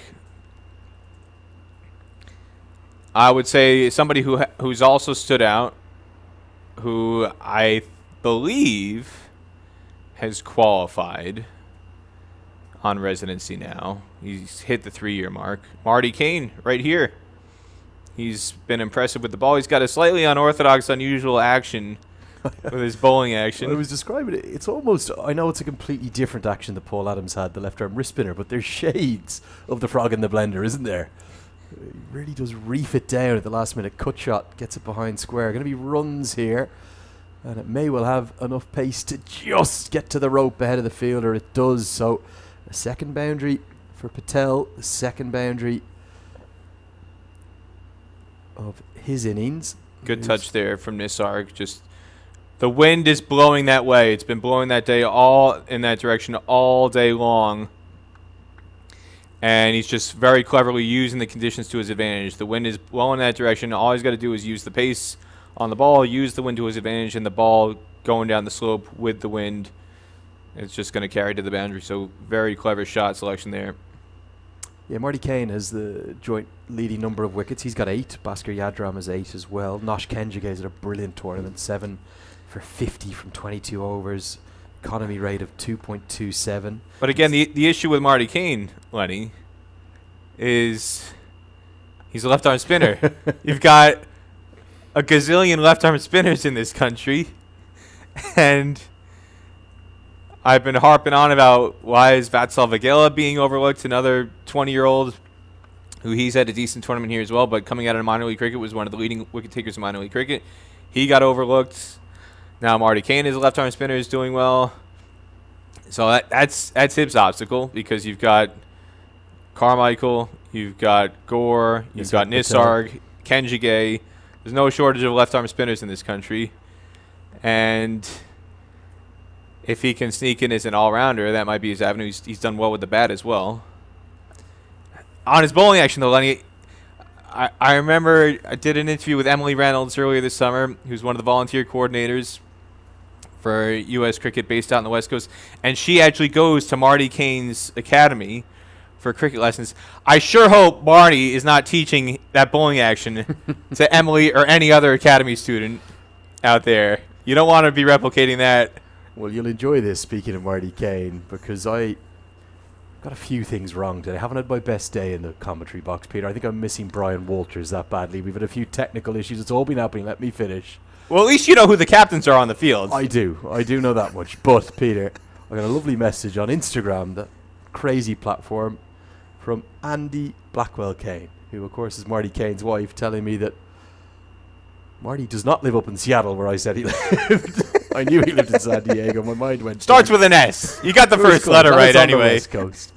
And then, of course, I went off into Anchorman tangents about San Diego and all that. But we gave his little coaching business, MK Cricket, a big shout-out. He's a big surfing fan as well, isn't he? That's one of the reasons he's there on the West Coast. And when I told Marty Kane during the innings break, I'm not sure, Andy, if you're still watching on, Marty, I said, your wife has corrected me live on air. He said, oh, that's very funny. I'm sure she was doing it kindly. She was.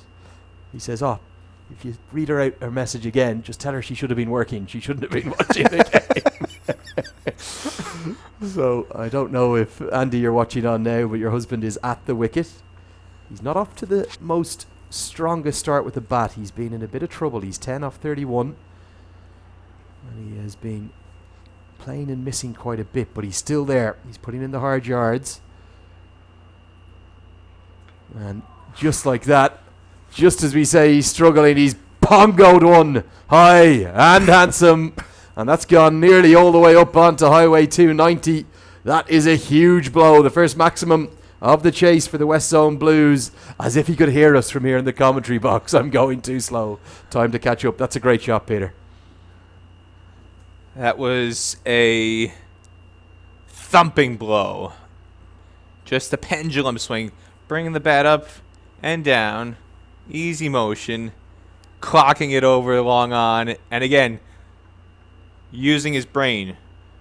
Hitting with the wind. I've seen a lot of players, especially on that field down below where the Southwest Midwest game is, trying to hit into the wind. I've seen it a number of times this week. I don't know what they're thinking. Marty Kane is thinking, though. Using the wind to his advantage. All you have to do is just get it up in the air. Didn't have to use muscle, just a gentle stroke with timing, with technique, and the ball's just going to sail over the rope in that direction. And I guess someone you've just referenced on the West Coast, watching on, a very proud student of Marty Kane, Emily Reynolds, texts on, yeah, buddy, what a six. That was a great shot, Emily. I have to agree with you on that front. Don't be going and taking the dogs for a walk. How could you miss the action? Or maybe you're watching whilst taking those dogs for a walk. Oh, this time cuts him in half, comes back in. Peter, 112 players here this week, 8 teams, squads of 14, some really good initiatives in terms of every player having to play 2 matches. Each 11 have been allowed to feature 2 players that are in the process of qualifying for USA and have made a commitment to USA but haven't yet qualified. And you spoke about the depth there. You think about the fact that we don't have the likes of Ali Khan and Jaskran Malhotra, who's out in the T10 in Abu Dhabi, Rusty Theron and Ian Holland not here also, who were in Antigua, and no Sunny Sahel either. So probably about 8 or 10 players who would definitely be in the best 112 not here. But is there an ever-growing depth in the game here in America? Well, and on the point about the MLC eligible players who are participating, so in this West Zone Blues team, you've got Andres Jos, who's sitting on the bench today, and I was given a tutorial on his pronunciation by USA selection chair Michael Voss and Andres himself. I called him Gauss, so I got that one wrong. Gauss, okay. Jos. You gotta get the epiglottis working there, Lenny. Jos, not Ghost. Jos. Gauss, okay. Jos. All right, let's move Andres on. Let's Jos. move on from that, please, Peter. Shadley Van Skalkvik. Oh, I definitely got that one wrong. Van Skalkvik. I think I called him Shadley Van Schulk or something. Say that again for me. Go on. Shadley Van Skalkvik. Shadley Van Skalkvik. Well, apologies, Shadley. When you come out to battle, make sure to get that one Luke right. Schofield, the SCH, the SK. Got to get our South African pronunciation guide out. SK. So Shadley, Vince, Skalkvik. End of the 15th over. It is going to bring about the end of Stephen Wiggs over. We'll have a drinks break. We'll bid farewell to Peter Della Penna, but not before a bit of an update from Andy Kane. She says, I'm still listening in while working. I believe in New Zealand they called Marty's bowling action something like the dying worm. That's one way of putting it. Pretty That's for interesting way to sure. put it. Peter, I know you've got a huge role here taking photos of all the action, but just wanted to thank you for popping in and keeping me company for a bit. Well, thank you, Lenny. But just to wrap up the point quick about the MLC players, plenty of talent of the MLC players who are on the 3-year qualifying pathway, who are here present, but who is not here. Unmukt Chand, Sami Aslam.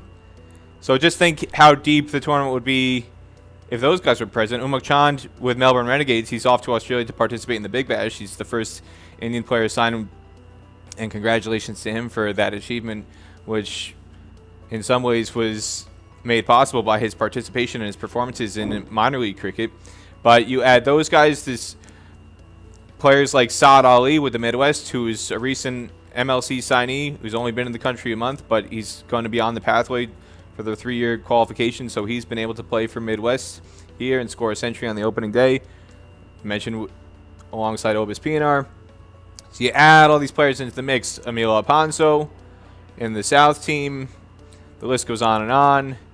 And they're performing, but you're also seeing, like we said, Rahul Jarawala, Ali Sheikh taking a 5-wicket haul today against the South team.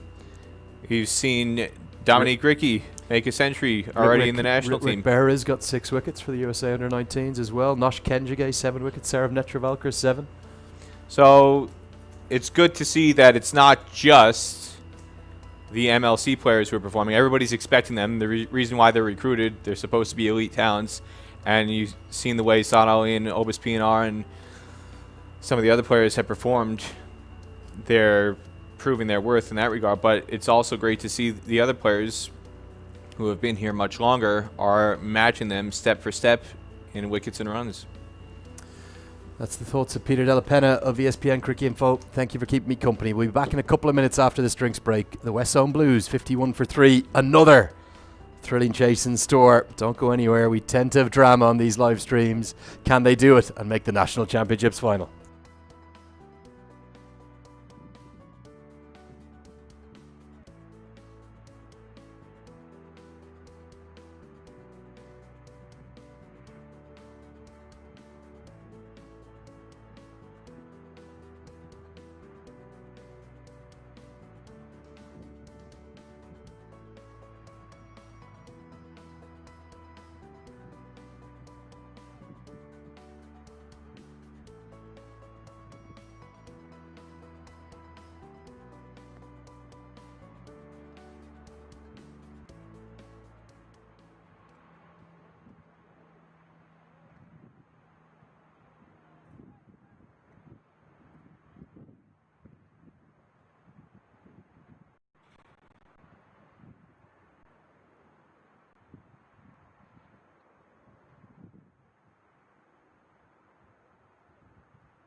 So a boundary from Nisarg Patel behind square on the offside. Just a quick dash back after that.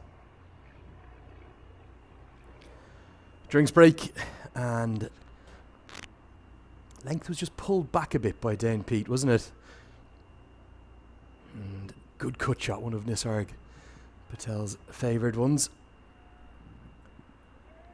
Tries to repeat the dose, but this time he can't beat Ray Ramratan, who we may see with his leg breaks at some point, reasonably soon. This game nicely in the balance. I'd like to think the West Zone Blues are going to build back into it.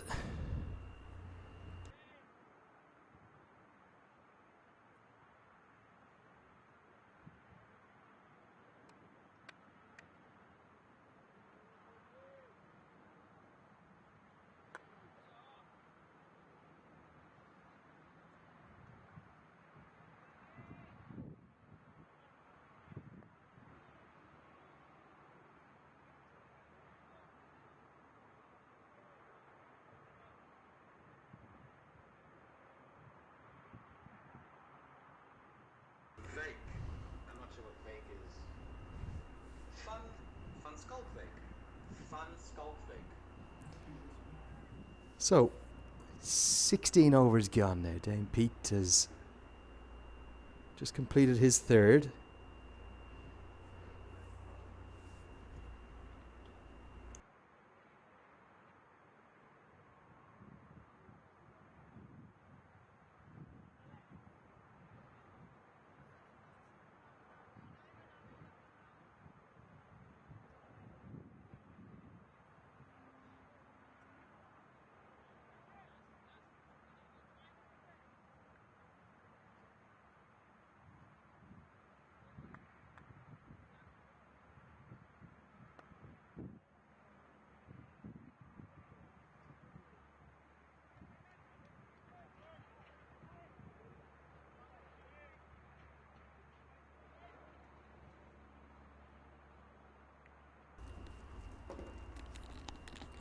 Going to see spin from both ends now. The left arm spin of Raj Babsar, who was pretty good in our live stream game 2 days ago.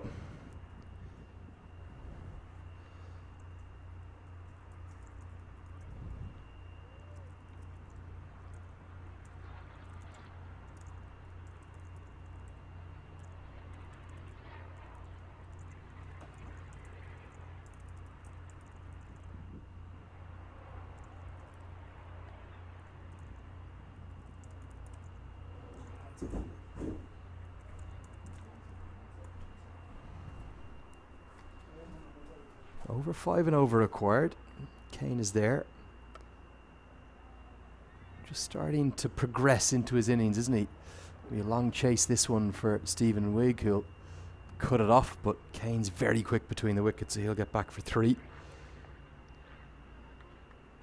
Babsar looking for that around the wicket option.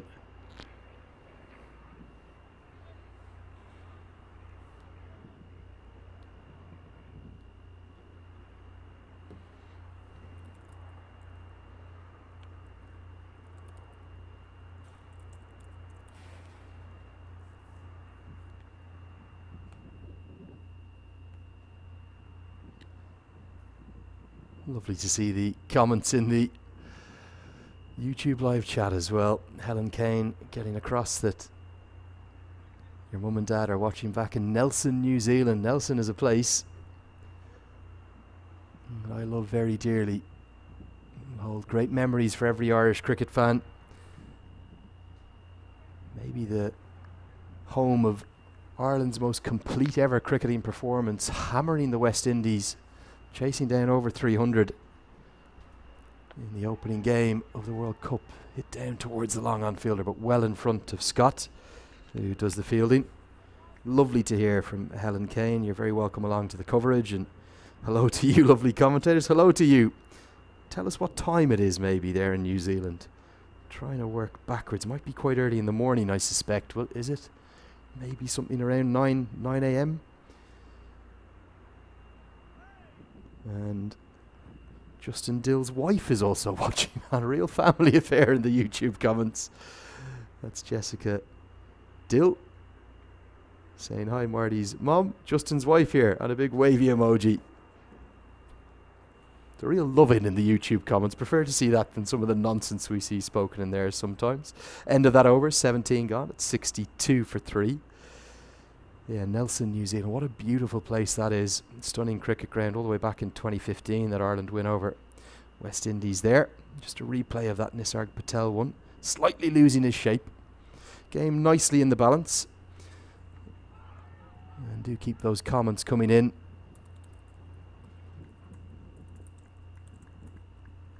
You can send a message in the YouTube live stream. Nice loop and drift. The first time we've started to see some drift from Dane Pete. That's the drift away from the right-hander. With the revolutions he's imparting on his off-spin, it will force the ball to drift away. Also, that wind is helping that. There's that drift again. Very nice from Pete. Yeah, Andrew Leonard here in the commentary box, all by myself at the moment. So if you are watching on, do come and keep me company. Just got 5 overs of Peter Della Penna's brilliant madness there. But for the rest of the afternoon, I think I might be flying solo. Everyone too busy to come and join me. So come and say hello on social media instead. You can get me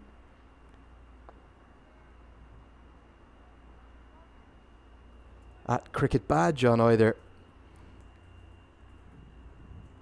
Instagram or Twitter. Send me a message, I'll read that out as we go through the afternoon, through this enthralling chase, which looks like it's set up for a really good game. My thanks as well to PJ Guddles, who was here briefly at the ground and helping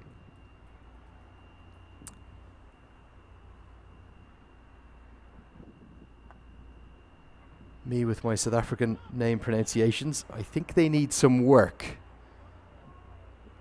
That's for certain. Good quick running will get them back for 2. Marty Kane is very quick between the wickets. Fine fielder as well. 18 gone. 2 runs coming from that over. 64 for 3. The required run rate creeps up a little further. Everyone telling me where they're watching on from. Kerwin Cruikshank telling me he's watching on from Trinidad in the beautiful Caribbean. Abdullah Saeed saying you're doing a great job, Andrew. Thanks. Great man, the man they call the tank, the big striker of the ball up in the northeast. He's saying, since I didn't get picked for the Nationals, can I come and do some commentary? Be a pleasure to have you, mate. You can come on in anytime and come and say hello. We'll see you back in action soon, I hope.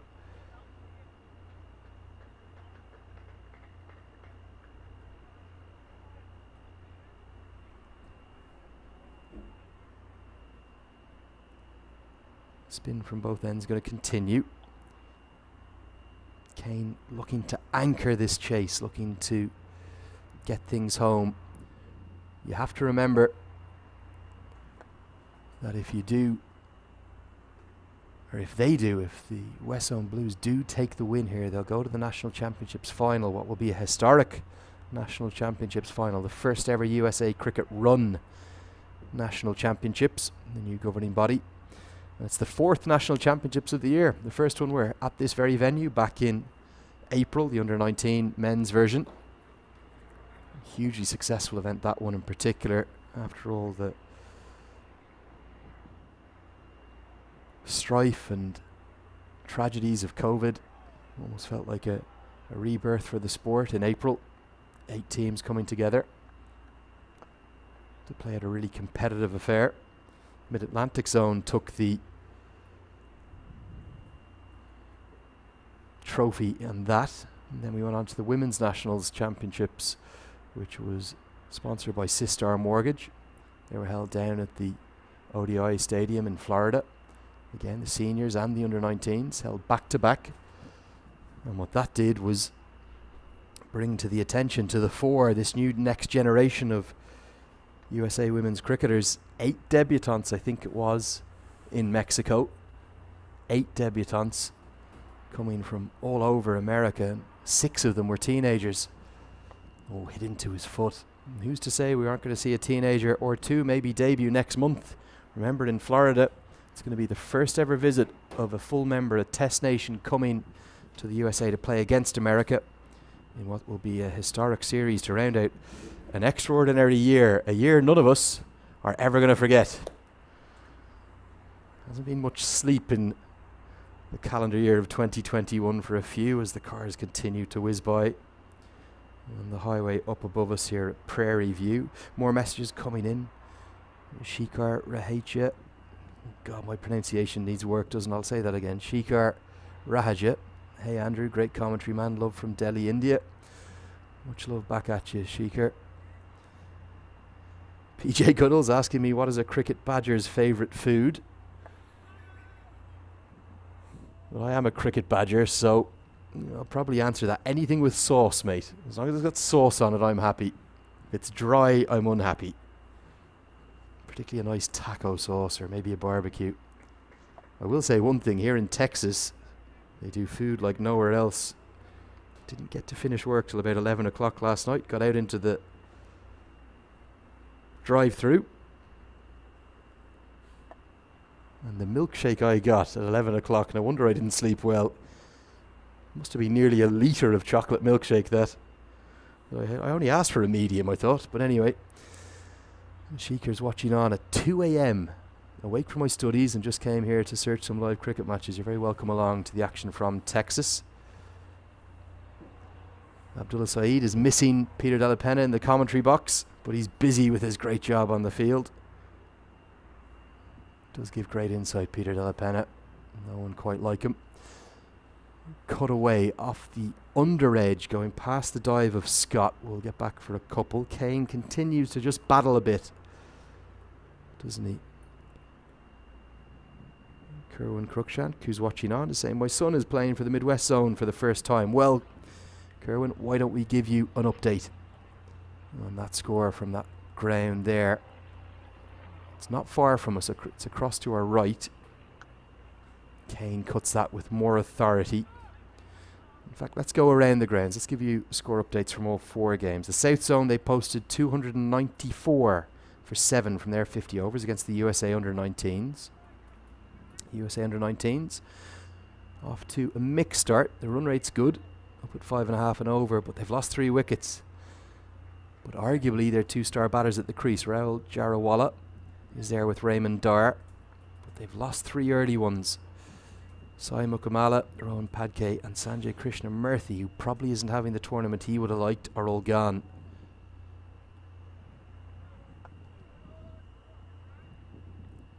Across to this game at the end of the 20th over, the West Zone Blues are 70 for 3, needing about 5.5 and over. And then what about this game down there? This is the game that Mr. Cruikshank will be watching on so carefully. Midwest Zone, 112 for 3 after 20 overs. So they're right up with the required run rate, but again, they've lost 3 wickets. But it's the 2 Centurions from this ground the other day, Sad Ali and Obus Pinar, at the crease together. Ali already has 46. That moves him to the top of the run scoring charts. Nosh Kenjige's already got a wicket, and a couple of wickets for William Luddock, who's having a good tournament as well.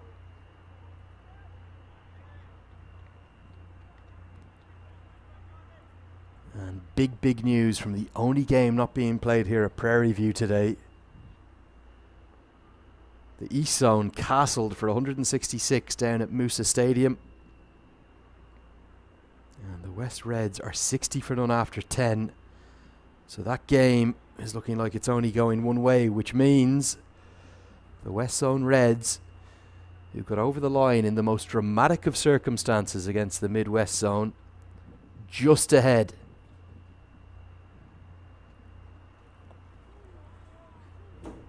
Of the Duckworth Lewis score.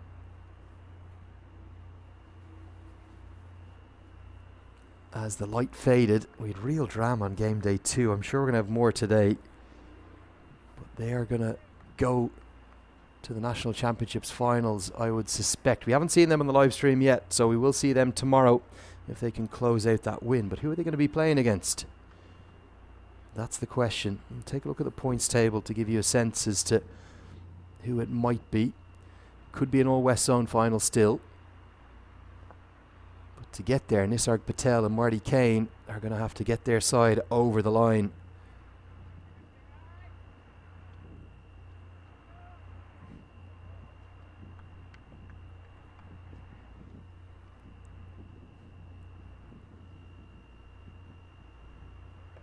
Again, a little bit of drift, but just the width as well. So Patel gets that favoured cut shot away.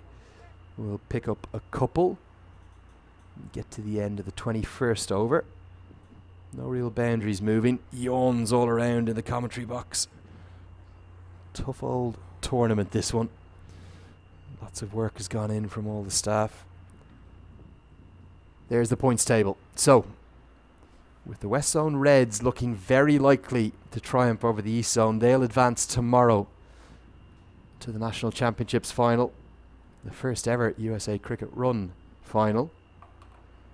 But if the West Zone Blues come up short here, it'll either be the South Zone, or if the USA Under-19s can pull off a remarkable chase, could still be the USA Under-19s. West Zone Blues could actually still go through with a tight defeat as well. Nicely driven into the offside. That's more like it from Kane, but will only be one. Sunshine streaming across the ground probably doesn't explain the difference in temperature to the other day. 66 degrees Fahrenheit, my thermometer says. And a heavy wind blowing across the ground. We've seen a few players in hoodies and pullovers, and even one in a white cricket jumper down on the ground across to our right, which I have to say looked just a little bit village. And even a couple of beanies going around apparently on some of the outfields. Not on the live stream, I would hasten to add. They know better than that. Worked into the leg side, mix up. Oh, Marty Kane is quick though, so he'll get through. Good one-handed pickup. At short 45. Kane really is in phenomenal shape. What's going on in the YouTube chat? Comments coming in from everywhere. Pradeep Chowdhury watching on. Srijan Basu watching on fan code. That's the Dream 11 app. Leonard Akabar, my namesake Lenny, great to see you're watching on. Hopefully we'll share a commentary box with you one day soon. One of the great commentators over on the East Coast, Leonard Akabar. He generally lives... Leonard Akabar. Achay Bar. Newark. This one's gone out to the sweeper. Always enjoy listening to Lenny, my namesake, like I said. Andrew Leonard here in the commentary box. Nicholas Imholt watching on, one of the American super fans.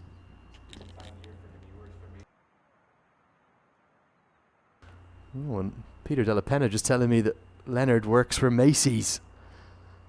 Big time of year for you. The Black Friday specials coming up. We've got Thanksgiving in America, then we've got Christmas just around the corner, coming into that festive season.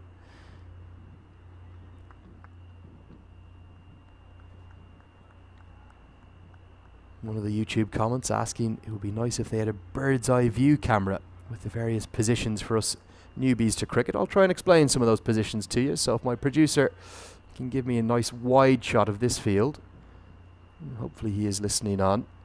Yeah, there it is. Maybe just a tiny bit closer. Be good. Bring it into the boundary rope. You see the boundary rope there. It's about 75 yards or so. And the fielding positions that we're going to see on our screen here now. So the man with the gloves behind the wickets, that's the wicket keeper. He's got the red helmet on. You can see him there behind the batter. Right next to him is first slip. And then as we go around in a, let's call it a clockwise motion, or a counterclockwise motion actually. We'll come back to that. Right on the money. You can see first slip there in position. That's Dame Pete.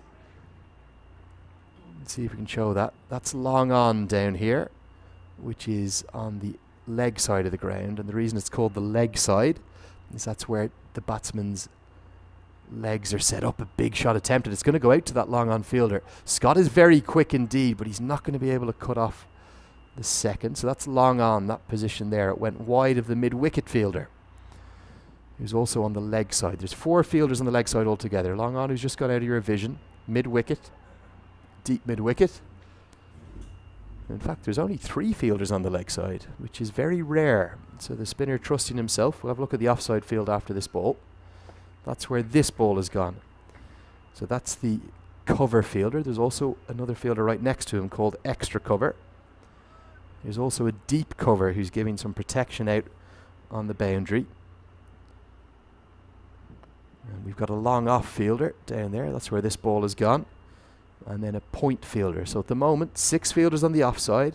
The bowler's very much trying to bowl the ball out there and not allow the batters to hit the ball to the leg side. Brilliant work by our camera team. Yes. I'm delighted to say I'm going to have another guest in the commentary box, so I've just talked into it, I think. I've had enough of talking by myself. Hopefully been all by myself, and I need some company. So I'm having to persuade him into it. Might not have done this before, but at the end of this over, I'll introduce you to our second guest of the afternoon. I did have Peter Della Penna.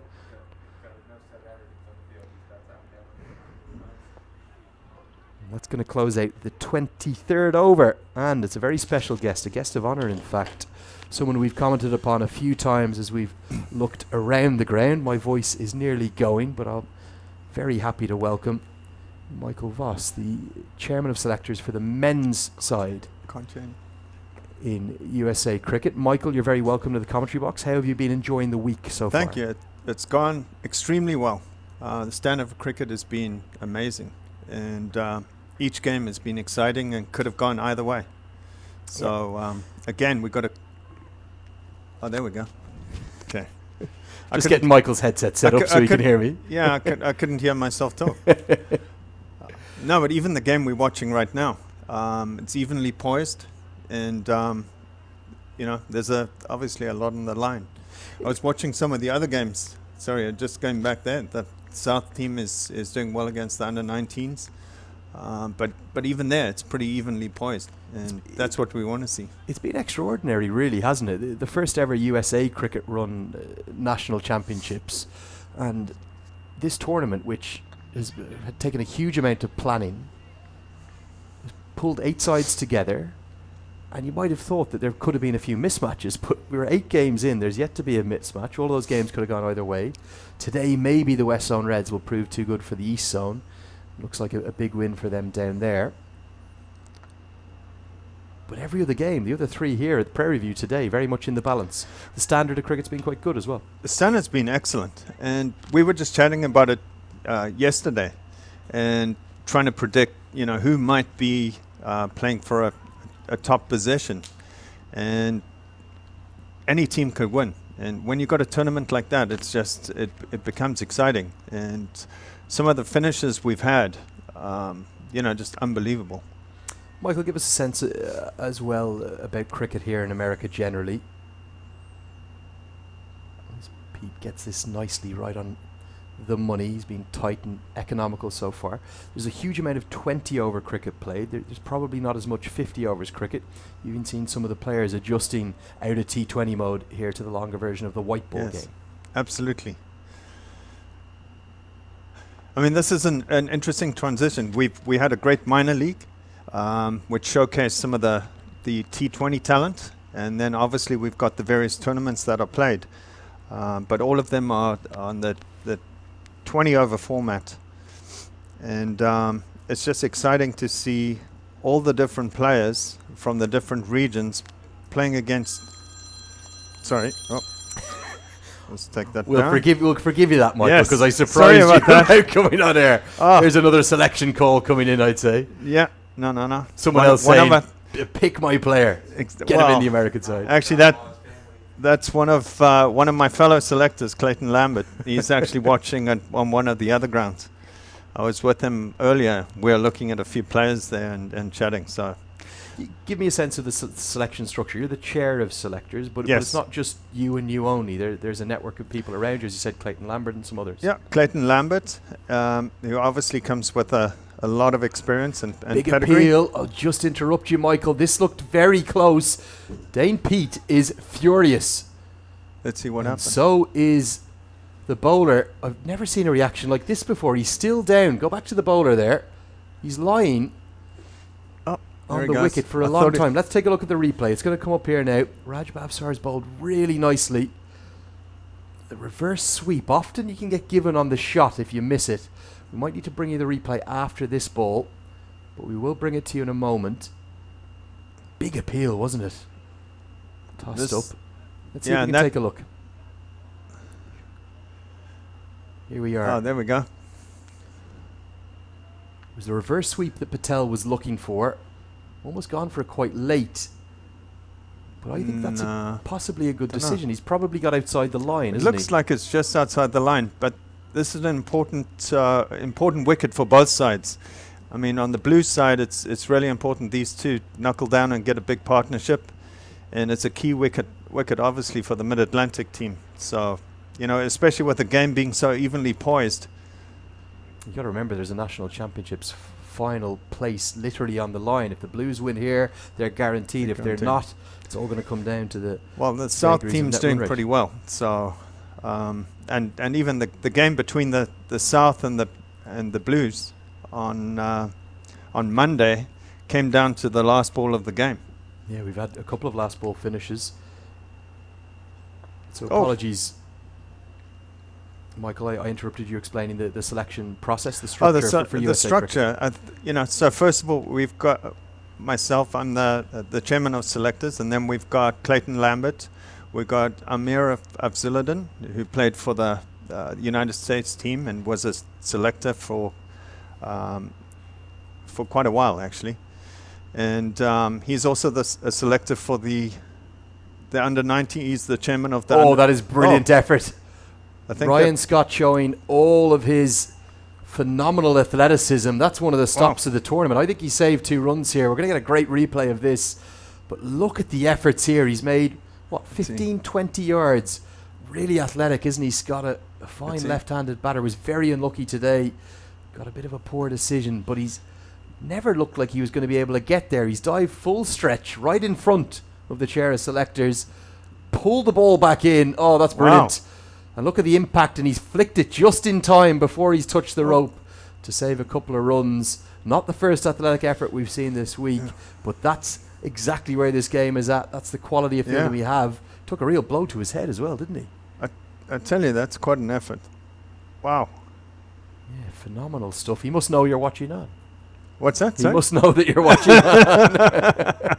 So sorry, Yeah. that panel of Okay, selectors so we all got come together. Amir and Clayton, and then there's Niraj Patel. Niraj has a long first-class career, and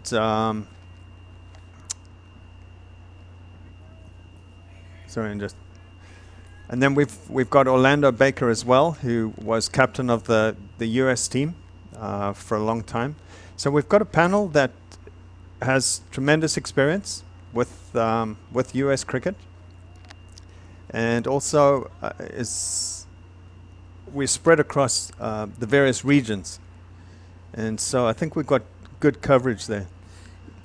With tournaments like this, the national championships, and of course minor league cricket in particular, with the sheer volume of games, it's probably made your job a little easier in a way. But before that, it must have been very difficult indeed to work out where certain players were in relevance and proximity against each other, who the best 15 were in the country. Well, absolutely. I mean, there's opportunities. You need the opportunities for the players to showcase themselves, but also you need an opportunity for the selectors to see the players. So it kind of goes both ways. And the more tournaments we can have with players playing at this level on surfaces like this. I mean, one of the comments we've all made is if you look at the outfield, I mean, these outfields are great. I mean, it's almost as good as anything you'll see in around the world. And also not just the outfields, which are Yeah, first and class, the but pitches. the wickets. I think I'm right in saying every game, with the exception of the one down in Musa currently today, every game has seen at least one total over 200 and a couple over 300 as well. Well, and on this field a couple of days ago, we saw 578 runs scored between the two teams. I mean, that's phenomenal. In terms And of at one point, the East Zone were 174 for none, chasing down that 300. They probably should have got there. I thought they were going to make it. Actually, they've got quite a lineup. A lot of national players in that East Some team. action from down to our right. I'm going to give you a score update from there, because I know obviously you're keen to not just know from back home, but also with Michael Voss here, the USA Cricket chair of selectors for the men, as to how important it is. About the halfway stage of the chase there, 25 overs gone for the Midwest zone. They're 146 for 3. They are chasing a big total. They need 299 to win, but Saad Ali and Obus Pinar are still at the crease. They both scored centuries on day one. And you're talking about arguably two of the finest talents to have come into the American game. Obus Pinar, obviously a very experienced first-class South African, and then you don't get to play for Pakistan, just the two ODIs for Saad Ali, without being a hell of a talent. No, absolutely, and the difference they've made to the players around them, they've really helped each of the other players in the team raise their game to that level, and we've seen it in the fielding. I think in the first day or so, the fielding was, is definitely average in some cases, but we've seen as the week's gone on, the standard has improved over all the different games.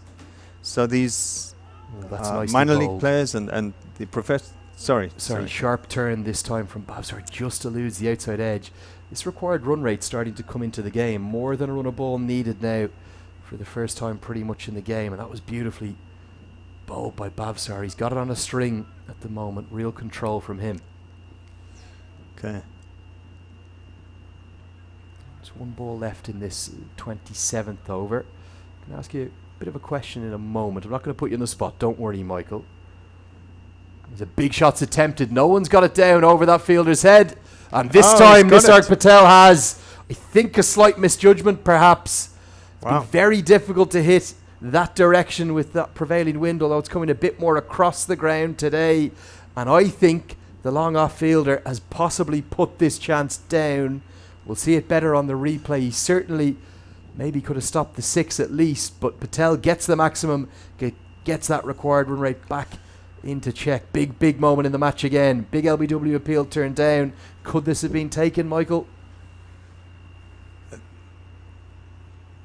Oh, it was just over. Just over. He's got a hand on it. It's got I tell burst you- through the hands, really, hasn't it? But the West team is going to have to take a few chances. And obviously that was calculated. But against the wind, it's quite a hit. It is. We've seen only 2 6s in that direction. The wind's coming across the ground a bit more today. It's the prevailing wind has been going down the ground.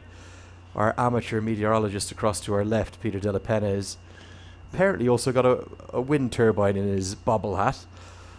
But what I wanted to ask you, Michael, just wanted to ask you about some of the players this week. I'm not going to ask you selections. I know you can't talk about that for the Irish series coming up next month. But certainly in terms of, if we look at what is the Cricket Club's MVP standings, which gives a pretty good gauge of both batting, bowling and fielding performance. Nosh Kenjige there is right on top. He's nearly 200 points clear of Obus Pinar and Saad Ali in second and third. He's had a great couple of days. Nosh has had a great few days, both with the bat and the ball. It was really exciting to see him a couple days ago, where he got an 85 not out and really took the game away. And he's shown that at the national level that he can bat. We're going to see leg spin for the first time today. The leg spin of one of Peter Della Penna's favourites from New Jersey, Ray Ramratan. And he is going to come on with his leg breaks. He'll be happier bowling to the right-hander. Rounding out, let me just run through that top 10. You might have some Yes. comments about some more of those players. Obviously, Obus Pinar and Pinar. Saad Ali both on the path to qualification, as William Luddick is in 4th place. He's a good tournament with bat and ball. Everroy Dyer has been superb for the South Zone, as is the USA vice-captain. Well, Aaron Everett Jones. Dyer really helped them win that close game against the Mid-Atlantic. Yeah, He was involved in those stu- partnerships stunning at the end. 56 not out. Yeah. Aaron Jones, the USA vice captain in both formats, he's in 6th place with Yeah. some good runs and some wickets with his leg breaks. Yeah. Marty Kane is at a good tournament with Marty Kane's had an excellent tournament. Baden Ball, another stunning fielder as well. His Marty- energy around the team as well is Oh, that's really, brilliant. really good. A sensational diving stop, a stunning diving stop, in fact, from Jason. Stephen Wigg will Stephen get it Wigg. right there Yeah. this time. I don't know what I'm thinking of. Jason. Cut away. Look at that. Full length, Wow. one hand. That's 3 runs saved. Absolutely. Yeah, just as you're talking. And that's what we're talking about, is how the standard of the fielding has really, really improved. And all the players have raised their games. Nicely bowled, right on the money from Ram Rattan. Marty- Dominic Rickey in 8th place, a fantastic century for him. A couple of wickets with his part-time off breaks. But what about Raul Jarawala, USA under-19s, 100 at a national tournament against the men. He's a big, big boy, isn't he? And Yeah. he hits the ball really And nicely. I just came across from the field where they're playing against the South, and he was in at the time. And let's see how he's doing. Yeah, we'll find out if he's still at the crease. He is. He's 27 not out. Absolutely. He was looking in great touch once again. As USA under-19s are currently 109 for 4, chasing down that 295 to win. Nicely bowled, cut away, but straight to the fielder. Bhaskar Yadram rounds out the top 10, and then 4 consecutive USA stars: Stephen Taylor, Sushant Madani, Saurav Netravalkar, and Nisarg Patel in 11th, Sushant 14th. Madani made an excellent 100 today, so he's showing some form, which is exciting. And then obviously our 50-over captain, Saurav Netravalkar, is always there and thereabouts. He seems to particularly thrive in the 50-over format. He had a tough tour in Antigua with the T20 version of the game, but his career economy rate in ODI cricket, I think it's about 3.4. There's almost nobody going around the current ODI game with a better economy rate, but he's been taking wickets this week as well for the West Zone Reds. They're almost certain to be part of that national championship final tomorrow. I'll give you a quick update from that game as the left arm spinner continues. We're finally, it's probably the only one-sided game of the week, really. Oh, wow. East Zone have been bowled out for 166, and the West Zone Reds are 80 for none, chasing it down. That should be pretty comfortable. They may well be the favourites in tomorrow's final. They could well be. Absolutely. If we take a look at their performers today, you look at the opening batters, David White and Sadeep Ganesh are both 30 and 40 not out respectively, but the bowling attack, again 3 wickets for Netravalkar, one for Jayasuriya and Vaigela, who's a nice left arm spinner, and 3 for Ruchir Joshi and 2 for Sid Matani. How have you found the experience here? It's a huge benefit of having all 4 games going on at the same time. Is there almost too much to choose from, though? It's almost too much to choose from. I was discussing with our colleague Peter de la Peña earlier, and there's something exciting happening on every field, and you find yourself conflicted as to what you're trying to take in. So we've sort of, every now and again, you can find a good spot where you can sort of see what's going on in the 3 different locations today. I'm just surprised you haven't got the drone up. I thought you'd have stuck the drone up. You'd have watched all 4 of them on your control panel I'm too dangerous with the drone. I'd crash somewhere. at the same time. Let me ask you about the general health of the game here in America. It's been a remarkable year. 4 national championships, the launch of the inaugural minor league cricket season, and this tour for USA, it's a real coup they've pulled off to get Ireland to come here to Florida. That's really exciting for us, to see ourselves against one of the better sides, and a side that has competed recently against the likes of South Africa and others that have been touring there. For us to get that opportunity is really, really awesome, because it will give us a... Sorry, we missed bit of this a break in replay play here. here. Yeah, Marty Kane's just driven it Marty back Kane straight at his took captain. out his skipper. Nisarg Patel's had to take a bit of evasive action. I think he's going to be okay. It's hit the palm of the hand, just where there's no real padding. You're just getting a bit of cold spray on it there if we show that shot. Yeah, Ireland, of course, beat South Africa in the summer in Yes. one of the ODIs. It was a shared Cricket World Cup Super League series, 15 points apiece. but certainly the likes of Paul Sterling, Andy Balbirnie, Kevin O'Brien. They bring a lot of experience, Yeah. and when you match yourselves up against that, it's a real challenge, and that's what I think is going to make us a better side over time. Is to get in these challenging situations and find a way through it as a team. So often the tours or the games that USA men play as a national team, it will be games that are critically important, whether that be trying to play out for ODI status or trying to go to Antigua to make sure they get through to the next stage of the T20 World Cup qualifier. These games, although they're ranked matches, and if USA can beat Ireland in either format, they'll pick up some pretty significant ranking points with the higher ranked side. Do you see this maybe as a chance to actually give some players a bit of an opportunity, maybe some of the younger guys, the likes of some of those under-19 players? I won't ask you the names, but is that possibly within the thought process of the selection panel? We've chatted about that. We've chatted about that. This would be one of the better opportunities to do so.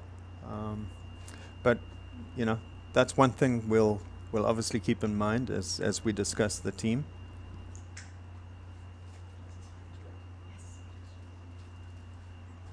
We are actually seeing a drinks break being taken. The umpires have been rather creative with their drinks breaks today. I think we saw one taken around the 12th or 13th over, and with the slight injury to Nisar Patel, we're just having a break in play and everyone's taking on some liquids. I'll keep you with me maybe for just one more over. Absolutely. After this one, please, Michael. So that potential opportunity, and again, you'll have the chance to maybe pick two slightly different squads as well. We got the T20 and the ODI teams playing. And as we've seen recently, there's a few players that are preferring to play in the T20 format, and the likes of Ali Khan and Rasi Tehran. And then we've got other players we're definitely looking at in the 50 over format. We've got some youngsters coming through. Might be an opportunity to look at them. The 50 over format's predominantly what we've spoken about so far, with this being the 50 over men's national championship. So let's talk about T20. The tour of Antigua was a successful one, 6 wins from 6 matches. The champions of the Americas region, they'll go on to the global qualifier. It was by the barest of margins, though. The Canada victory in particular was quite extraordinary. The circumstances which took it to a super over, that Stephen Taylor and Ali Khan then really dominated to get USA over the line. Do you feel that side that's gone to Antigua needs to improve up to another level to have a chance of qualifying from the global qualifier? Yeah, I would say so. But the lessons you learn from these close games, you take into the future. And so I'm actually, personally, I'm quite happy to see them really come together as a team to win these close games, because it's the challenges that make you better. I mean, if we just went to a tournament like that and were able to win all the games relatively easily, with 1 or 2 players dominating, I think we get less out of it than if we're really having a team effort and learning how to win. Yeah, and even in the Bermuda game, it certainly didn't all go USA's way. At one point when Delray Rawlins was going ballistic, 45 off 27, they needed 9 and over with, I think, 7 or 8 wickets in hand. There would have been some nerves, but the way USA closed out that game was probably the most impressive part of the week, to take it what was in the end a pretty comfortable victory. They held their nerve and were patient and stayed with it, stayed in the moment, and played together as a team. And I think that, together with the game against Canada, for me, were really important, seeing how they gelled and then came together as a team. Let's have a bit of a chat about that next stage of the global qualifier. There's 15 of the 16 sides have got through that pathway, and we're just waiting on the Africa result, which is actually ongoing at the moment. It looks very much like it's going to be Uganda and Kenya, but don't rule out Tanzania either, who had a couple of upset wins. So the bottom 4 sides from the Men's T20 World Cup, that's Ireland, Netherlands, Oman and Papua New Guinea, will come back down to the qualifier, joined by the next 4 highest ranked sides on the ICC T20I rankings. That's Nepal, the UAE, Singapore and Namibia. Then the qualifiers from the regions, starting with the Americas, that's the United States and Canada. Bahrain and Hong Kong won through the Asia qualifier. In fact, Hong Kong didn't even need to play because that tournament was cancelled, unfortunately, as was the East Asia Pacific one, which has seen the Philippines go through. And then Jersey and Germany took the 2 spots from Europe. As Ram Ratney drags that one down a little. And it's hit out. Oh. And Stephen Wigg, I think, has just put this down. Real disgust. Marty Kane was just trying to pull it for a couple, but he's ended up getting too much of it. I think this is carried, Michael. What would your first instinct be? My instinct was I thought he was in trouble there for a moment. A real drag down. Let's have a look. It goes... I think this goes into the hands of Wigg. Yeah. And straight out. There was a chance. It was very low indeed. He's a good fielder, but he's grasped that chance. Going to be runs now into the offside. Good diving stop. Great commitment in the field. It's Raj Babsar. All action as the Blues need more than a run of ball. The way that qualifier will work, 2 groups of 8 will be made from those 16 teams when we get that result from Rwanda, where the Africa qualifier is going on. There's another look at that drop catch. A slap of the hands from Ryan Scott. Nice loop this time from Ramratan. You'll have to come up against at least one test nation. I think Ireland and Zimbabwe will probably be split. And then the likes of Oman, the Netherlands, and Nepal, UAE, they're going to provide really stern challenges. And only 2 go through from each of the groups of 8. That one's so nearly back onto the stumps. So we're just taking another look at that drop catch from Stephen Wigg. Stephen Wigg's going to have to relive that one a few times. The way it's been played about 5 times, isn't it, already? But you're going to be coming up against much higher ranked, more experienced opposition as Kane takes the elevated route over the offside. We'll get back for a couple. Is there a realistic chance of getting through that qualifier and taking one of the 2 spots from whichever group the USA end up in? Yes, absolutely, there's a realistic chance. And obviously we're looking at this Ireland series coming up. Will give us a good measure as to where we stand, what we need to work on. Some of the roles we might need to improve on. But I think we're excited about this Ireland series because I think it gives us a good benchmark and we'll kind of understand where we fit as a team. Coming up against higher ranked opposition like Ireland, who you could actually end up in the same group as at the qualifier, I think it's going to be a snake. That tends to be the way that the ICC do it. They draw out the rankings. Obviously Zimbabwe will have to play in Zimbabwe and Oman will have to play in Oman, but aside from that they'll just do a simple snake to keep the groups as balanced as possible. But outside of the Philippines and I think Bahrain, USA certainly a bit lower ranked down amongst those sides. Germany might be below USA as well, but the rankings might not reflect USA's actual chances. The side's on the improve. The side's definitely on the improve, and as we look at all those sides, there's some good sides there.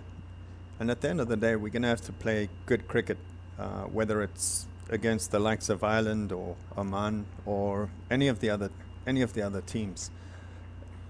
At the end of the day, we've got to play good cricket to earn our way through, and I think that's exciting for all. At the end of the day, we have to earn our way through.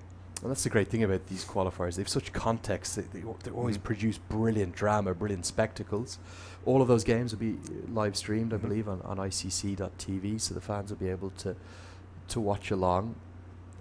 As Patel goes down the ground, but it'll be just one bounce in front of the long off fielder.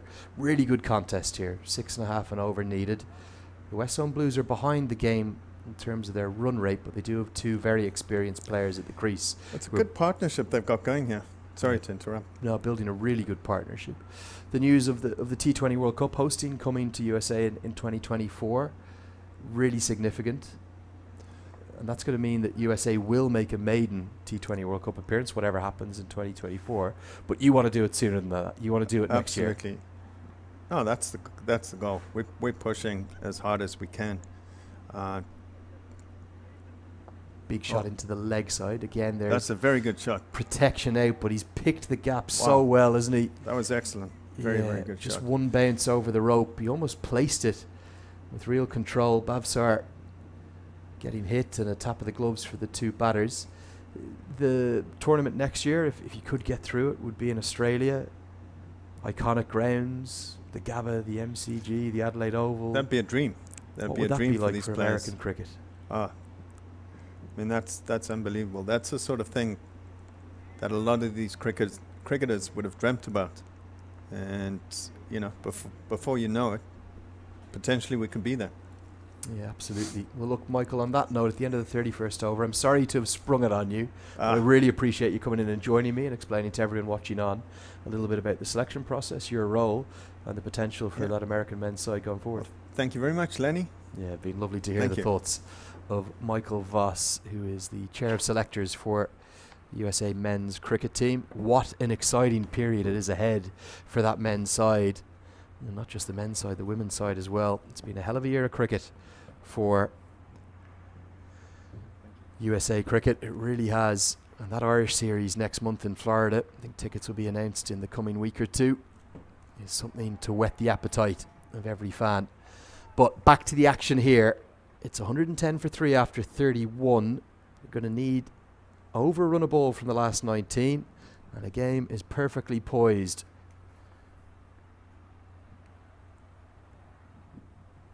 One thing's for certain at this national championship. If it's on the live stream, you're going to have a thriller. We only do games that go down right to the death here. I don't know which way this game is going. But if the Blues win, they'll advance to what will be an all-West Zone National Championships tomorrow, surely, with the way the Reds are going. But if the Mid-Atlantic can win, it's going to put things back into the balance. Oh, a good sweep shot from Kane. He's anchoring this chase, isn't he? He's going to get back for probably 3. Ryan Scott is so quick, he's kept it to just a couple. He is rapid across the turf. Second piece of good fielding. Southwest zone against the Midwest zone. It's a real cracker. Saad Ali is moving within touching distance of his second century of the week. And he's there with Obus Pinar. Maybe the Midwest zone are going to chase down that total of 298 for 6 from the Southwest zone. Cut away, going to be a boundary. Kane is just starting to accelerate. Surely going to have the momentum to get to the rope. It will. And Ramrattan's overs of leg spin were always going to be interesting. It was going to be runs or wickets. At the moment, it's runs. He did have that drop chance. How critical could that be? As the West Zone Blues, their partnership, which is building, is putting them maybe back towards the ascendancy. Fuller this time. Quick single will be run.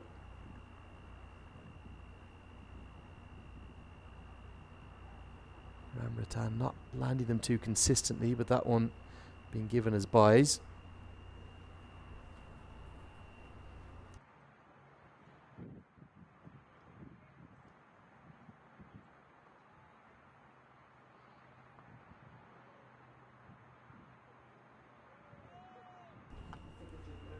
Dragged down at a cut shot from Patel means he will keep the strike.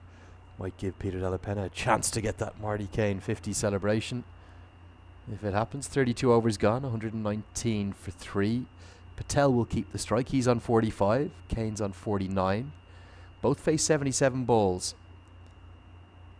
And we've got a lovely poise to the game as we look down at Saad Ali.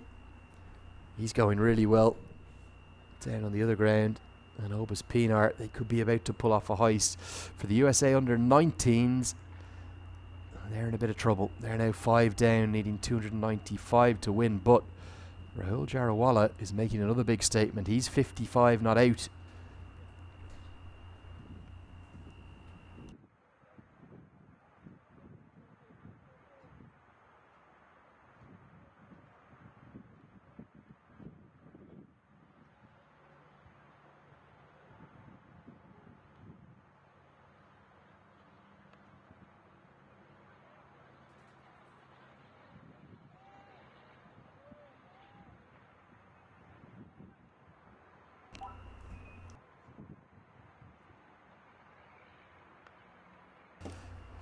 So Justin Dill's going to be brought back into the attack. The reason for that, I think the Mid-Atlantic Zone feel they need to break this partnership and they can't wait any longer.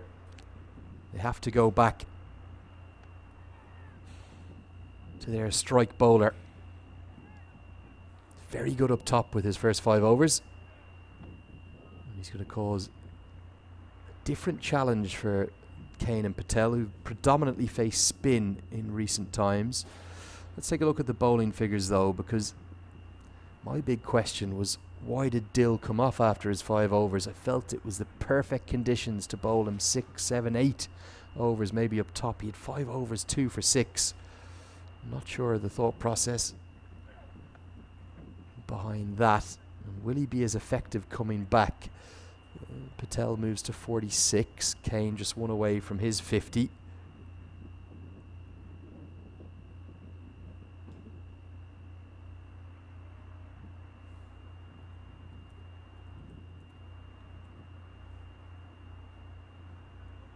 Would be Kane's second 50 of the week. He's already got over 100 runs to go with his left arm spin. Just sense the Mid-Atlantic Zone need to break this partnership, don't they? No slip in place though. Defensive field. Well, they've got to get another man in the circle. If they bowl this ball, it will be a no ball. But fine leg's going to come up. Only 4 fielders allowed outside the circle, and this the second power play of the game. Kane on the verge of 50. Dill around the wicket. Looks for the quick single, won't get it. Good awareness from Dane Pete, the experienced South African, former Test cricketer. He knows that Kane's just looking to nudge one to get to the landmark.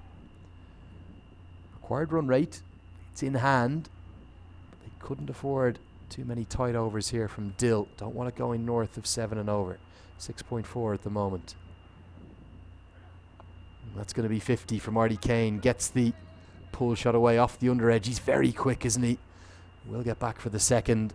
And a great innings from the New Zealander, who's got the parents watching on down in Nelson. I'm sure there'll be applause in the Kane household. Been a good knock. Has battled through it, but he hasn't given it away. That's been the key to this innings. 51 coming off 79 deliveries, 3 fours, and that huge maximum, which might have been one of the shots of the week. Smiling Peter Della Penna might have captured the 50 moment. That one's run down off the face of the bat. Will be a quick single. Nisarg Patel also only 4 short of 50.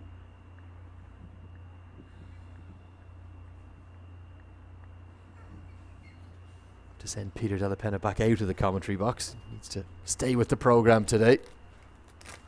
Day 3 is always a tough day. It's hump day, isn't it? Hump day at the National Championships. We've got a bit of everything today. It's a hump day, I'm telling you. Feels like hump day to me. Dill over the wicket, nicely bowled. Patel wants the single, won't get it. Just 4 runs coming from that over. 33 gone. And the West Zone Blues are 1, 2, 3 for 3.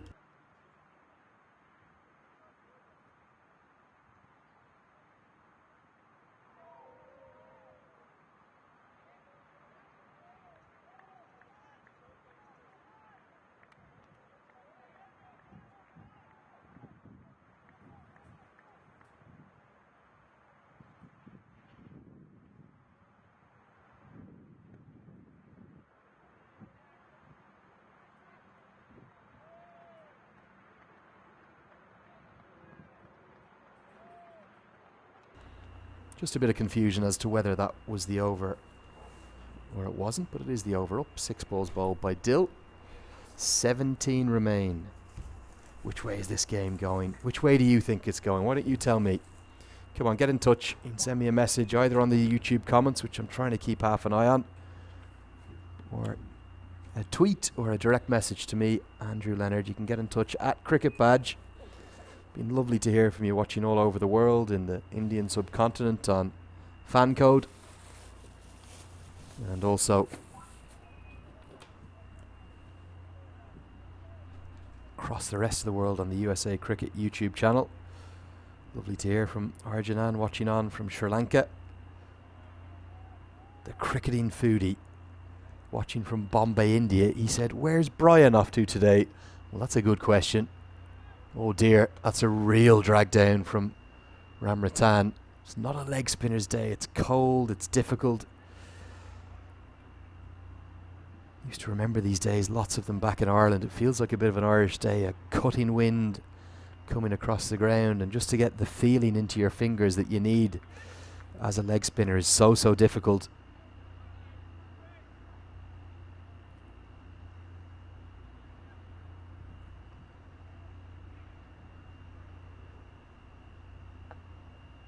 Into the offside, that'll just be a quick single. Patel moves to 47, still within a blow of getting to 50.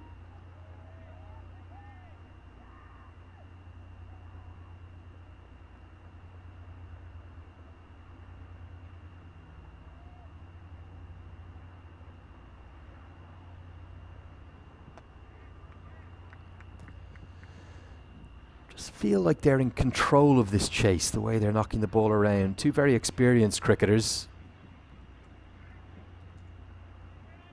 Saad Ali is out. Down on the other ground across to our right. That's a big moment in the match. That's the Midwest zone taking on the Southwest zone down on the pitch across to our right, and there's the celebrations. Ali dismissed shy of the 100. There's big Elmore Hutchinson. He looks freezing, doesn't he? Oh dear, a misfield. Scott of all people, it's going to be 50 for Nisarg Patel thanks to that misfield, and it'll just be a muted celebration, I suspect. Nothing major. A raise of the bat. Mr. Dependable he's turning into. And are they steering this chase home? Yeah, Ali dismissed for 92 across on the other wicket, and also Obus Pinar is gone as well. So with that is the Midwest chance gone. Southwest zone probably going to finish second in their group as the West Zone Reds. Been really good, but it was a misfield, the rarest of things from Ryan Scott. 7 runs off that over. They're keeping this chase in hand. It's 130 for 3.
Just gets that down for a single.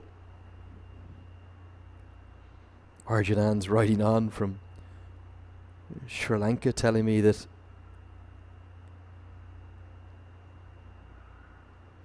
once Nosh Kenjige hit him for 30 in an over. Delighted to see him getting runs. Cut away, it's going to be 4. Short and wide, and this goes back to my point. Why would you not bowl Justin Dill 6, 7, 8, maybe even 9 or 10 overs? Bowl him out. He was in such a beautiful rhythm. He was looking threatening with every single delivery. And when he's coming back with an older ball now, a 17, 18 over old ball with the 2 new balls in effect, it's a completely different ball game. Bowling to 2 set batters. Patel's cut that away nicely. Loves that cut shot. Any more runs here? Just the single this time.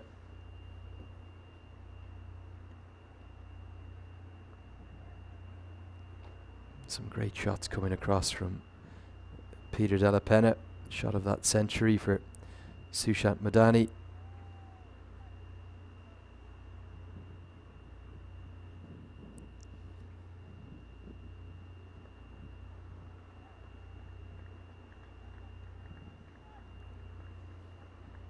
And also the 5-wicket haul for Ali Sheikh.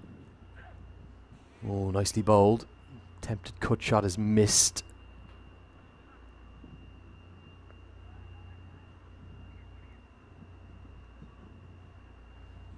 Give you an under-19s update while we're waiting for Dill to deliver his next delivery. Rahul Jarawala is still going. 68 not out now off just 52 deliveries. Is he staking a big claim to say, pick me for the Ireland series? He's taking the sledgehammer and he's making that claim. He's hammering it home. And I think if he doesn't get picked, he's going to be absolutely disgusted to miss out. A century against the big boys. Now 68 not out off 52 deliveries against a very good South Zone bowling attack. Making a big, big statement. And Justin Dill, just for a moment, thought he might have had an outside edge. The keeper certainly appealed. It was just some late swing after the delivery. 2 for 16 for Dill. Good figures after 7 overs. Still would have liked to see him bowl more earlier. 35 gone. 136 for 3. Mid-Atlantic Zone, they need a wicket.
Both batters there briefly on the exact same score with the same number of balls faced. 57 off 87. Kane and Patel have combined beautifully. Oh, good bouncer. Good mix-up from Jesse Singh. He's been so unlucky on both of these live streams. Bowled a beautiful spell of outswing bowling, particularly to the right-handers. And here today, he's probably been the victim of at least 8 or 10 plays and misses. Certainly, 2 days ago, he must have had a dozen or 15 plays and misses as the side went down to a defeat by the narrowest of margins with that dramatic run chase. And that's a good shot. This time he gets on top of the bounce and is cut away for a boundary. Kane looks to like that shot very much. The two batters, they really are similar in both in stature, in stroke making. Both like the cut shot in particular. Both taking their time to get going. Wasn't even that short and wide, this one. Let's take a look. Yeah, just a bit of width pounced upon, and no sweeper out of cover, which is a bit of a surprise. Means that Kane's rewarded with 4 runs to the total. Keeps that required run rate in check. Still hovering around a run a ball. Need wickets in Mid-Atlantic zone. Otherwise, it's going to be an all West Zone final tomorrow. Here at this very ground on the live stream. Blues against Reds. Is that what we're heading towards? Oh, that's a lovely shot. It's going to be back-to-back boundaries. If Kane keeps going like this, it will be an all Pacific Coast final. 2 boundaries, 11 runs off the over, 36 gone. Just slightly over-pitched and Kane punishes him down the ground. It's 147 for 3.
So after a break in play, we'll see the left arm spin come back into the attack. But a really nice spell here, Raj. Babsar has been unlucky to go wicketless.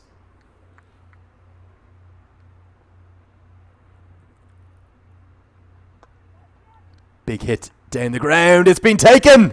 The change to spin has worked, and Nisarg Patel, who was so fortunate to get away with the shot down the ground to that exact section. There's been very few people who've cleared the rope hitting down towards long off from this end of the ground. It's been done twice. This time he pays the price. A good catch. It was just juggled a little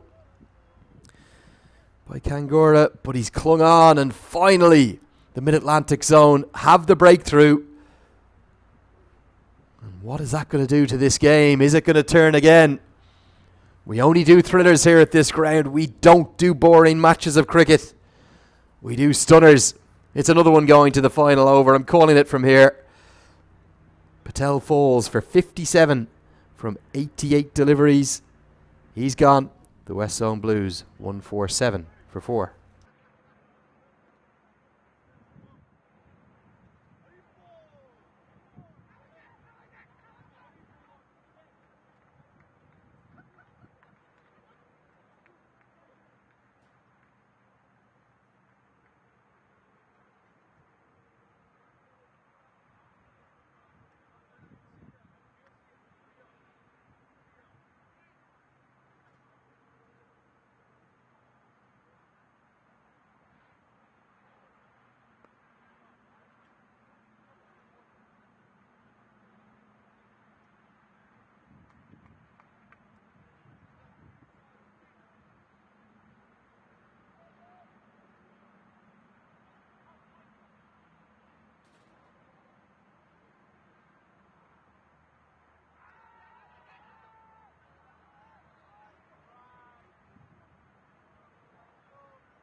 Would you believe it? 2 in 2. It's a long hop, and it's just been clubbed.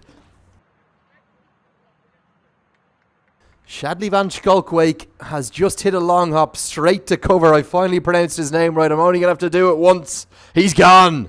And just like that, the game has turned on its head, and it's all now heavily on the shoulders of Marty Kane. First delivery was a good wicket, but this one was a really poor ball. Shadley can't believe it. He's walking off. The first ball duck. Bavsar's on a hat-trick. He's deserved these wickets. You have to think that he's been very good indeed. Let's see if we can get the replay. First ball duck. For him, let's have a look at the wicket. Really wasn't a good delivery. Was just coming back on air, getting the headset adjusted. Not sure if we have the replay of that or not. Here it is. Look at this for a delivery. Complete drag down. It was the leg break, in fact, wasn't it? Look at that. We saw a few of those yesterday. Feet went nowhere. Clubs it straight to cover, and look at the joy. The leg break from around the wicket. He's just tossed it in, and it's worked the oracle. He's going to be on a hat-trick. Could it be a hat-trick? We've had everything else in this tournament. Here it comes. Remember the name now. Raj Bavsar. Can he find 3 and 3? He's got 2 and 2. Squaring up to the hat-trick ball, it's going to be Jaideep Reddy, who took that brilliant catch.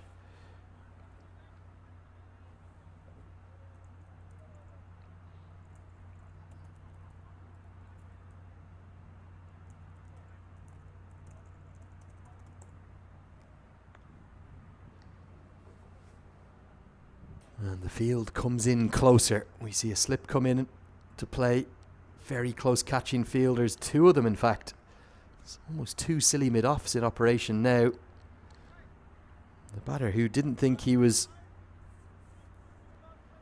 going to be coming out to bat anytime soon, is now squaring up to a hat-trick ball.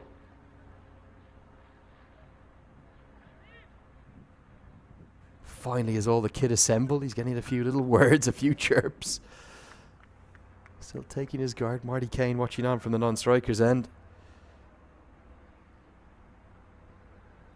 Here we go. The new man to the crease, Jaideep Reddy. Hat-trick ball. Oh, look at the keeper's reaction. Look at the keeper's reaction. He thought that might have been pad first. But instead he got the bat down just in time. Probably would have been straight enough if it had hit the pad. Oh, again. So close. This could be a game-changing over. Problem is, you lose wickets, the run rate tends to drop off pretty quickly, and that means the required run rate goes spiralling up. The West Zone Blues, are they playing themselves out of the competition? Out of the chance of a appearance in the inaugural National Championships Grand Final tomorrow? And more importantly, if they do lose, who might replace them? Listen to this game. Listen to this update. The South Zone 294 for 7 against the USA under-19s. But Rahul Jarawala has 73 not out off 60 deliveries, and the under-19s are ahead of the rate. They may have lost 5 wickets, but they're 175 for 5, needing 120 more from 21 overs. The required run rate well in control, and Jarawala could be the first man this week to make 2 centuries. The age of just 19 years of age. That would be a humongous achievement. It really would. Getting more questions coming in. I'm sorry I missed this one on social media. Lovable Monkey asks, could you recommend any friendly clubs in Ireland who might want to play a touring side of pretty low ability? Well, look, I'll give you some Dublin clubs because that's where I'm from. Pembroke, my home club, home of the finest wall anywhere in the world, warmer than any other club in Ireland with that wall. The Hills up in Skerries in North County Dublin, probably the most welcoming club you'll ever meet, does a fantastic creamy jam scone as well. Phoenix Cricket Club, the oldest club in Ireland, 1830 that was founded in. Yeah, there's brilliant clubs all across Dublin. Merrion Cricket Club there in Dublin 4, home of all the Joyces. We see a change in bowling. Pete is coming back into the attack. But if you come to Ireland, don't rule out the likes of Cork or Derry as well. Very hospitable there down in Cork. Action from down at the other game. And Derry in the northwest. What a wonderful place. Cut away. Great diving stop. A mix-up. The batters have ended up at the same end. What are they doing? Ramratton fumbles it. The throw comes in. It hits the fielder. And both Reddy and Kane survive. If he'd picked that up cleanly, Reddy was gone for all money. But a real mix-up. They literally ended up at the same end, the two batters. Look at that. Marty Kane had to point to him to tell him, you're running that end, mate. Get down there. Questions coming in about even if the West Zone Blues lose, would they not still advance to the grand final due to net run rate? It depends is the answer. Depends how close their margin of defeat would be. And depends how well either the South Zone or the USA under-19s get their win by. The USA under-19s keep going, particularly Jarawala. Oh, big appeal, thuds into the pad. Pete was fairly convinced, but the umpire, an immediate shake of the head, has turned a long way, so probably going to be pretty difficult to give this one out. Really nicely looped off break. We'll come back live with you now outside the line as well. Big hit attempted and he's bowled him. The Blues are imploding here and it's all on Kane's shoulders. That is a poor stroke. Really, really poor. Down the track. He hasn't got anywhere near the pitch of the ball. The previous one's turned square and Pete's knocked him over. Perfect. Look at that. The top of leg stump. Off goes the aeroplane for Dane Pete. And JD Preddy's day is over. Marty Kane's almost going to have to do this single-handedly, you'd think, from here.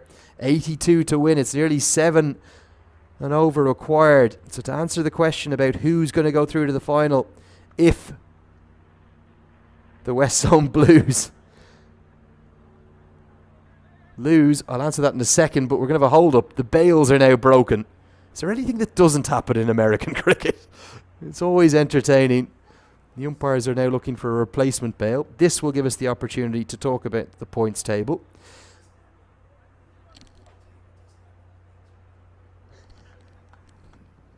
There are the 2 points tables right now. Okay, here we go. Let's explain the net run rate scenario. We'll talk about Group A now. Just keep it in Group A.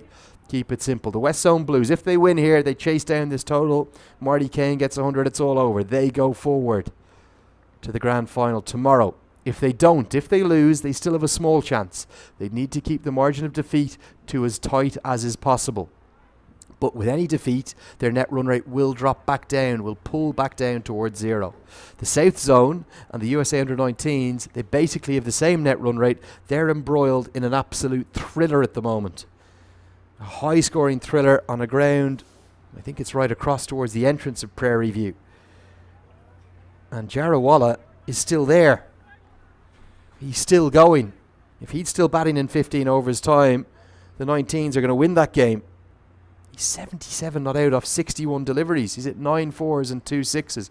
Look at this field that's being set for the new man to the crease for the West Zone Blues. Dane Pete is going all out attack. A silly point in place, a leg slip, a silly mid-on. Great to see a field like this in one-day cricket. Oh, he decides not to deliver it. Look at that. Give me one photo. All out attack from the West Zone Blues. A big smile from Dane Pete.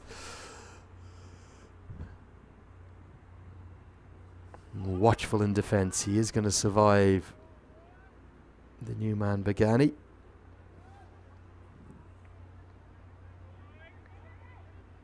What a game of cricket we have in progress here.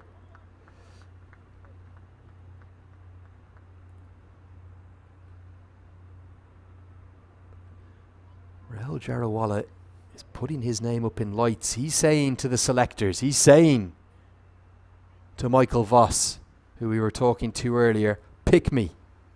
I'm going to make another 100 here. Pick me. It's my time. Get me into the national setup. What an achievement that would be to make 200s in the week. 20 overs to go there. They only need 110 to win USA Under-19s. Might need to do it a little quicker than the full 20 overs to be guaranteed to move past the net run rate of the West Zone Blues. If that was the case, likely end up with a West Zone Reds against them final. They're on the brink down in Musa. Quick single for Kane. He'll get through. 117 for 2, needing just 167 to win. West Zone Reds, David White and Saideep Ganesh have both been dismissed. East Zone going to be really disappointed with their efforts. Looks very likely that they're going to go none for 3 on the week, and they'll be consigned to the 7th versus 8th playoff tomorrow. There is still 4 matches tomorrow. They'll play out for positions and find out the national rankings, but only 2 sides can go to the final. Tossed up slowly through the air. That's beautifully bowled and a good diving stop. The Mid-Atlantic Zone have been impressive. They've really put everything out there. Deep Joshi, who didn't have a good day with the bat. That rather farcical run out. Good stop that one. A definite run saved. Problem here for Kane is, this is the biggest issue right now for the West Zone Blues. If there's no runs coming at the other end, it leaves him a real Herculean task on his hands. Ryan Scott getting something across from long on. It's a real in-out field. Lots of people saving the single, but long off, long on. Deep mid-wicket and deep cover out. There's the big shot, and it's gone. What is occurring here? The West Zone Blues are imploding. They've lost 4 for basically nothing. And Begani is the latest one to go for a duck. Another piece of dissent against an umpire's decision. Don't think he could quite believe it. Begani gets a pat on the back from Kane. Just the finest of outside edges, it looked like, was decided upon by umpire Partha Padanak. Let's see if we can look at the replay. Here it is. It was tossed up, wasn't it? Really teasingly. Didn't he go for it in a big way? Oh, I'm not sure whether there's anything on that. Might have hit the ground. Few decisions again. Another poor reaction from a batter. And it's over 7 and over required. Just 4 wickets in hand. How this game has turned really did look Like Patel, excuse me, I'll remove that graphic. Here's the close-up, the zoom. This is great work from the Cricket Club's team. I'm not quite sure how they're doing this so quickly. Let's take a look. Super zoom. Is there anything on this? The batter did not look back. That's always a good indicator. Ridiculously big shot for the state of the game with long off and long on out. All you need to do is punch it down the ground for one. But let's take a look. Perfectly pitched, nicely dipped. We can just freeze it just about there. Oh, I don't know. I'm not sure that's made any contact with the edge of the bat. And wasn't he shocked with the decision? Back live with you now. Dot ball first up for the new batter. That's Guyan Fernando, I think. It is indeed. Gets it away behind square on the offside. That should be just the single, so he'll keep the strike. Kane will have to wait at the non-striker's end. Babsar's got 1 over left. He's got 3 for 36. In fact, he doesn't. That was his final delivery. A really good spell from him. Been right on the money basically throughout. And with those 2 wickets and 2 balls, he's given his side a big chance. Gets the 3rd bonus wicket in his final over. Not a great piece of batting, whether he'd edged it or not. Shot selection has left a bit to be desired at points at this 50 over USA Cricket Men's National Championships. Look at this. 4 wickets for 4 runs. They've gone from 147 for 3 to 151 for 7. They're collapsing in a heap here. And the West Zone Blues, they need a miracle right now. They need Marty Kane probably to bat all the way through and miraculously help this target up. Here's the final over from Dane Pete. At least Kane will be on strike now for the Blues. They need 80 more from 11 overs at the start of this over. It's over 7 and over. Kane's shown the potential to go through the gears, but it hasn't quite happened for him yet. Just that one big hit. I'm not sure how much batting there's left for the West Zone Blues. Looking at what we've seen in the middle order.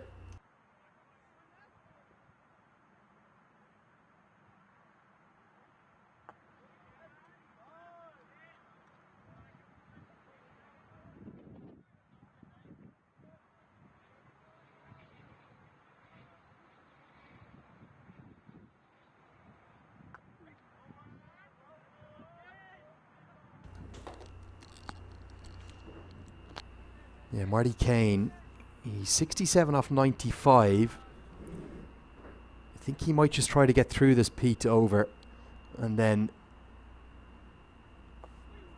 start to go large in the last 10. The problem is there's still 3 overs of Justin Dill left. There might be 7 other overs that he can target. May even target Jesse Singh. He's taken a bit of a liking to him. Already hit a couple of boundaries off the USA fast bowler. But yeah, survival mode now for Kane, isn't it? This has been a good spell from the former South African Test cricketer. Plying his trade over on the East Coast now. He's going to finish with probably 1 for 26. Can he find the second? Can Kane survive? He is going to survive. That's all he wanted to do. So 10 overs to go. We'll move into the 3rd power play. Lots of questions, particularly on YouTube, coming in about who's going to advance to the national final. I'll answer that now. But firstly, I need to give you an update from the USA Under-19s game. Extraordinary game of cricket over there. South Zone posted 294 for 7. You might have looked at that card and said, that's game over. A group of under-19s are not going to chase down 295. Right now, they're 190 for 5. The USA under-19s off just 31 overs. They're well ahead of the run rate. Rahul Jarawala is 80 not out off 67 deliveries, smashing the ball everywhere.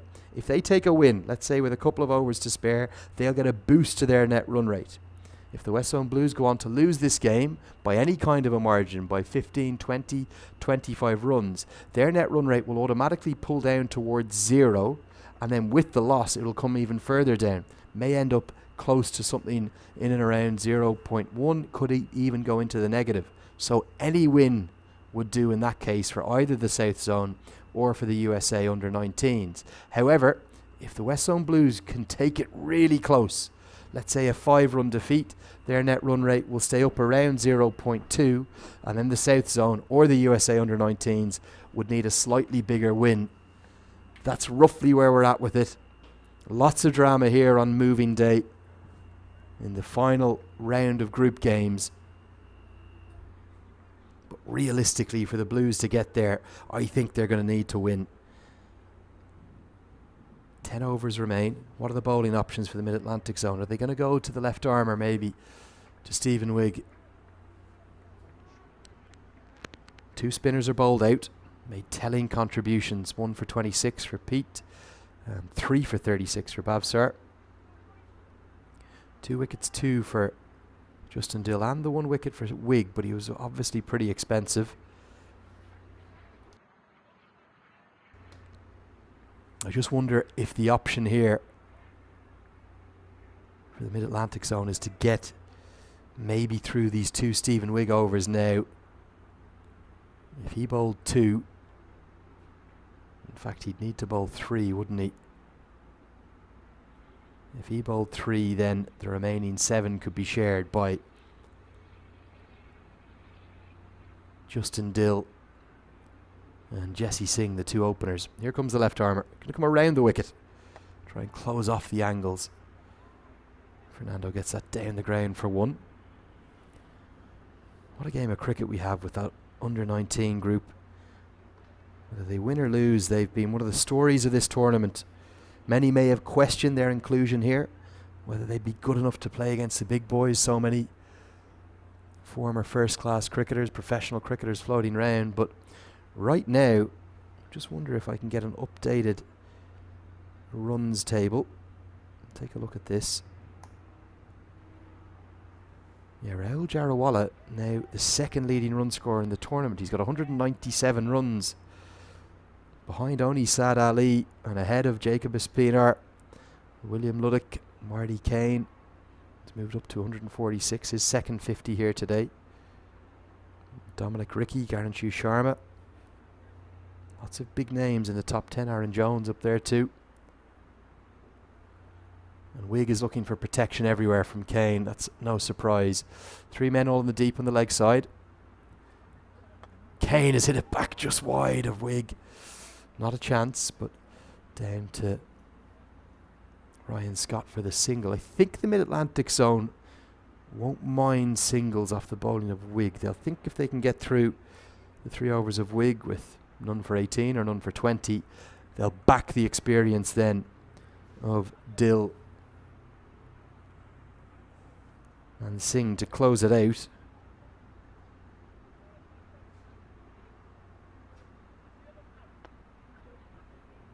Dot ball's very important as well. Over 8 and over now. Watch the graphics update required.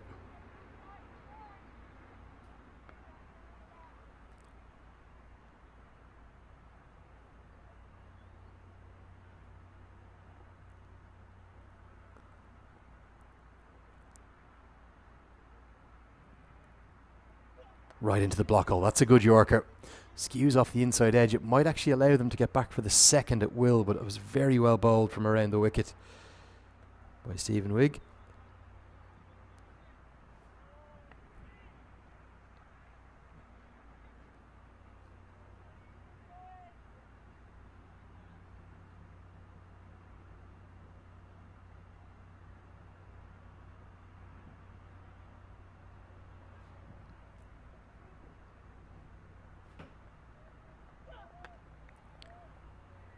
Just a single out to the sweeper on the offside.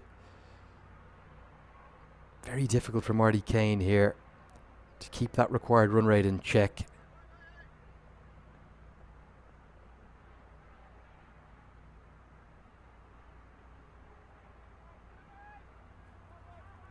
This is a thrilling match indeed. What a conclusion to the group stages. Going to keep you across that under-19 score because it really is a remarkable performance. This one's hit away. He finds the gap. Well struck by Kane. Again, he just places it, doesn't he? It's picked out exactly where there's a bit of space.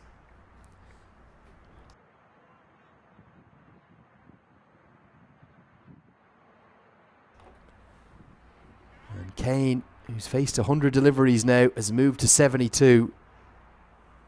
And this was very well struck. Short ball, just a controlled hook shot, right in the level of his eyes. And the tension builds. Can Kane drag his side across the line? Just going to pick up some of those YouTube comments. Great to see such interaction between you all. People watching on the official USA Cricket YouTube channel.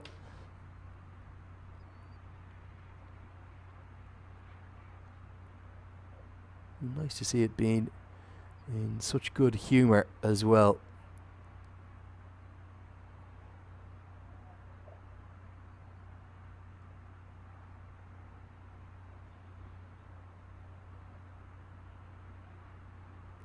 People asking where this action's coming from. It's Prairie View in Texas, about an hour and a half outside of the downtown Houston area in the southeast of Texas. People saying Kane is running out of partners. I couldn't agree more with that. Also people asking for the stats and the results from all the matches. You can get that on the USA Cricket website or also over on Cricket Clubs. Live scoring partners for the tournament. And Chandler Blackwell says Marty Kane for president. Now, big decision here. They're not going to hold back and just go with Dill and Singh towards the end. They're going to go to the leg spinner. A little bit of a risk this, particularly with the left-handed Kane at the crease. So it's Ray Ramratan, and I think, I know this from being a leggy myself, I think Kane is going to be targeting the leggy, the ball turning into him. Here comes Ramratan, action aplenty. Not yet, not full enough for him to go with. 3 men in the deep, maybe. Mid-Atlantic just trying to buy this wicket, saying if we can get him in this over, Kane, then it's all over. Long on is out. It's quite wide, so is deep mid-wicket, deep backward square. Mid-wicket and fine leg in place. 5 on the leg side. Tossed up, smashed away. But straight to the man, he's kicked it over the turf, would you believe it? I don't think I've ever seen that before. It came at him quicker than he thought. He's parried it down. And then as he's lost his balance, he's accidentally backheeled it over the turf. A boundary for Kane in the most unusual of circumstances. It was a real drag down, a long hop from Ramratan. Look at this. Thought he was going for the catch at first, then he's parried it down. And then look, as he stumbled backwards, he's kicked it over the rope. Would you believe it? 4 more to the total. Back live with you now. Pressure on Ramratan. Is Kane going to look for the maximum down the ground? No, he looks for the late cut. That's a good delivery. Much flatter trajectory. Good comeback this. He's really speared it in. Hasn't bounced much either. Kane could have got bad on that. He thinks he would have run away for 4 with the extra pace. Big hit down the ground. Going to be work to do for long off. He will cut it off, keep it to just 1. Gets a clap from his keeper as a result. Kane moves to 77. He's within touching distance nearly.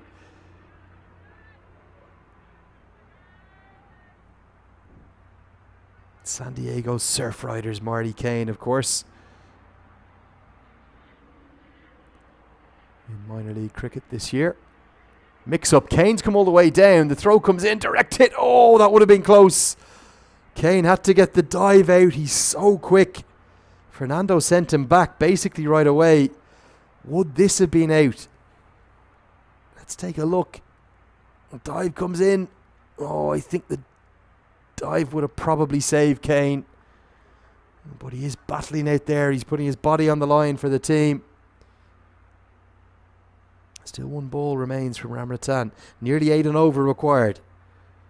What's going on in that under-19s game? Let's have a look. Oh, wicket. It's not Rahul Jarawala. It is Skander Rohit Sharma, though. It's 100 to win. With more than 16 overs left, it's almost all squarely now on the shoulders of Jarawala, just like here on the live stream, the featured game. It's almost all squarely on the shoulders of Marty Kane. Get to the end of the 42nd. It's exactly 8 and over needed. Where are they going to turn now? Will they go with one more over of Wig? They won't. Remember, Dill, he's only got 3 left, so he can't close out from this end. He's already bowled 7, and I think maybe that's just being realised. Maybe the Brains Trust is deciding who should they go with.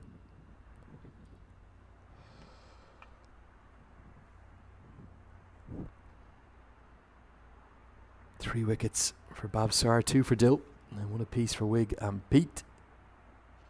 They are going to go with Dill, so he won't be able to close out. He could maybe bowl the 43rd and then hold his final 2 back to bowl the 47th and 49th overs. He could always have a switch of ends and bowl the 48th and 50th as well.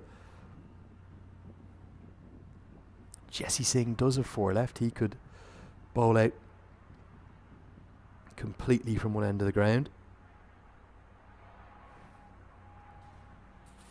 Another brilliant day of cricket it's been, it has to be said.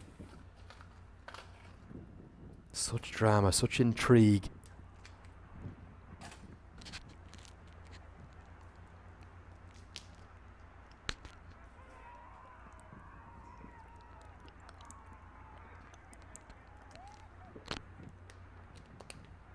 Very few one-sided games out of the 12 so far. Really just maybe the result that I'm going to give you now that was pretty comfortable. Not quite the result the West Zone Reds still need. Another 20, but they're only 2 down. And down on the ground to our right there. Mid-West Zone are very much still in that game. That's an absolute thriller as well. 39 to win off 4 overs, just 4 wickets in hand. Who's getting them into that? Mix up, direct hit again, would have been gone. Oh dear, calamity. They get through for the single with the overthrow. I think maybe Wig could have underarmed it. He's ended up going for a bit of a flick. Let's have a look what happened. The check down shot from running between the wickets being shambolic. He's gone for the reverse-handed flick onto the stumps. Probably could have tossed it underarm to Justin Dill to whip the bails off, and Fernando would have been gone. What a day of cricket we've been treated to again for the third time in 4 days. Just the rest day off yesterday.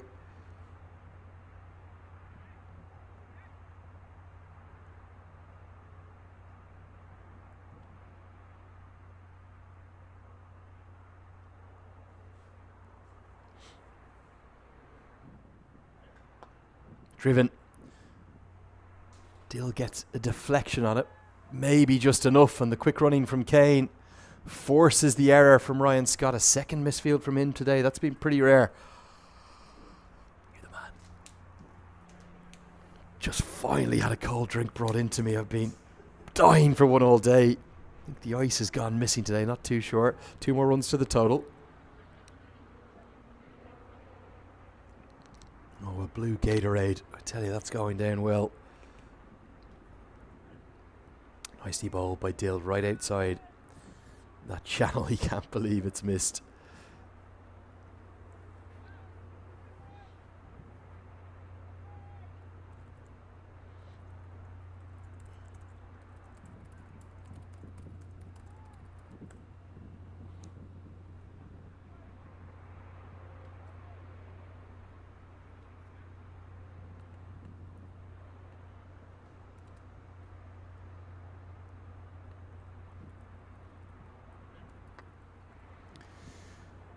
Just be a single. Fernando, like I said, he does have batting experience. It's a first-class 50 to his name in Sri Lanka. Big news from the USA Under-19s game. They've lost to 7th. But they're still going at the run rate. And Rahul Jarawala moves to 92.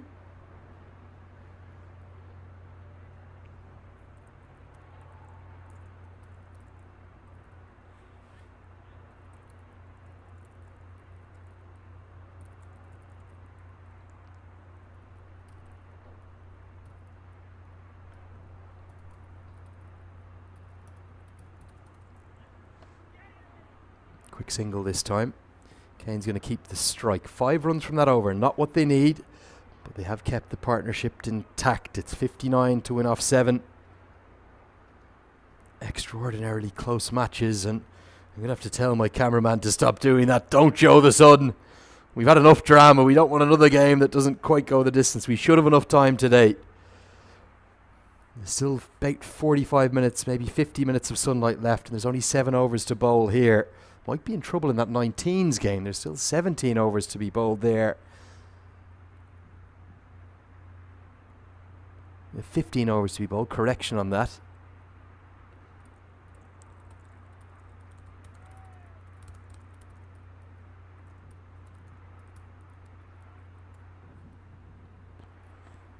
Not quite sure why they're so far behind where we are. 8 overs behind the play in this game.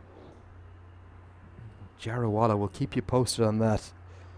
92 off 77 balls. Not just the fact that he's on the brink of making a second 100, but the way he's doing it. The strike rate with which he's operating at. Also real drama in the Midwest zone, Southwest zone game down to our right. Midwest zone, who looked like they were out of it, were then brought back into it by some late hitting from Hassan Bamat, who made 33 off 33, but they're now 8 down, and they need 30 to win off the last 3 overs. That's going to be a big effort with only 2 wickets in hand, but the way things are going, don't rule anything out.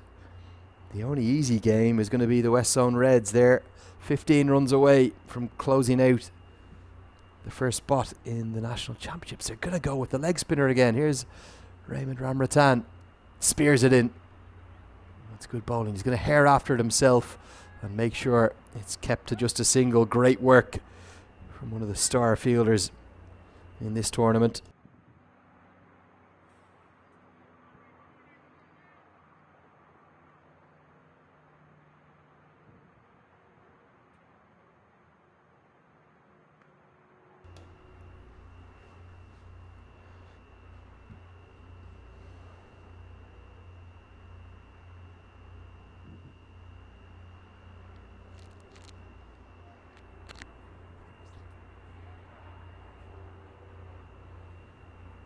Be wide outside the off stump.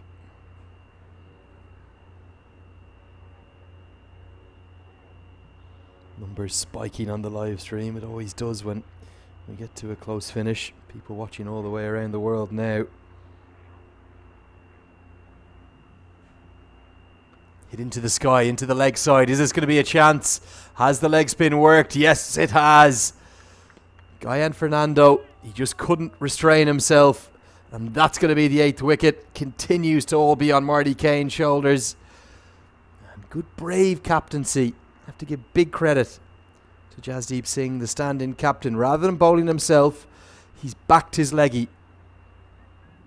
He's felt that with the required run rate up above 8, 9 and over, in and around that they'd need to go for the big shots, have the 5 men in the deep and try and pick up wickets in the deep. How the West Zone Blues now are missing Elmore Hutchinson. Huge miss. Remember, the big man's injured. Would have been the perfect time for him to come in and get a few maximums across the rope with those big long levers. Kane has 80 though. 57 to win.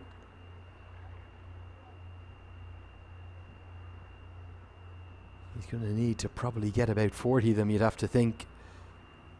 8th wicket has gone down. It was a comfortable catch held by Garanshu Sharma, who's had a good tournament with the bat as well.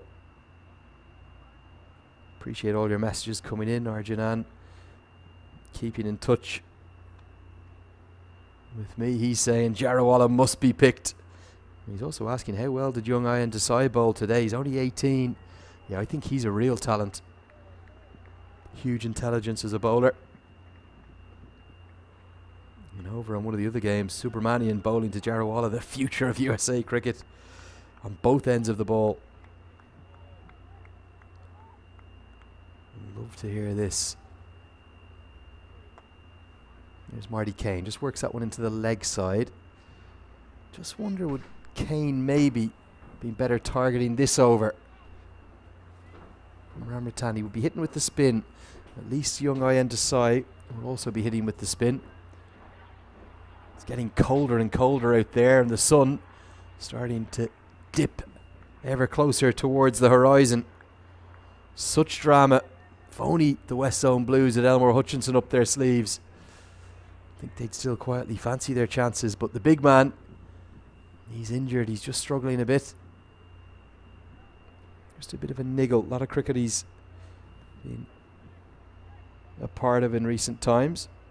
What's going on in this under-19s game? They're still only 7 down. But I don't understand how there's still 14 overs to bat. They're not going to have light. They're going to run out of time again.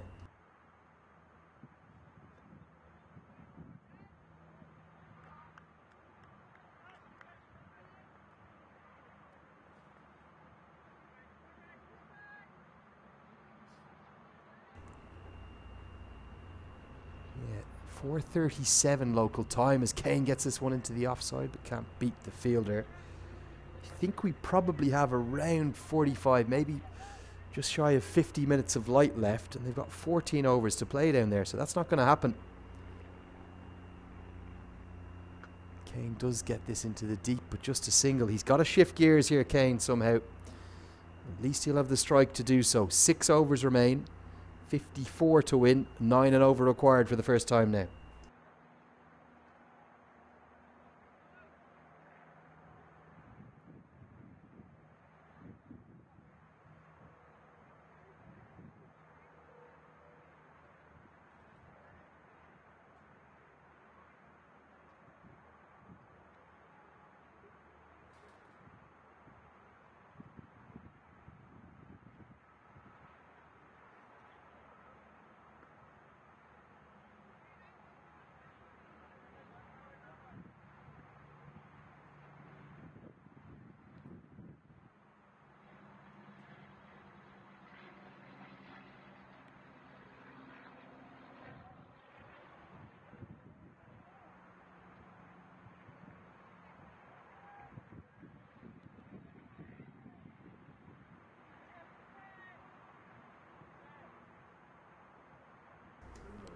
The call in the commentary box for Rahul Jarawala is pick him.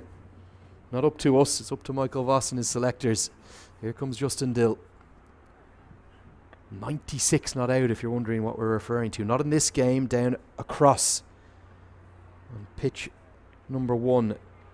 212 for 7 USA under-19s.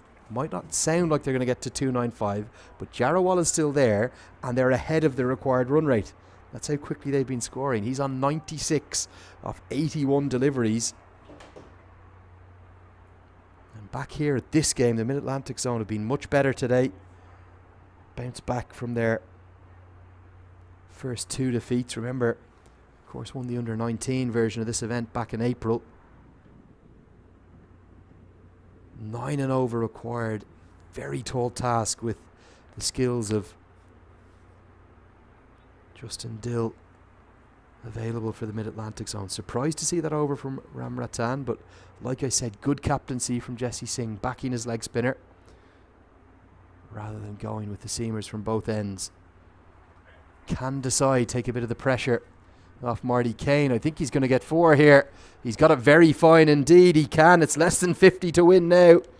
And remember, it's not just the win that the West Zone Blues are chasing down. It's as narrow a defeat if possible if they can't get there. Who's got the net run rate calculators? Where's the professor? Where's Nisarg Patel? He's the one with the brains in that USA squad. Get out the calculator, Nisarg. Tell us where this game is going. If your side can't get over the line, can they squeak through? Could it still be an all West Coast final?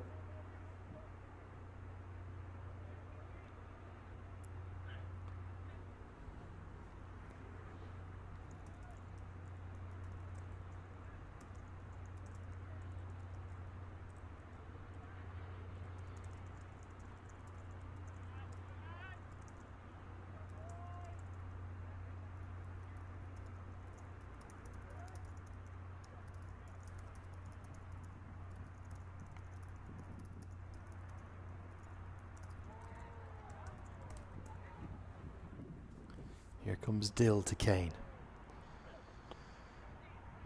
Kane hasn't really looked like he's going to shift gears. It's been a really impressive knock. Maybe he's just backing himself to take this as deep as possible and unleash an assault in the final 3 overs, maybe. And that was the outside edge that got the 4 off the bowling of Dill.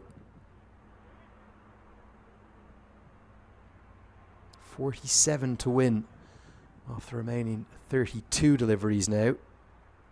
Runs off every ball in this over. That'll please the West Zone Blues.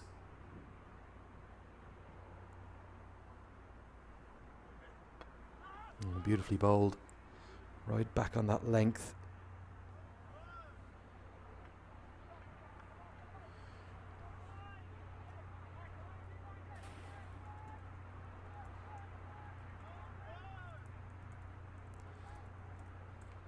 And the West Zone Reds, in some breaking news, have closed out the win. So they are going to the National Championship final tomorrow. They had to go all the way. Oh, quick single. This is a real risk. And why is Ryan Scott not thrown that? I'm also surprised they took the single with it being the last ball of the over. Desai's going to have the strike. Kane is on 84. West Zone Blues 186 for 8. But yeah, the West Zone Reds, they had to go all the way to Musa Stadium today with the drama this morning. But hopefully we'll see the points table updated, confirming there it is. The West Zone Blues are top of Group A, but the West Zone Reds are 3 from 3. And they will go through to tomorrow's grand final. Sarav Netravalkar and his team have been very impressive indeed. Got a few close calls, but they have got there to get home. Who's it going to be from Group A? Still 3 teams in the mix. The West Zone Blues, the South Zone, and the USA Under-19s. Another day of high drama at the USA Cricket Men's 50 over national championships, if I can get my words out. Ramratan's going to keep going. Really surprised to see this, but I love to see it as well. Love to see a leg spinner being backed. Thought it would be Jesse Singh for the last 3 overs to close out the innings. The captain, the stand-in captain with Mayank Patel back in the hotel, sick. He's not even made the trip today. Probably just as well with the cold conditions, the chilly conditions. 46 to win off 29 now. Tossed up, smashed into the offside. Kane will just be happy with the 1. Surely this has to be the over. Kane has to go large. He's got 4 balls from Ramratan. Hit down the ground. Nice big gap between long on and long off. Long on is very wide. We do also have some breaking news across from the ground to our right. We'll come to that after this ball. Can't get it away. Down to our right. The game has been closed out. So that's 2 of the 4 games completed. And the Midwest Zone came up just short, I think. Yeah, the last wicket's fallen. Kane gets it into the offside. Can't get any timing. Back-to-back dots. All happening in the commentary box here. Extraordinary scenes.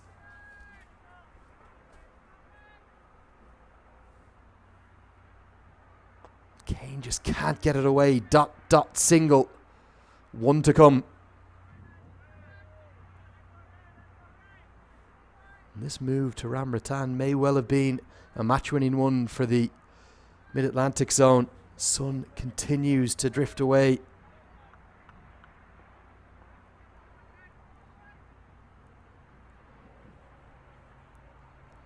Oh, nicely bowled. A really good over. 2 singles from it. That doesn't help the West Zone Blues. No attacking shots of any kind. Not too sure of the approach. There's the news from the ground beneath us. The Southwest Zone. They haven't been able to do enough, I'm afraid, to get through to the final, but they will finish in 2nd place in that group. There's the... Well, it hasn't actually been updated just yet. They'll move to 4 points. They'll play out in the 3rd, 4th place finish tomorrow. I think they've only got over the line by a pretty narrow margin. I'll see if I can get an update on that now.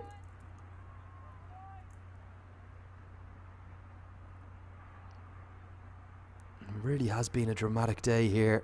Dramatic time every time we take the pitch at the USA Cricket Nationals.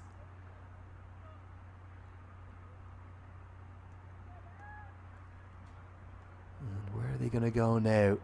Going to go to Jesse Singh from this end. So maybe Justin Dill will bowl overs 48 and 50. That might be the end of the leg spinner.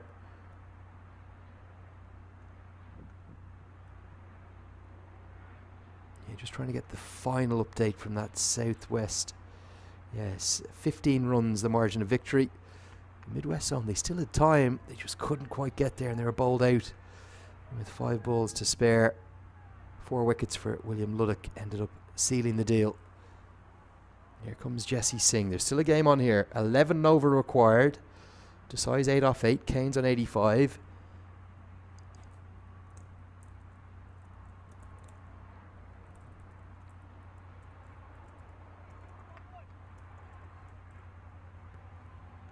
He's just battled a bit in the last 10 to 15 minutes in particular. Nice strike down the ground, but straight to the long on fielder. Will only get a second or a single, and Kane is really disappointed with that. Let's find out the news from that under 19s game. Has Jarawala been able to get to the landmark? Oh, he has. He's brought it up with a 6, would you believe?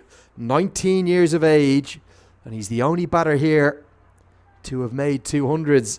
And USA under-19s only need 68 more runs in 11 overs. The light continues to fade. It's starting to creep ever lower in the sky. They're going to have to get on with the game down there. Might have Duckworth Lewis Stern come into play again. Oh, good stop. Direct hit the non-strikers and would have been out. Marty Kane was almost setting off to run before the ball had made contact with the bat. He was always getting home, but it left his young partner possibly stranded. Kane just doing everything he can to get back on strike. I think it's going to be Jesse Singh that he's going to target. And target in a big way.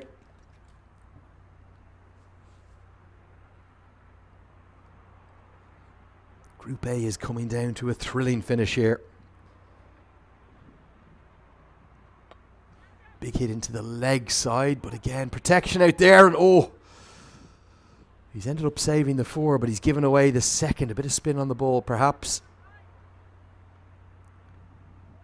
Just deceiving.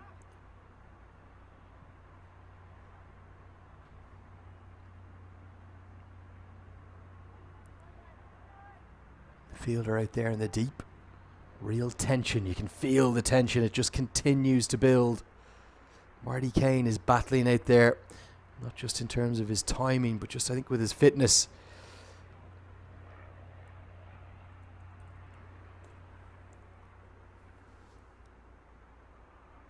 He's going to get one. Finally gets one out of the screws. Could almost see him limbering up. It felt like a matter of time. 94 he moves to with a big 6 that gets him to within 1 strike of 100 and also brings the West Zone Blues back into the chase. Right in the slot. Step across the stumps and an almighty blow. My lord, when he goes for it, it stays hit.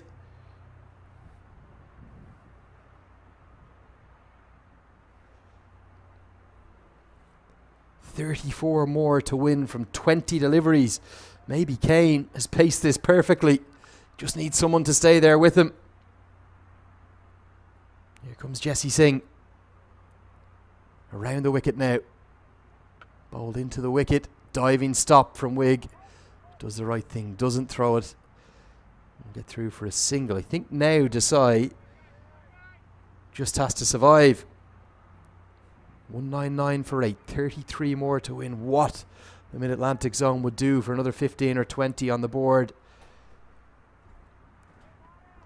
Just looks like it's going right the way down.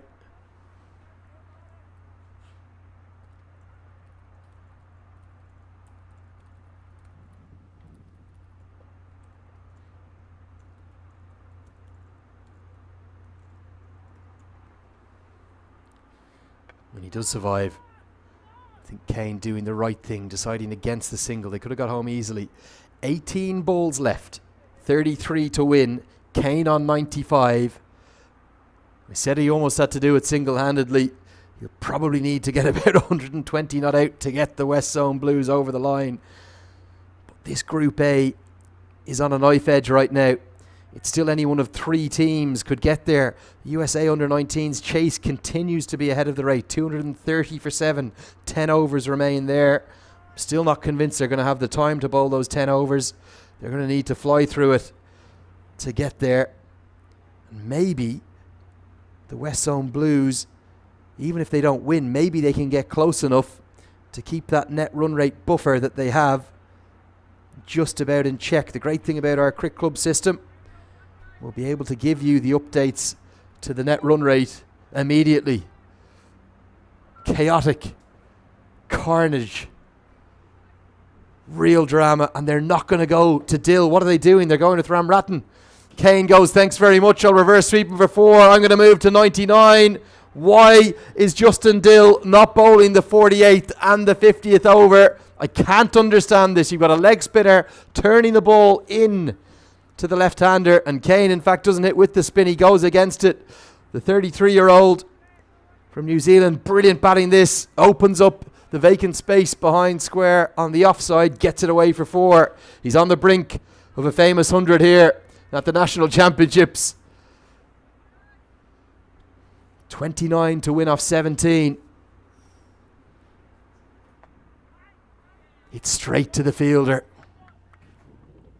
There's always carnage, always panic when landmarks are around. Marty Kane, what an innings you have played. Here comes Ramrattan. Looks for it again. He's bowled him! He's gone on 99! And with it, maybe goes the game. He got 4 moments prior. And he cannot believe it. He throws his head to the sky. That's why Ramrattan was bowling. What do I know? I should have backed my fellow leggy. And he's cleaned him up. Marty Kane is gone. And with it is the West Zone Blues' chance at going to the National Championships final. What bravery from Ramrattan. He just tossed up a leg break. It wasn't quick through the air. Perfectly pitched. Cannons into the off stump. Why didn't he punch it down the ground for 1? Get to the 100 and would have still had the time to get there. Kane falls from 99. We salute him from the commentary box as his teammates do. It was a magnificent innings, but I think it's not going to be enough.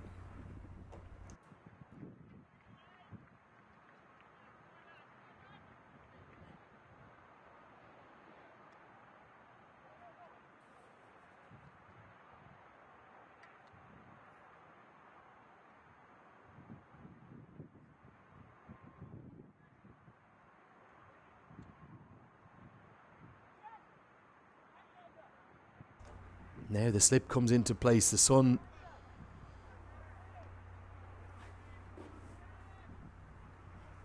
peaks ever further towards the horizon.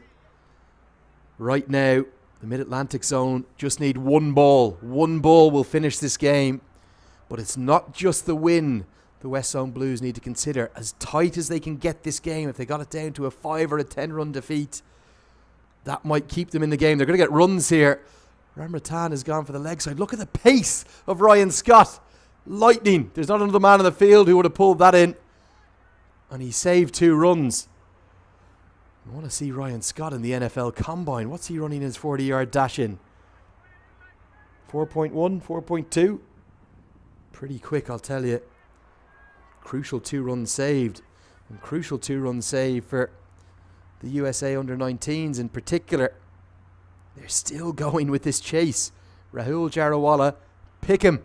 Send him to Florida. No excuses now. He's got to go. Tournament's leading run scorer at the age of 19. The only man to make 200s so far in this year's tournament. And he's treating the South Zone bowlers with real disdain. There's the highlights of that brilliant Ryan Scott piece of fielding. Wide outside the off stump. More drama every time. It looks like this game is going one way. It turns again.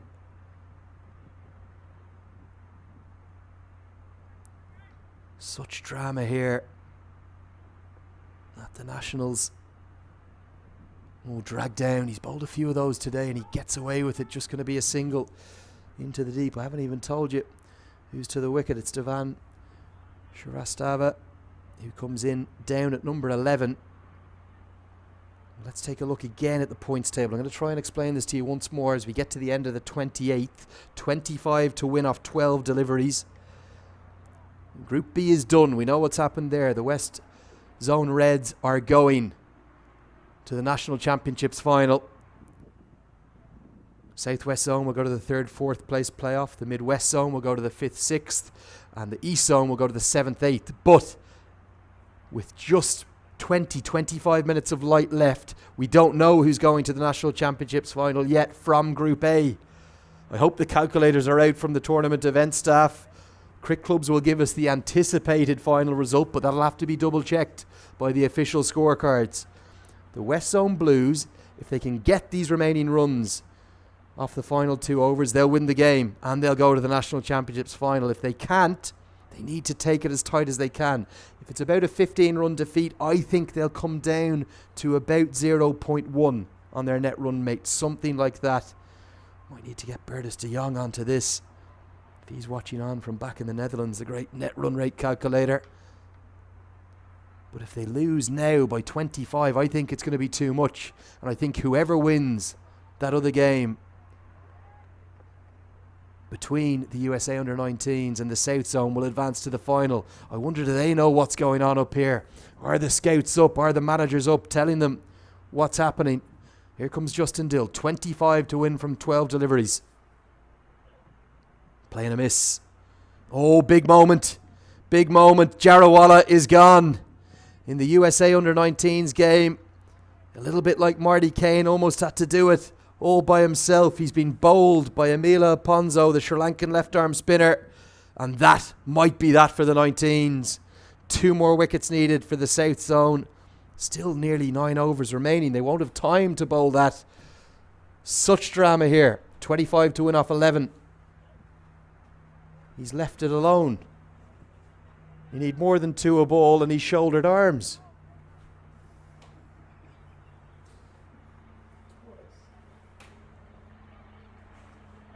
Definitely wasn't a wide, wasn't close to being a wide, and he's left it alone.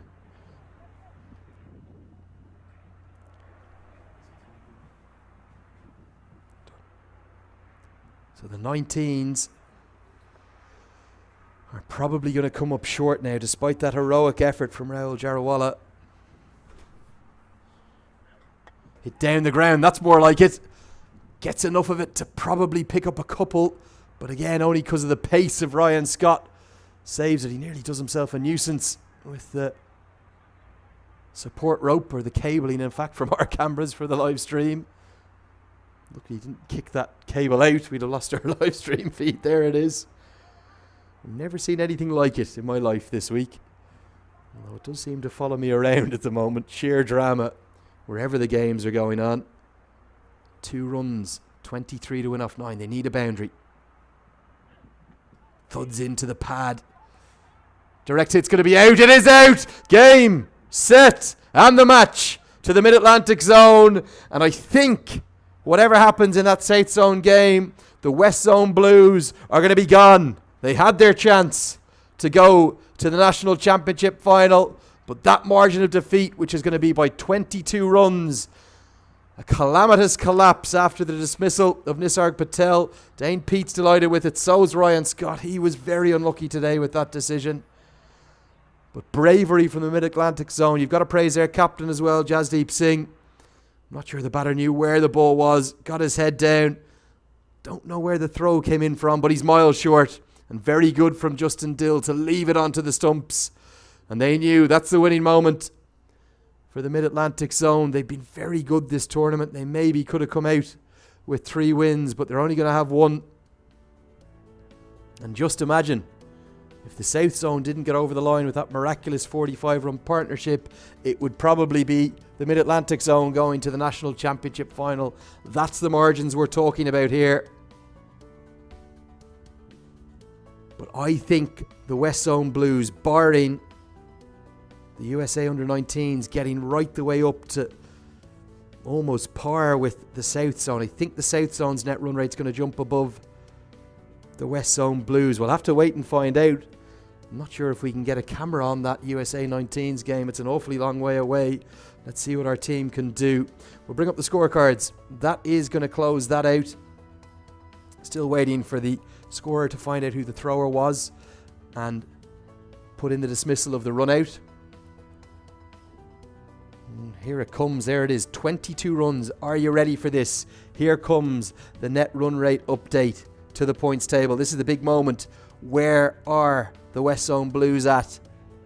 0.0533. They are gone out of the tournament. Whatever the result in the South Zone USA under-19s game, whoever wins that will go above the West Zone Blues on net run rate, but only just. In fact, they might still have a sniff of a chance. No, I don't think they do. They're gone in either case. They are gone. They needed to close the gap down to about 5 runs or 10 runs and then keep that USA under-19s versus South Zone game very tight indeed. But what a brilliant game of cricket we've had. It's gone almost all the way again. Let's take a look at the cards.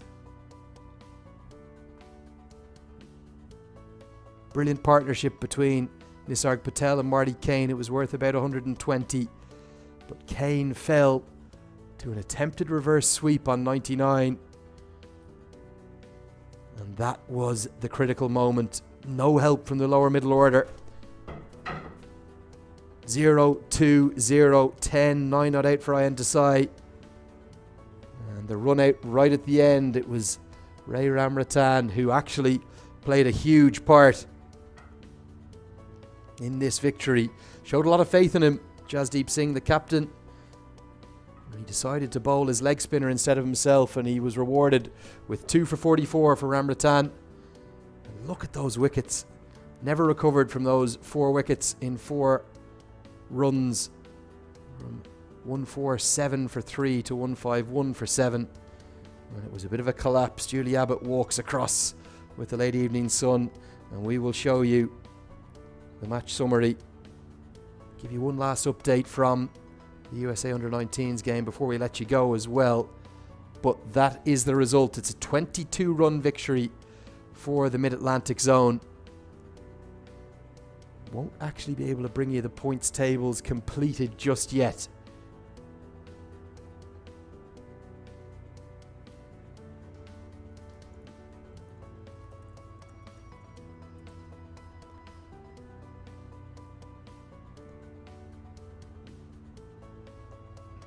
Because that USA under-19s game is still in progress. What is for certain, either the South Zone or the USA under-19s are going to go ahead. Remarkably, the under-19s are staying in that game. They need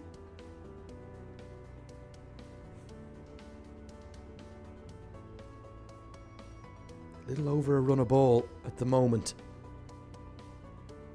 They have 2 wickets in hand, and I think that's going to close out our coverage for the moment. We will leave you to get on to usacricket.org to follow that under-19s game. It's Ali Sheikh at the crease. He's already taken a 5-wicket haul alongside Yasir Mohammed, but it's a tall task with just 2 wickets in hand. Surely the South Zone are going to close it out. If they do, they'll jump above the West Zone Blues on net run rate and squeeze through. Look at how tight that group is in Group A. So what a final we're going to have tomorrow. The West Zone Reds, the only unbeaten side in the tournament, they will play most likely the South Zone, or possibly they may play the USA under-19s. Just trying to give one last update to try and explain exactly what's going to happen here. If the South Zone get over the line, there's 5 overs remaining, the light continues to fade. It's 50 to win, so 10 and over required now, in fact. Well, not quite, about 9 and over required.